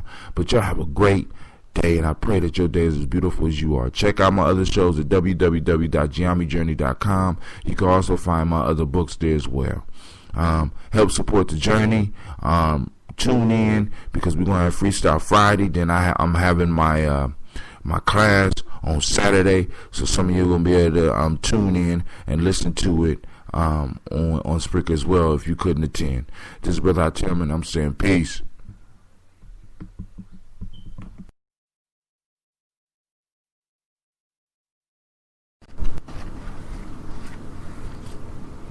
A fox one day fell into a deep well and could find no means of escape. A goat, overcome with thirst, came to the same well, and seeing the fox, inquired if the water was good. Concealing his sad plight under a merry guise, the fox indulged in a lavish praise of the water, saying it was excellent beyond measure, and encouraging him to descend.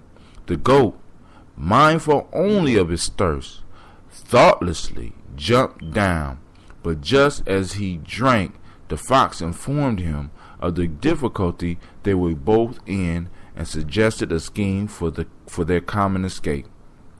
If, said he, you will place your 4 feet upon the wall and bend your head, I will run up your back and escape, and will help you out afterwards. The goat readily assented, and the fox leaped upon his back, steadying himself with the goat's horns. He safely reached the mouth of the well and made off as fast as he could. When the goat upbraided him for breaking his promise, he turned around and cried out, "You foolish old fellow!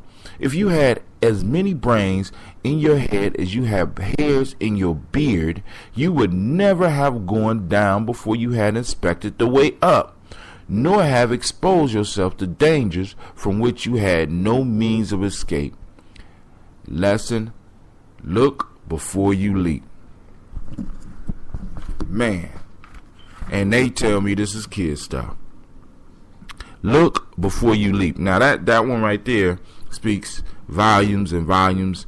Many of us have learned that lesson. I mean, like I learned the lesson because I heard it in a different way. In one African proverb, they say, only a fool measures the depths of a river with both feet. I mean, it's these stories, man, the wisdom that comes from them. Now, let's look at this. We got a fox who represents cleverness. I mean, in every folktale we run into, each thing is symbolic. We got to become symbol literate. We have to learn to read the symbols. The fox, of course, is cleverness. And this cleverness was so smart, so slick, looking for an easy way, ended up getting stuck in a well. Now, what this cleverness knows is that all you got to do is make what you got look comfortable. Now, some of y'all do this, and some of y'all don't fail for this. Make what you got look so comfortable that other people want to get in it with you. You know what I'm saying? We could talk about multi-level schemes. We could talk about con games. We could talk about jobs. We could talk about this happens in every place we go. This happens in every business we go. This is what advertisement is about. This was the first playbook for people in advertising. The goat and the fox. The fox advertised his position. The fox spared no joy, no expense, because he wanted to get up out the pool. And he made the pool look so fun and so delicious that the goat had to get down there. The goat had to try the water for himself. And the goat got so excited that he didn't even manage to look around at his surroundings, and he jumped down into the water, representing foolishness. Now, the same cleverness ended up, and this, for me, this is a double story. Cleverness and foolishness are related and very close. Neither one of them are wisdom. You know what I'm saying? We want wisdom. We want ultimate knowledge. Cleverness and stupidness are related. foolishness. Cleverness and foolishness are closely akin because they both ended up in the same space. But cleverness had the ability to figure out a way to get out, and the way that it figured to get out of the mess that it was in was to pull somebody else in it and then use them to get up and out. Does this not sound like what's happening with our money system? Does this not sound like what's happening in our political system? And we say this stuff is for kids? I mean, come on, man. I mean, just look at look. Let me go back over some of these lines, because maybe some of y'all are not feeling me out there. A fox one day fell into a deep well and could find no means of escape. Where are we politically? Where are we economically in this country? Where are most of us politically, economically in our lives? With our credit. Some of us with our reputation. We are in a deep well with no means of escape. What happens? Oh, somebody come around looking at what we got, wanting what we got, so we got to figure out how to dress up what we got. Wow. Isn't that like someone putting on makeup and a nice outfit and getting their hair done? You know what I'm saying? We got to these lessons apply. You know what I'm saying? First off, this goes back to the one yesterday. Misery loves company. But even those that are caught in misery do not want to stay there. So in a sense, they need somebody else to take on their burden of misery so that they get up out the well. Look before you leap, because you never know. You never know what you're going to get trapped in. It might look good from a distance, but make sure you got a way out. If one of my kids is listening to this, before you get into something, make sure you see the way out first. Is there a path out before you dive headlong into something? Because if you dive in, you stuck. Alright? So this brother Hatim, I'm saying, have a marvelous day. And like I said, I'm looking for other people to contribute to the show. So feel free to hit me up and let me know. You can hit me through my website, www.gye-nyame.com. Google me. You can find my email address. Those that really want to do something on the show, let me know. And with that, I say peace. Also, I want to apologize because I just uploaded a morning show that I usually do, and it's on Folktales for Grown Folks, and it's not actually a folktale. But hopefully, if you listen to it, you like it. And if you like it, you can follow me on Spreaker. That show is called Give Yourself Permission. And with that, I say peace. Oh, check me out at www.gye-nyame.com.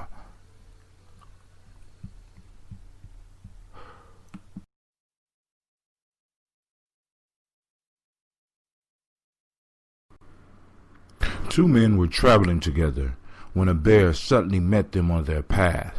One of them climbed up quickly into a tree and concealed himself in the branches. The other, seeing that he must be attacked, fell flat on the ground, and when the bear came up and felt him with his snout and smelled him all over, he held his breath and feigned the appearance of death as much as he could. The bear soon left him, for it is said he will not touch a dead body. When he was quite gone, the other traveler descended from the tree and jokingly inquired of his friend what it was that the bear had whispered in his ear. He gave me this advice, his companion replied. Never travel with a friend who deserts you at the approach of danger. And the lesson is misfortune tests the sincerity of friends. Man, I keep telling y'all, these fables are not child's play. They can be read for children, but the lessons in them affect each and every one of us. Listen, that was dope. Listen, oh my God. Oh, my fault. This is Folktales for Grown Folks. I just read The Bear and the Two Travelers from Aesop Fables, which incredibly is over 2,000 years old and still drops wisdom Every time I open that book, misfortune, hard times, pressure, test true friendship. Never be friends with someone or allow some. Let me say this. If somebody can't stick with you through the hard times, are they truly your friend? Are they truly family?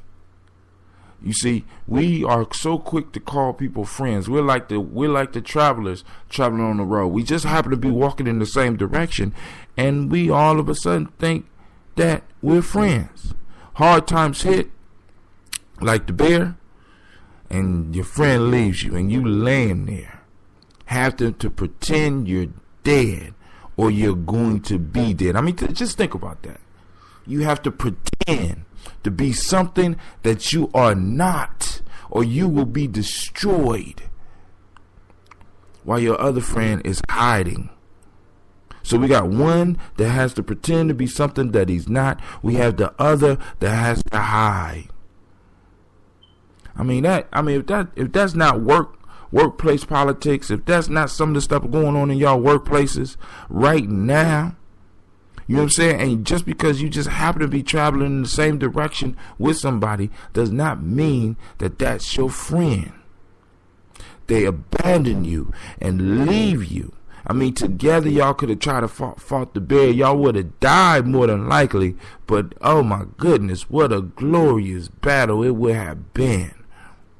No, one runs and leaves you, and you have to pretend to be something that you are not, or you will be destroyed. What a lesson. What a lesson. Listen, I hope you get something out of that. You know what I'm saying? Be very clear on what's a friend and what's not a friend. Who's a friend and who's not a friend. And you have these opportunities in your life called hard times to really test the bonds of friendship. So, this is Brother Tim saying thank you for listening. I got an extra show on here. I had it on here yesterday. I apologize for that. I posted up one show on the wrong station. So, but I guess that's what happens when you're your own engineer and your own content creator and your own studio hand. I'm doing everything. So but times are coming to where I won't have to do nothing but what I'm doing right now. But I'm enjoying every step of the way. This is Brother Tim saying peace, and you have a glorious, glorious day. And I hope that your day is as beautiful as you are. Peace.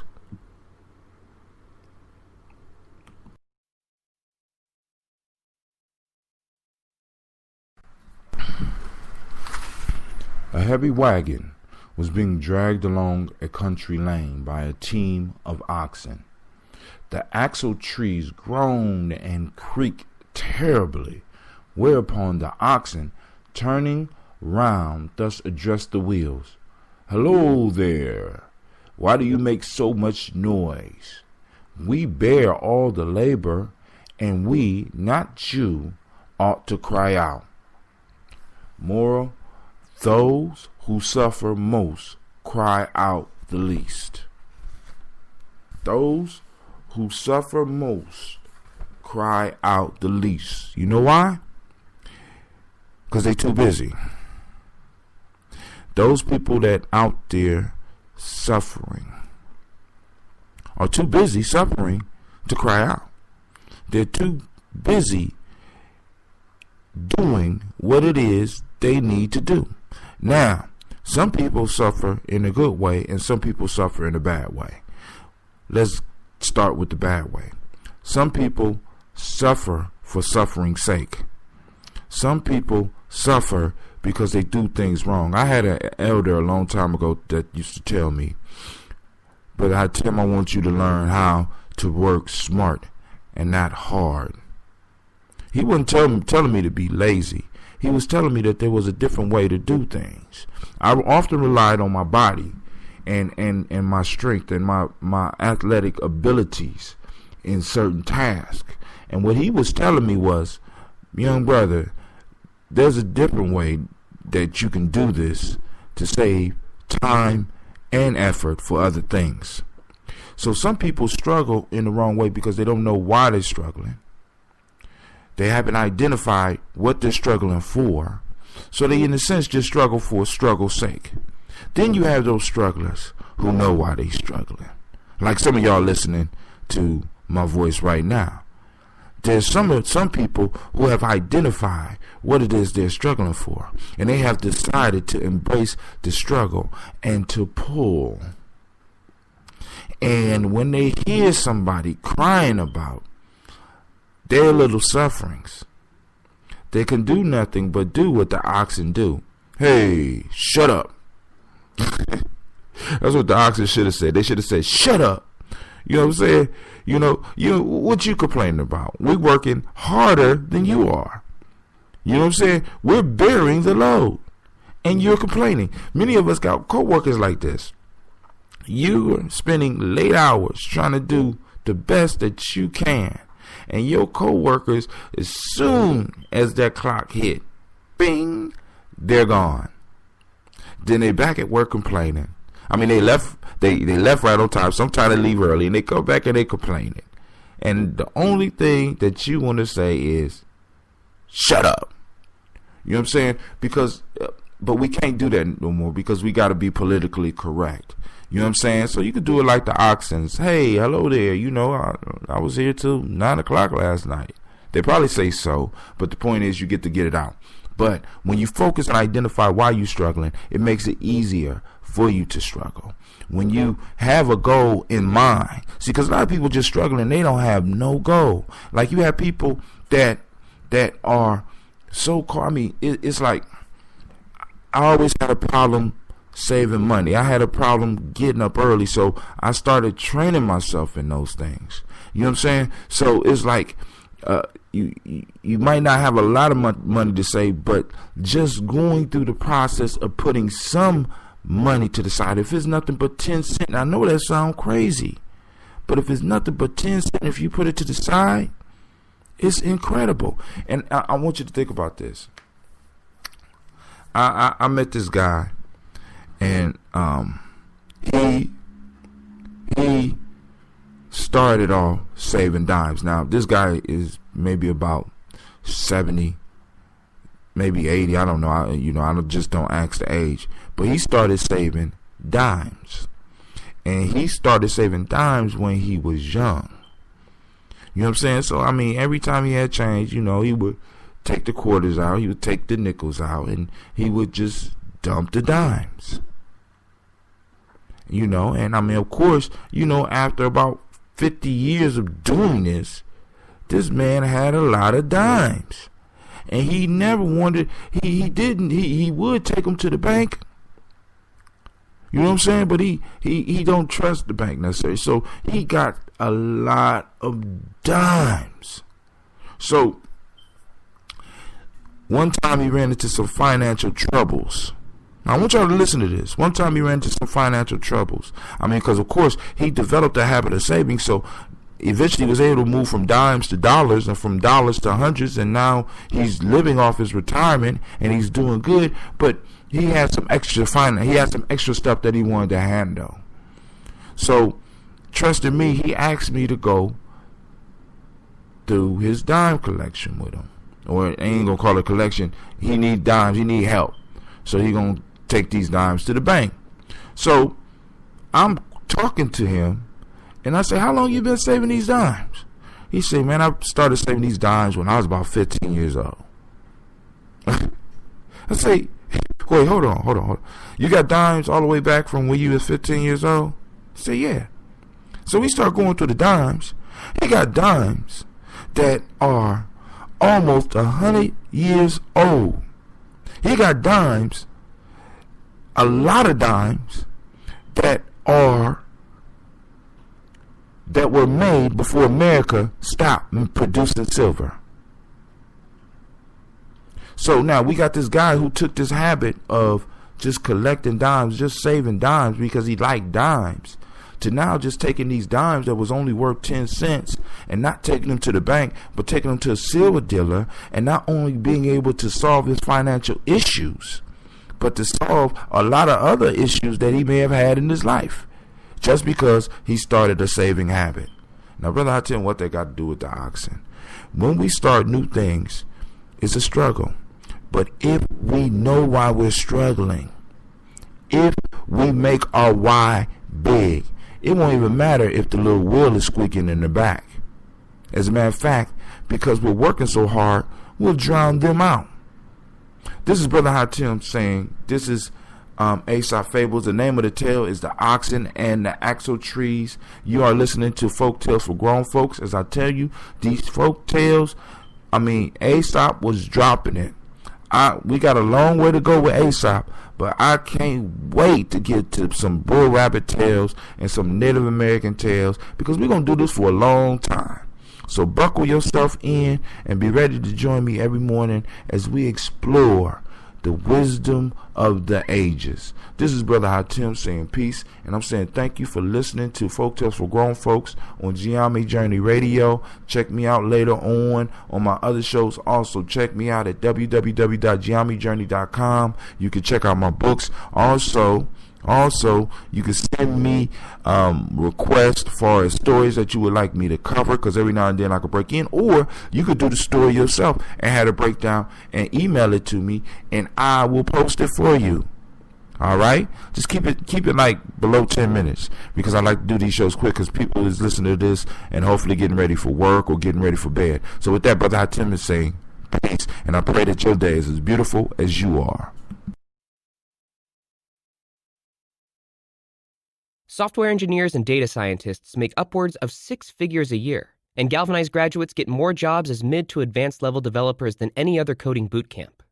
Galvanize takes an outcomes-driven approach to teaching software engineering and data science, and with over 24,000 alumni worldwide, we're confident we can help you transition to a higher-paying career in just 13 weeks. Visit galvanize.com to learn more.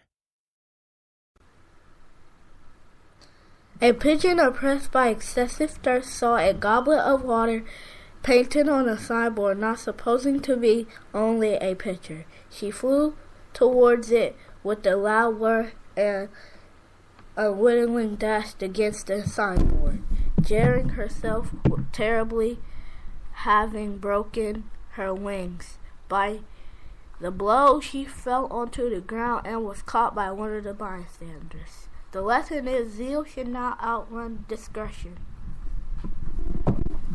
Give it up for Mr. Cleveland Brown. That's what I'm talking about.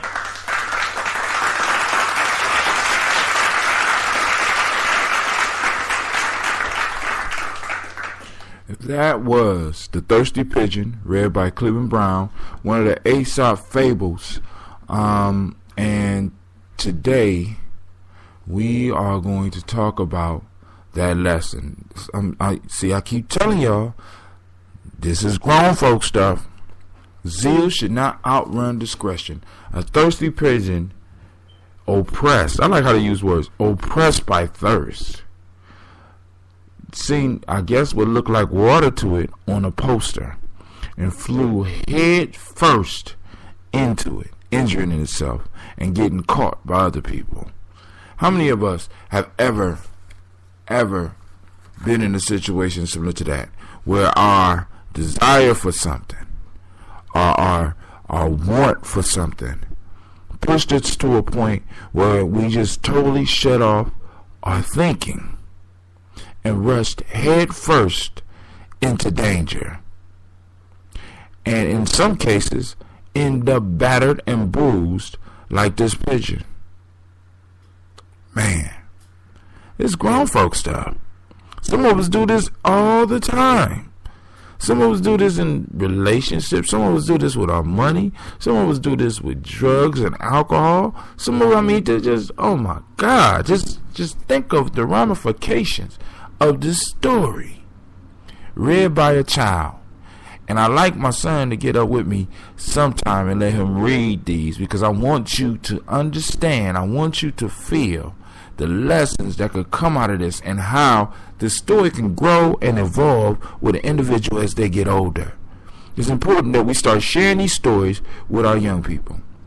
And it's important that we start actualizing these stories in our lives, actualizing the lessons in our own lives, so our children see that we're just not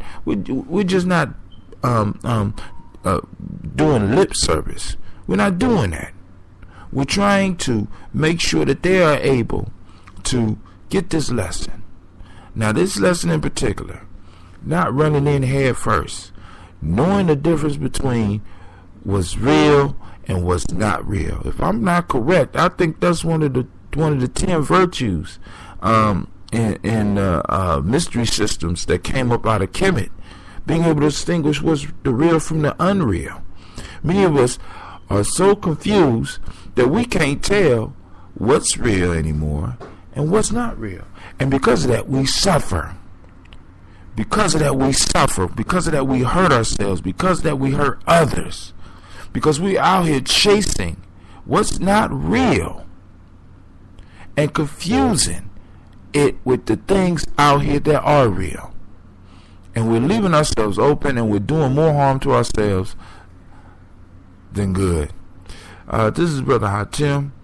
This is Folktales for Grown Folks. Right now, we're reading from Aesop Fables. The story today was The Thirsty Pigeon. Be sure to check me out on my site at www.gyenyame.com. You can purchase this version that I'm using from forgottenbooks.org, and it's translated by George Fowler Townsend. And this is Brother Hatim, and I'm saying peace. Have a great day. I pray that your day will be as beautiful as you are.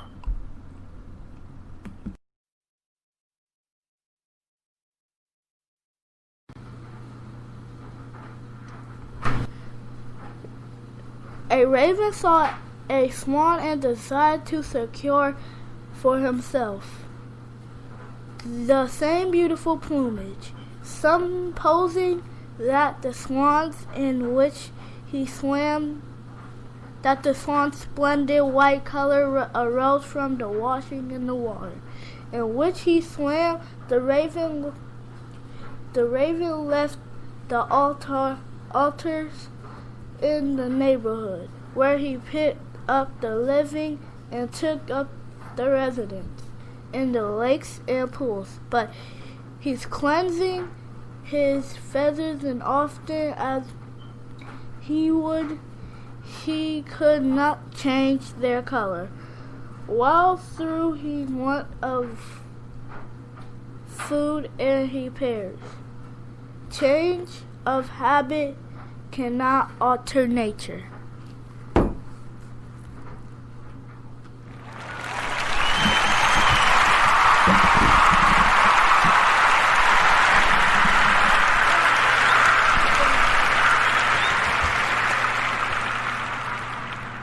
That was an Aesop fable read by Mr. Cleveland Brown.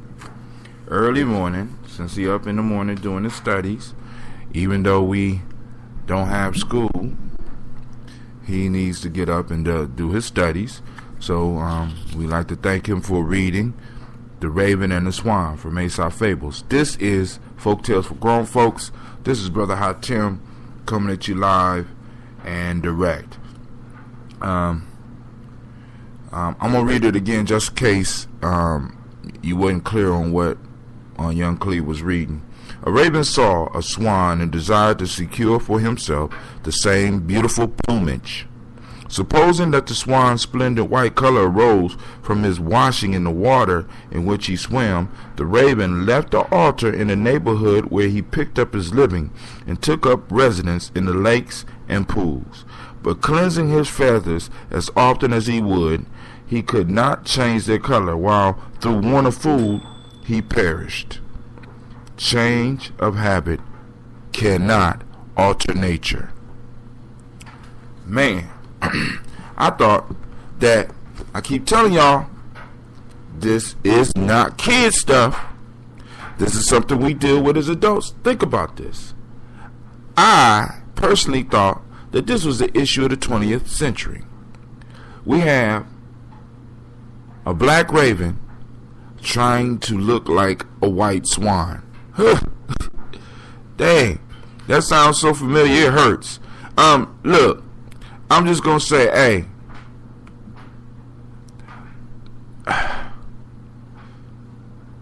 I guess throughout time,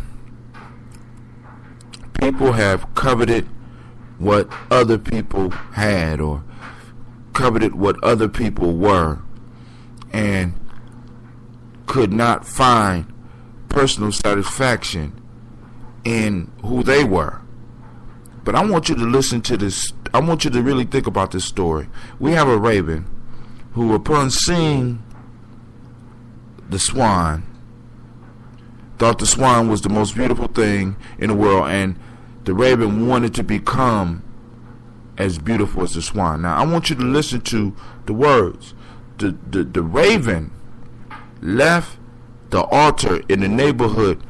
Left the altar in the, I'm gonna say that one more time. He left the altar in his neighborhood where he secured his living. He left the altar in his neighborhood.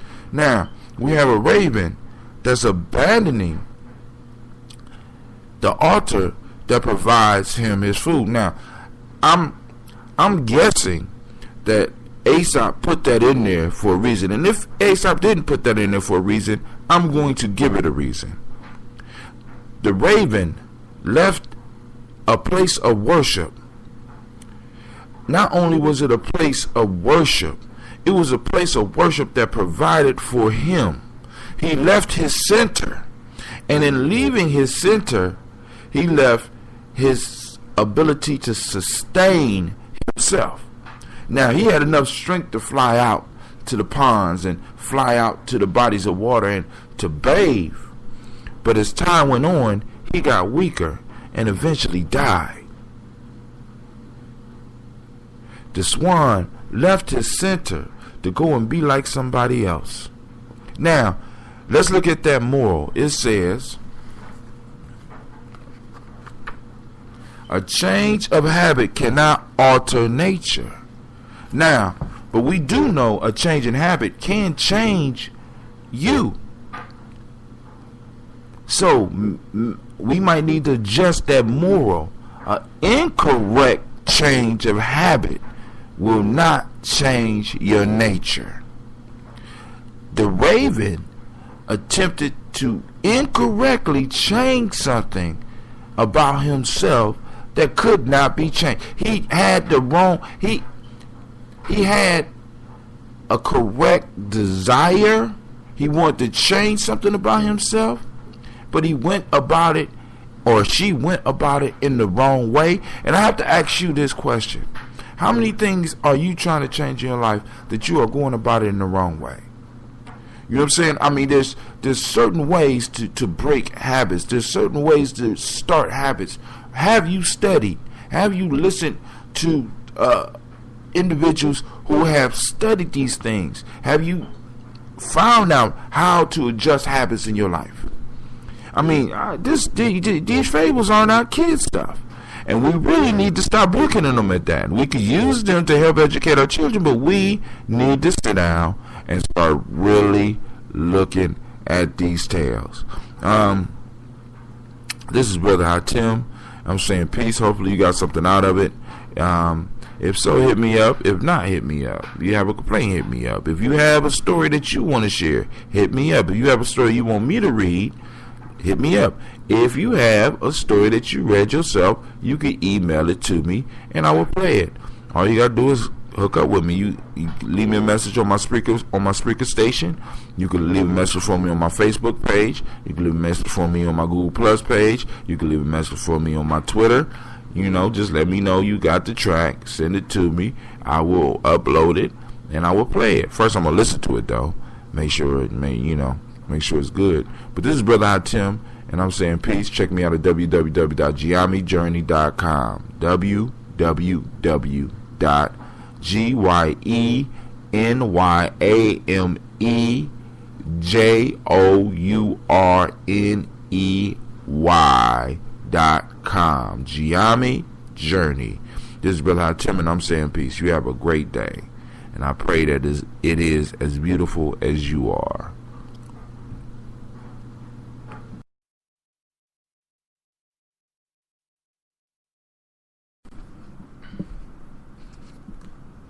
A goatherd had sought to bring back a stray goat to his flock.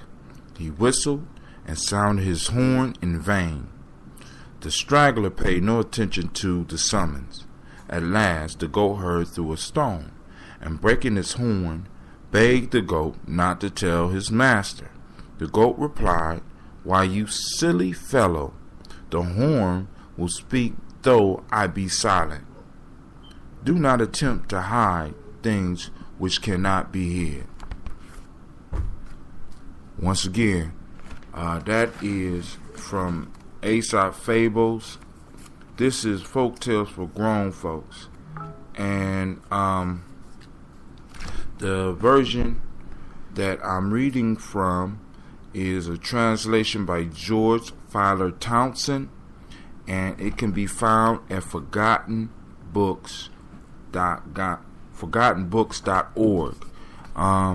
Go on and support them because they have, I'm thinking about 300,000 books. And for less than $2.99 a month, you could download 10 of them a month. I want you to really think about that. You got all these books at your disposal. I found books that I used to go to rare bookstores to find. Well, anyway, let's get into the story, The Goat and the Goatherd. So, we have somebody that's overcome with frustration, upset with this goat because this goat will not respond to them in the way that they would like. And I know this is a situation that many of us have been in before. Now, I want you, I have to stress almost every time I talk about these that these stories are not children's stories. They are veiled as children's stories. These are success tales for those who are wise enough to see. Let those who have ears hear. Let those who have eyes see. Listen, these fables are like the 48 laws of power of their time. I cannot stress how popular Aesop fables were, and in many cases still are, and how much wealth people who have used these tales have accumulated, how much happiness and how much safety they have brought into their lives. Now, we all, like this goatherd, has been frustrated before, and many of us have acted in ways as the goatherder. We whistle, "Get over here, goat, get over here." We blow the horn, come on over here. And finally we get upset and we do something not really thinking. He picks up a rock and he throws and he damages one of the goats. He damages somebody else's property. He's just a goatherd. He don't even own the flock. He damages somebody else's property, and the first thing he does is he asks the goat not to tell his master what he has done. And the goat, being a goat, I don't know why the goat talked, but all these other animals talking in Aesop fables, so I guess the goat could talk too. But the goat let him know that he don't have to say a word. The master is going to know what happened just by looking at the horn. And the moral is, don't try to hide something that can't be hid. How many of us are trying to hide things in our lives that don't need to be hid, and two, even if we try to hide it, it's too big to hide. We need to really, really listen to this wisdom, y'all. Why are you trying to hide something that can't be hid? Stop it. You're wasting your time. You're wasting your time. Now, I was a African proverb that popped up for me while I was thinking about this one is, those who hide their illness cannot be healed. Many of us are hiding our illnesses, things that one can't really be hid because in the end they're gonna come out, and next things that shouldn't be hid. So maybe we ought to add to this proverb, because wisdom progresses, knowledge grows.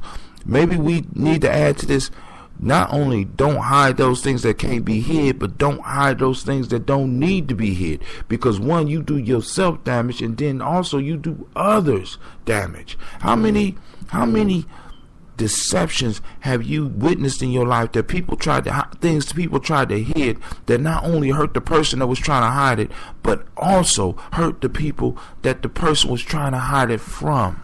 We do ourselves damage. We do other people's damage when we are deceitful with them. This is Brother Hatim saying, I hope you picked up some wisdom from the story. If you liked it, like it and share it. Be sure to check me out at www.Gye-Nyame.com. Also get you a copy of Aesop Fables so you can read along with me. Read through if you got a story that you want to do, rather than, because I'm going page for page. So for those that want to get with me right now, if you got the same edition I got, I will be doing page 55 tomorrow. If you want to sit down and do page 55 before I do tomorrow and get it to me, and even if I do it and even if I have already did one of the stories and you want to redo it, and you feel that you want to share it with my fan base, you know what I'm saying? You got a story you want to share with me and you don't mind sharing it with other people, record it, send it to me. I will post it up on my site and with the advertisement. I mean, I just want to get this information out. I just want people to learn. I want people to grow, and I want to grow myself. And I know that, I have some insights on these, but I know my insights are not the only insights, and I know the way I look at them is not the only way to look at them. So I'm open to learn. So if you have something to teach, please, by all means, share. This is Brother Hatim saying, you have a beautiful day, and as I usually say, I pray that your day is as beautiful as you are. With that, I say peace.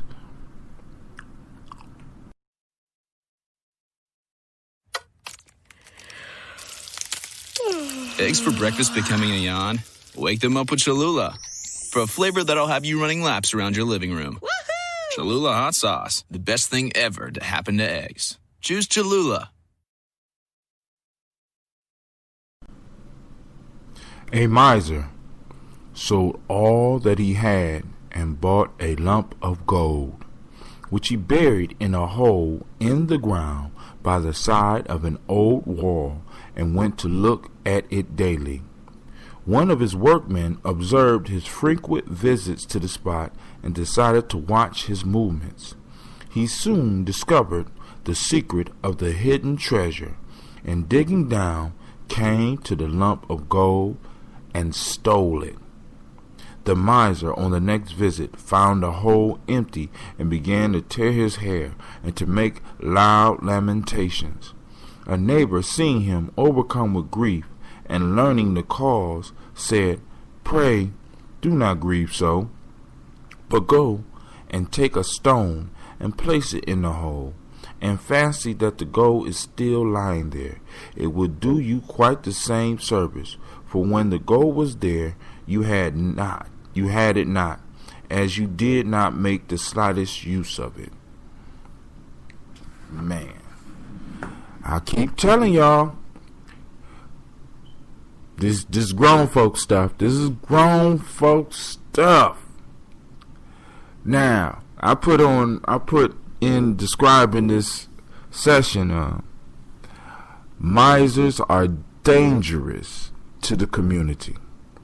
A miser, when we look at the concept of a miser is someone that just hoards things. This is like In a lot of old fairy tales now, because I want y'all to think about this, because I keep on telling y'all these stories are not just for kids. In a lot of these old fairy tales, you would see a dragon who would take all the gold from an area and cause all types of poverty. He would take all the food, and he would take all the pretty women, and he would hide them in the cave, and he would die to protect all these things. But you know, it wasn't until I was grown that I really realized that the dragon had absolutely no use for the gold. Dragons eat meat, so they didn't need the crops, and dragons definitely didn't need the women. And in a lot of ways, what that illustrates for us is the mind state of a miser. The dragon was just hoarding things for absolutely no purpose, or better yet, for the purpose of hurting everyone else around him. A dragon is just so mean that he don't want nobody else to have nothing. And in most cases, misers focus on what they want and want to take it all. They want to have all the gold. They want to have all the silver. They want to have all the platinum. They want to have all the money. And if you even have just a little bit, they want to try to take that from you. And they're going to take it just like the dragon and put it in a place where it serves absolutely nobody. But this is what's amazing about economics to me. Economics, or money, is like the blood of a community. And I don't think my community in general gets this. Money is like the blood of the community. This is why money is only strong when it circulates within that community, within that city, within that nation. Because as the money flow, more hands touch it and more people get benefits from the money. Now, I'm not saying give the money away, but if everybody is adding value to things and we are changing those things, exchanging those things that we add value to by using the currency is taking the lifeblood or the life energy of that community. That's what the money represents. So when you take that and you hoard it, it's sort of like you are causing a stroke within your community. And in the same way, when you take it immediately outside of your community, you are allowing your community to bleed to death. So we have on one end, we have misers that are causing strokes within our community because they pile so much up. They pile so much up that they can't even use it. But they don't want nobody else to use it. Alright? Then we got the fools who just take their money and automatically just start throwing it out. You know, it don't even stay inside our community for a minute. And this is not only good for my community, but this is a good view for the nation. We have hoarders in our culture. We have hoarders. Matter of fact, we big up hoarders. You know what I'm saying? When somebody go out and spend $100,000 on a damn necklace, I mean, do I need to say any more? You know, when we motivate people to buy a $2,000 car and put $7,000 worth of accessories on it, that to me, you know what I'm saying? Or when we got super rich people who just got so much money that, it's just ridiculous. And they do absolutely what with it? Is that not? That's hoarding. That's being miserly. And as the lesson that the man taught the miser, he said, look, don't cry over that gold, my friend. Just take this rock, put it in the ground, and look at it, because it'll be doing the exact same thing that the gold was. I don't think y'all got that one. But I'm gonna let you go and think on that for a second. You know what I'm saying? We want this stuff so that we could just look at it. We want this stuff so that we could prove something. The miser wanted the gold just to look at. He sold everything. Not only did he sell everything, and this is the other lesson in that. Realize that there's always somebody watching you. Did y'all catch that? One of his workmen was watching him. The workman saw him sell everything. The workman was watching him and watched his character and knew that he was a miser, and he knew that if this dude had some money, all he had to do was follow him. Now, always know that someone is watching you. This is Brother High Tim looking over his shoulder right now because I know somebody's watching me. Alright? But with that, I say peace, and I pray that your day is as beautiful as you are. Go ahead and share the show if you like it. Make some comments. If you have a story that you want me to cover, send it to me, and I will do it. Also, if you have a show that you want to do, personally, go on and record it as an MP3 and send it to me. As a matter of fact, you could do it as an MP3, as a wave, almost anything that you could send over an email, I could get.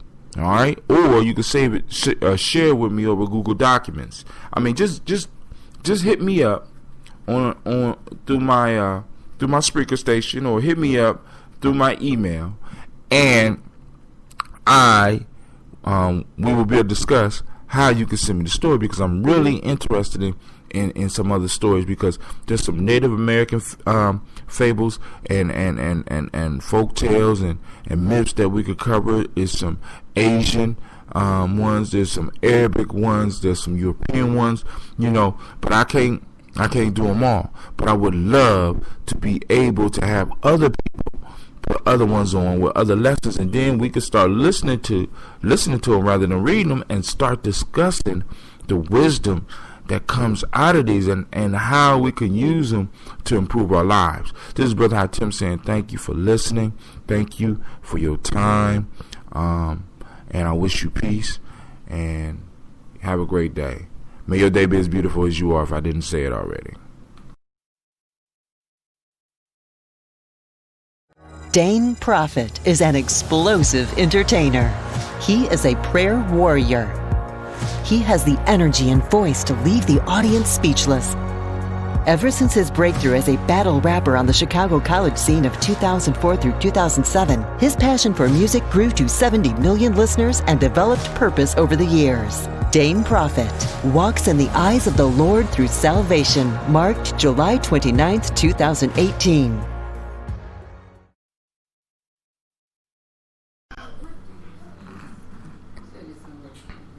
A lion, unable from age and infirmities to improve himself with food by force, resolved to do so by artifice.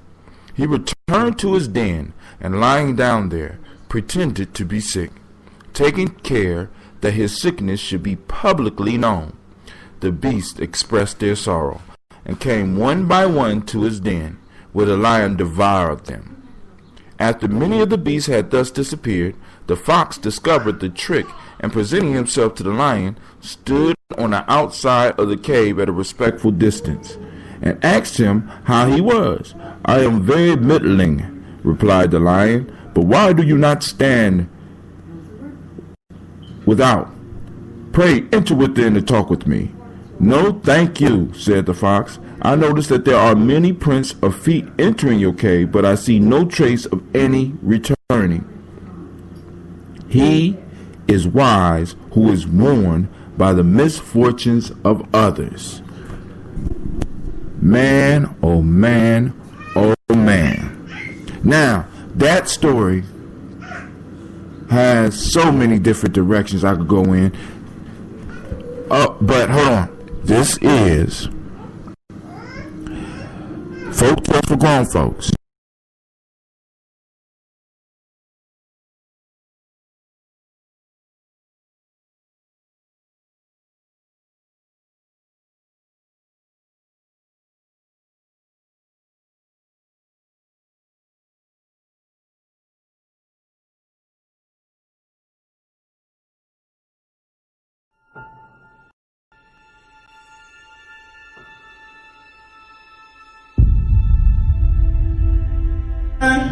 To have melanin embedded in our skin is a gift. Oh my gosh, when I say too black, you say too strong. Too black. Too strong? Yeah.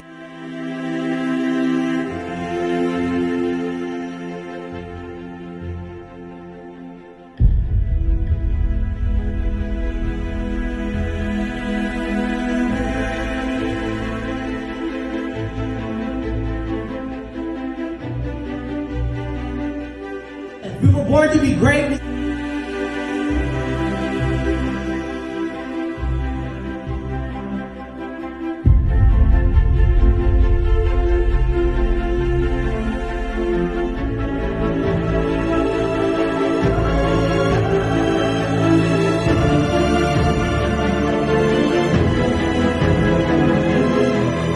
Oh my gosh, when I say too black, you say too strong. Too black.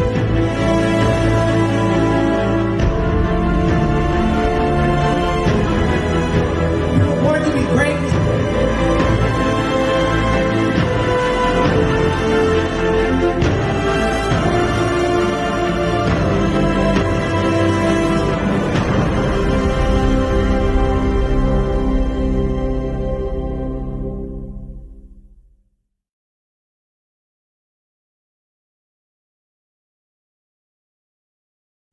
Ayimbobe is an acronym.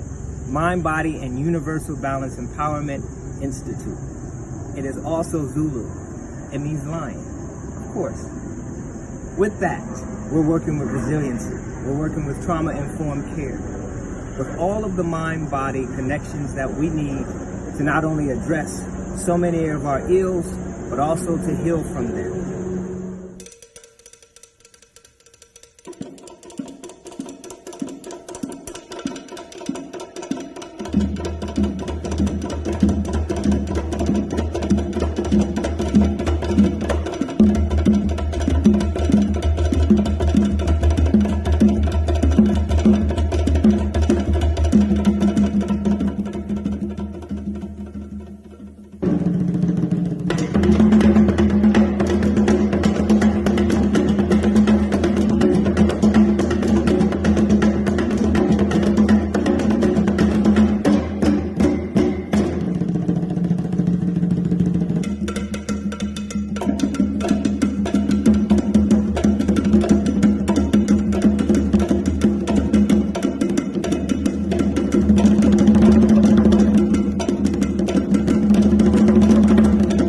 There's no one giant step that does it.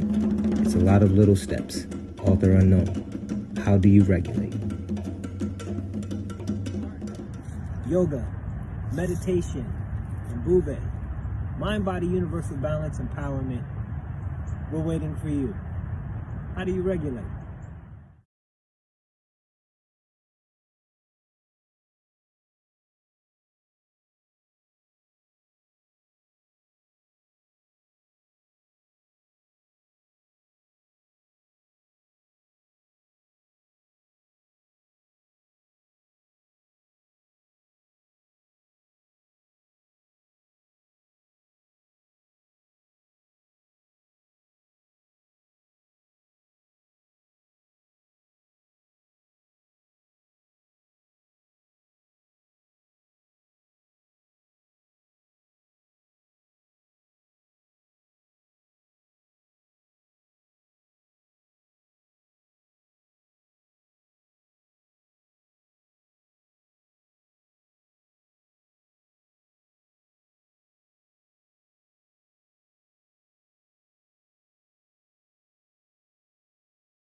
Women, but the most important goddesses were black, not just for the African now in the civilization of the Greek.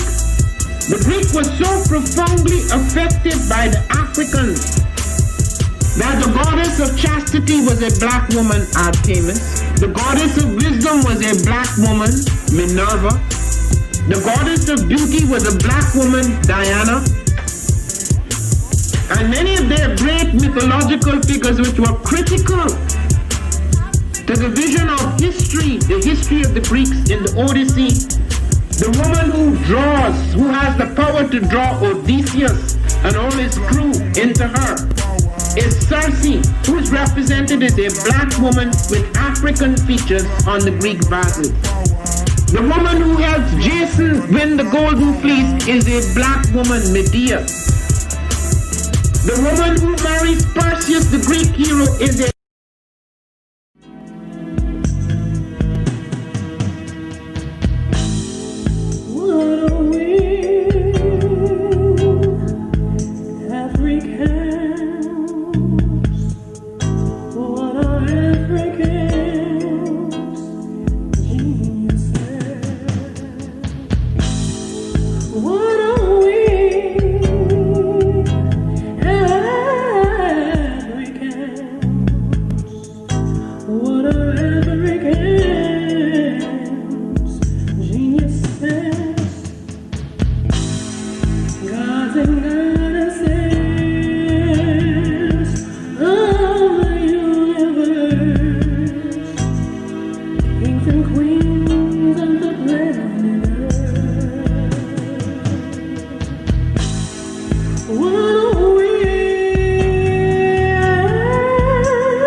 Peace, family. Yo, thank you for joining us.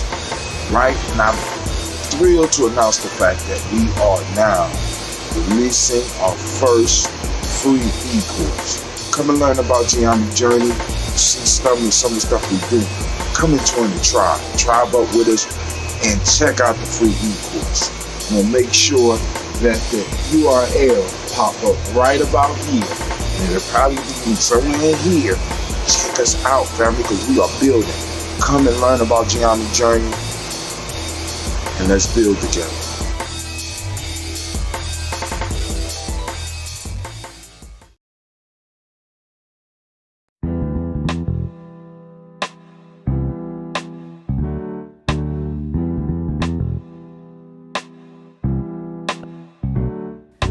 Word from the wise, never catch your girls among swine. It's just a waste of time, cause they can't see you shine when you walk amongst the blind. Even when you reflect divine, divine. Word from the wise, never catch your girls among swine. It's just a waste of time, cause they can't see you shine when you walk amongst the blind. Even when you reflect divine. Say, the truth is what I'm about to bring. Listen to the message I sing. I want to shine like diamond ring for you, for you, for you. The truth is what I'm about to bring. Listen to the message I sing. I want to shine like diamond ring for you.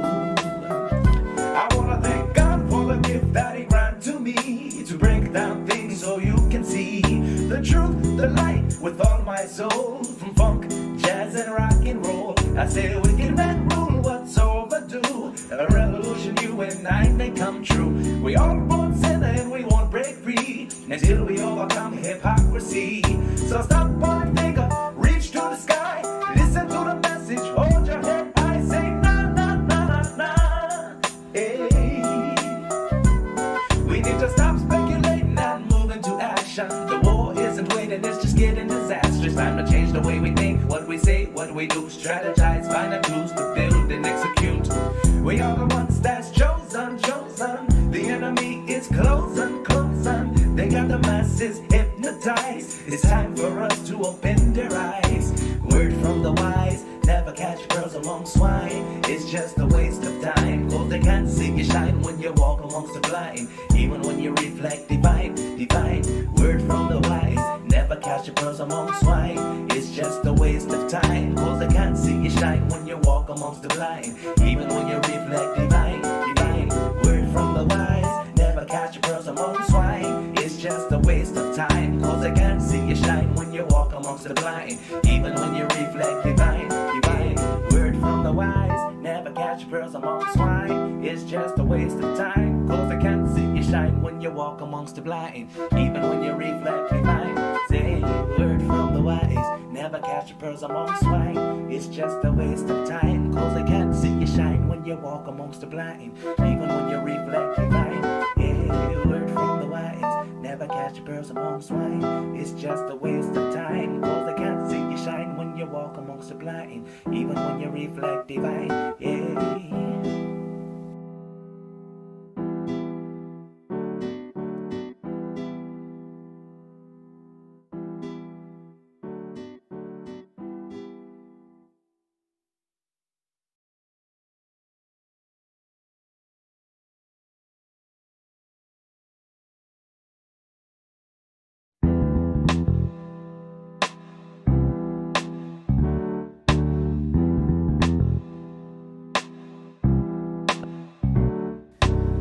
From the wise, never catch girls among swine. It's just a waste of time, cause they can't see you shine when you walk amongst the blind. Even when you reflect divine, divine. Word from the wise, never catch girls among swine. It's just a waste of time, cause they can't see you shine when you walk amongst the blind. Even when you reflect divine. Say, the truth is what I'm about to bring.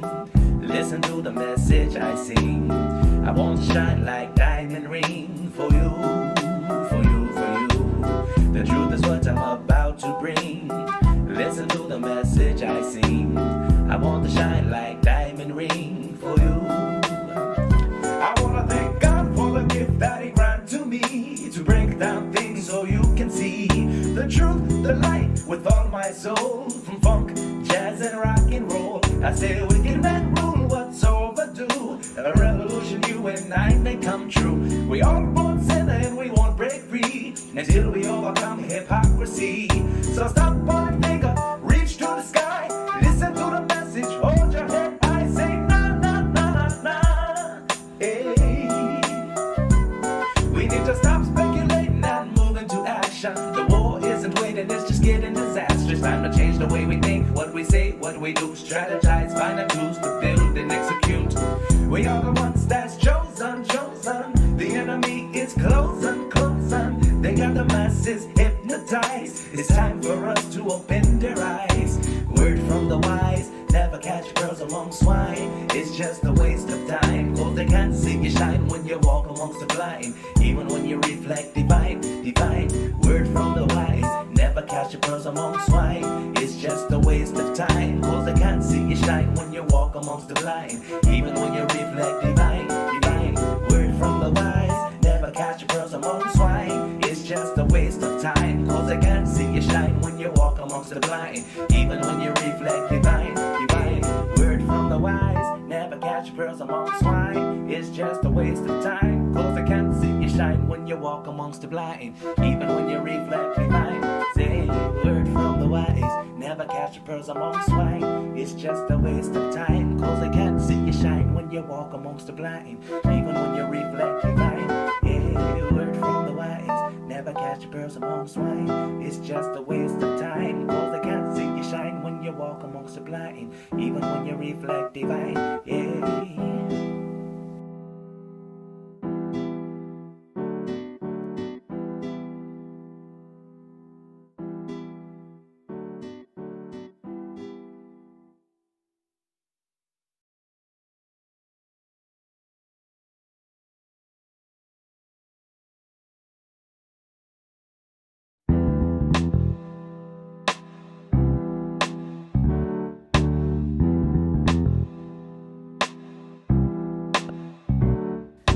Word from the wise, never catch girls among swine. It's just a waste of time, cause they can't see you shine when you walk amongst the blind. Even when you reflect divine, divine. Word from the wise, never catch girls among swine. It's just a waste of time, cause they can't see you shine when you walk amongst the blind. Even when you reflect divine. Say, the truth is what I'm about to bring. Listen to the message I sing. I want to shine like diamond ring for you, for you, for you. The truth is what I'm about to bring. Listen to the message message I sing. I want to shine like diamond ring for you. I wanna thank God for the gift that He granted to me, to break down things so you can see the truth, the light, with all my soul. From funk, jazz, and rock and roll, I say we can man rule what's overdue. A revolution you and I may come true. We all born sinner and we won't break free until we overcome hypocrisy.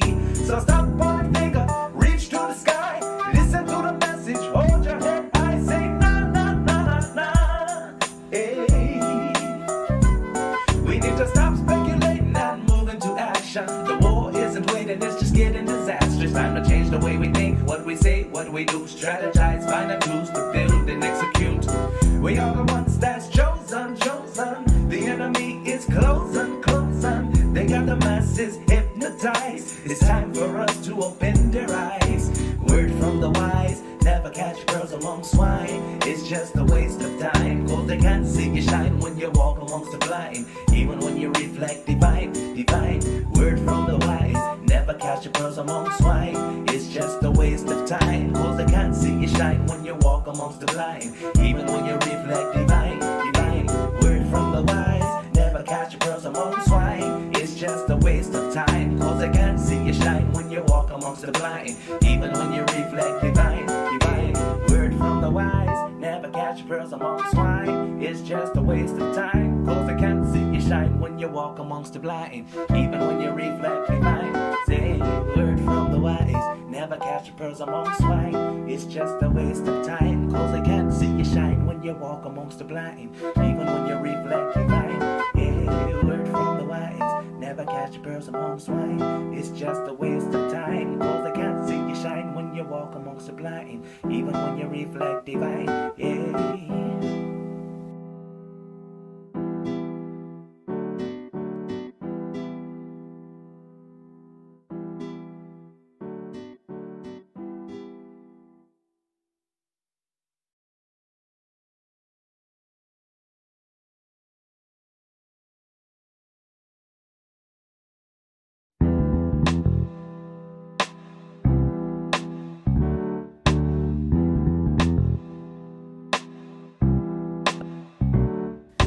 Word from the wise, never catch pearls among swine. It's just a waste of time, cause they can't see you shine when you walk amongst the blind. Even when you reflect divine, divine. Word from the wise, never catch your pearls among swine. It's just a waste of time, cause they can't see you shine when you walk amongst the blind. Even when you reflect divine. Say, the truth is what I'm about to bring.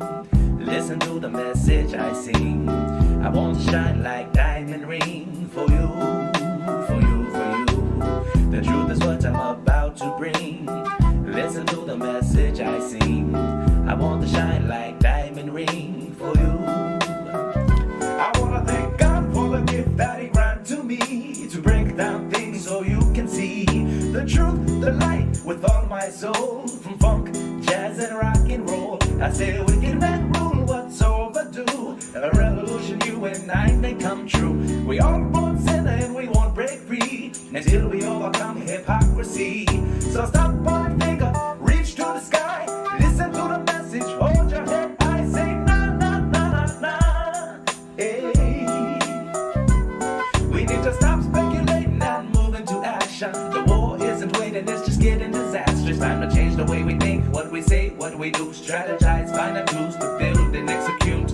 We are the ones that's chosen, chosen. The enemy is closing, closing. They got the masses hypnotized. It's time for us to open their eyes. Word from the wise, never catch pearls among swine. It's just a waste of time, cause they can't see you shine when you walk amongst the blind. Even when you reflect divine, divine. Word from the wise, never catch your pearls among swine. It's just a waste of time, cause they can't see you shine when you walk amongst the blind. Even when you reflect divine, divine.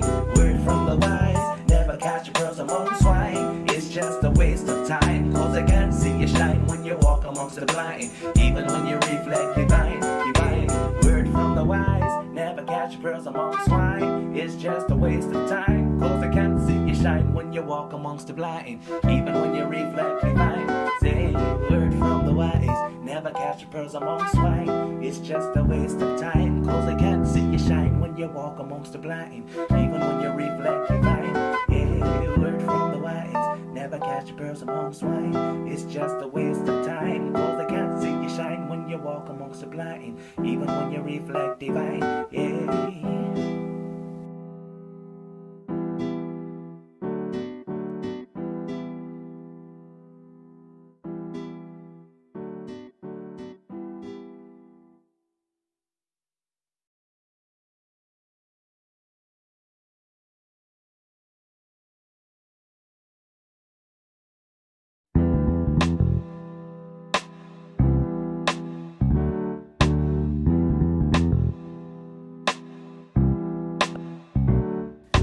Word from the wise, never catch your pearls among swine. It's just a waste of time, cause they can't see you shine when you walk amongst the blind. Even when you reflect divine, divine. Word from the wise, never catch your pearls among swine. It's just a waste of time, cause they can't see you shine when you walk amongst the blind. Even when you reflect divine. Say, the truth is what I'm about to bring.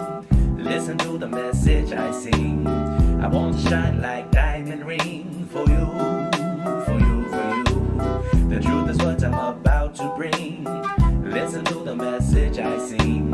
I want to shine like diamond ring for you. I want to thank God for the gift that He granted to me, to break down things so you can see the truth, the light with all my soul. From funk, jazz and rock and roll, I say we can man rule what's overdue. A revolution you and I may come true.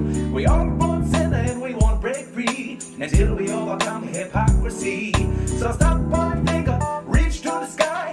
Listen to the message, hold your head high. Say na na na na na. Hey. We need to stop speculating and move into action. The war isn't waiting, it's just getting disastrous. Time to change the way we think, what we say, what we do. Strategize, find the tools to build and execute.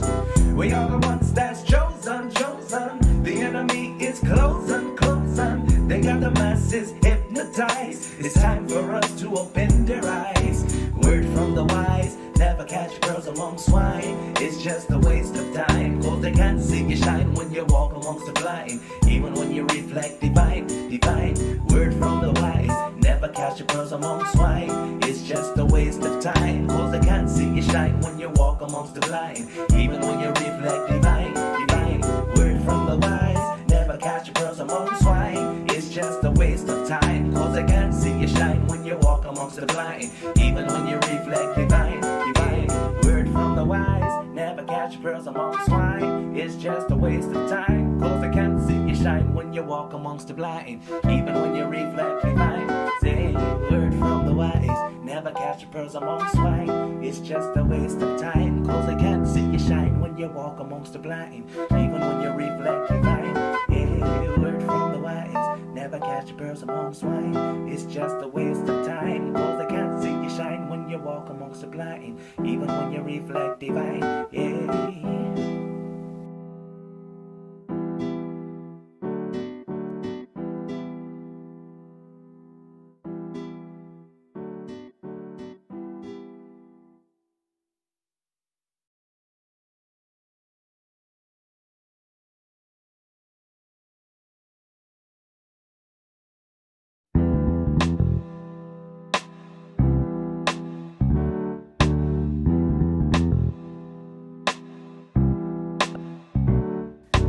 Word from the wise, never catch your girls among swine. It's just a waste of time, cause they can't see you shine when you walk amongst the blind. Even when you reflect divine, divine. Word from the wise, never catch your girls among swine. It's just a waste of time, cause they can't see you shine when you walk amongst the blind. Even when you reflect divine. Say, the truth is what I'm about to bring. Listen to the message I sing. I want to shine like diamond ring for you, for you, for you. The truth is what I'm about to bring.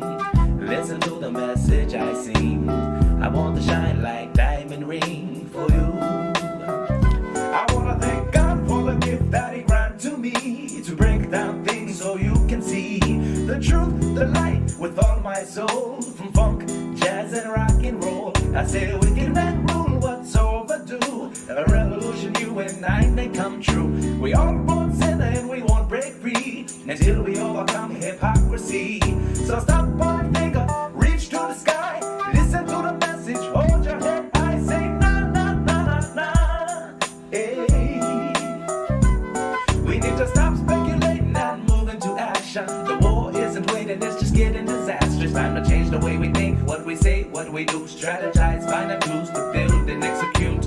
We are the ones that's chosen, chosen. The enemy is closing, closing. They got the masses hypnotized. It's time for us to open their eyes.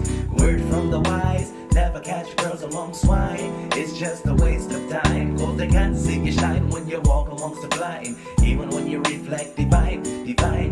Word from the wise, never catch your pearls among swine. It's just a waste of time, cause they can't see you shine when you walk amongst the blind. Even when you reflect divine, divine.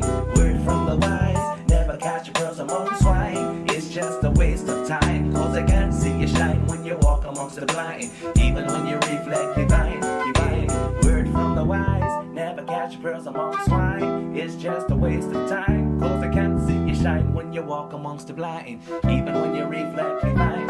Say, word from the wise, never catch your pearls among swine. It's just a waste of time, cause they can't see you shine when you walk amongst the blind. Even when you reflect divine. Yeah, word from the wise, never catch your pearls among swine. It's just a waste of time, cause they can't see you shine when you walk amongst the blind. Even when you reflect divine. Yeah.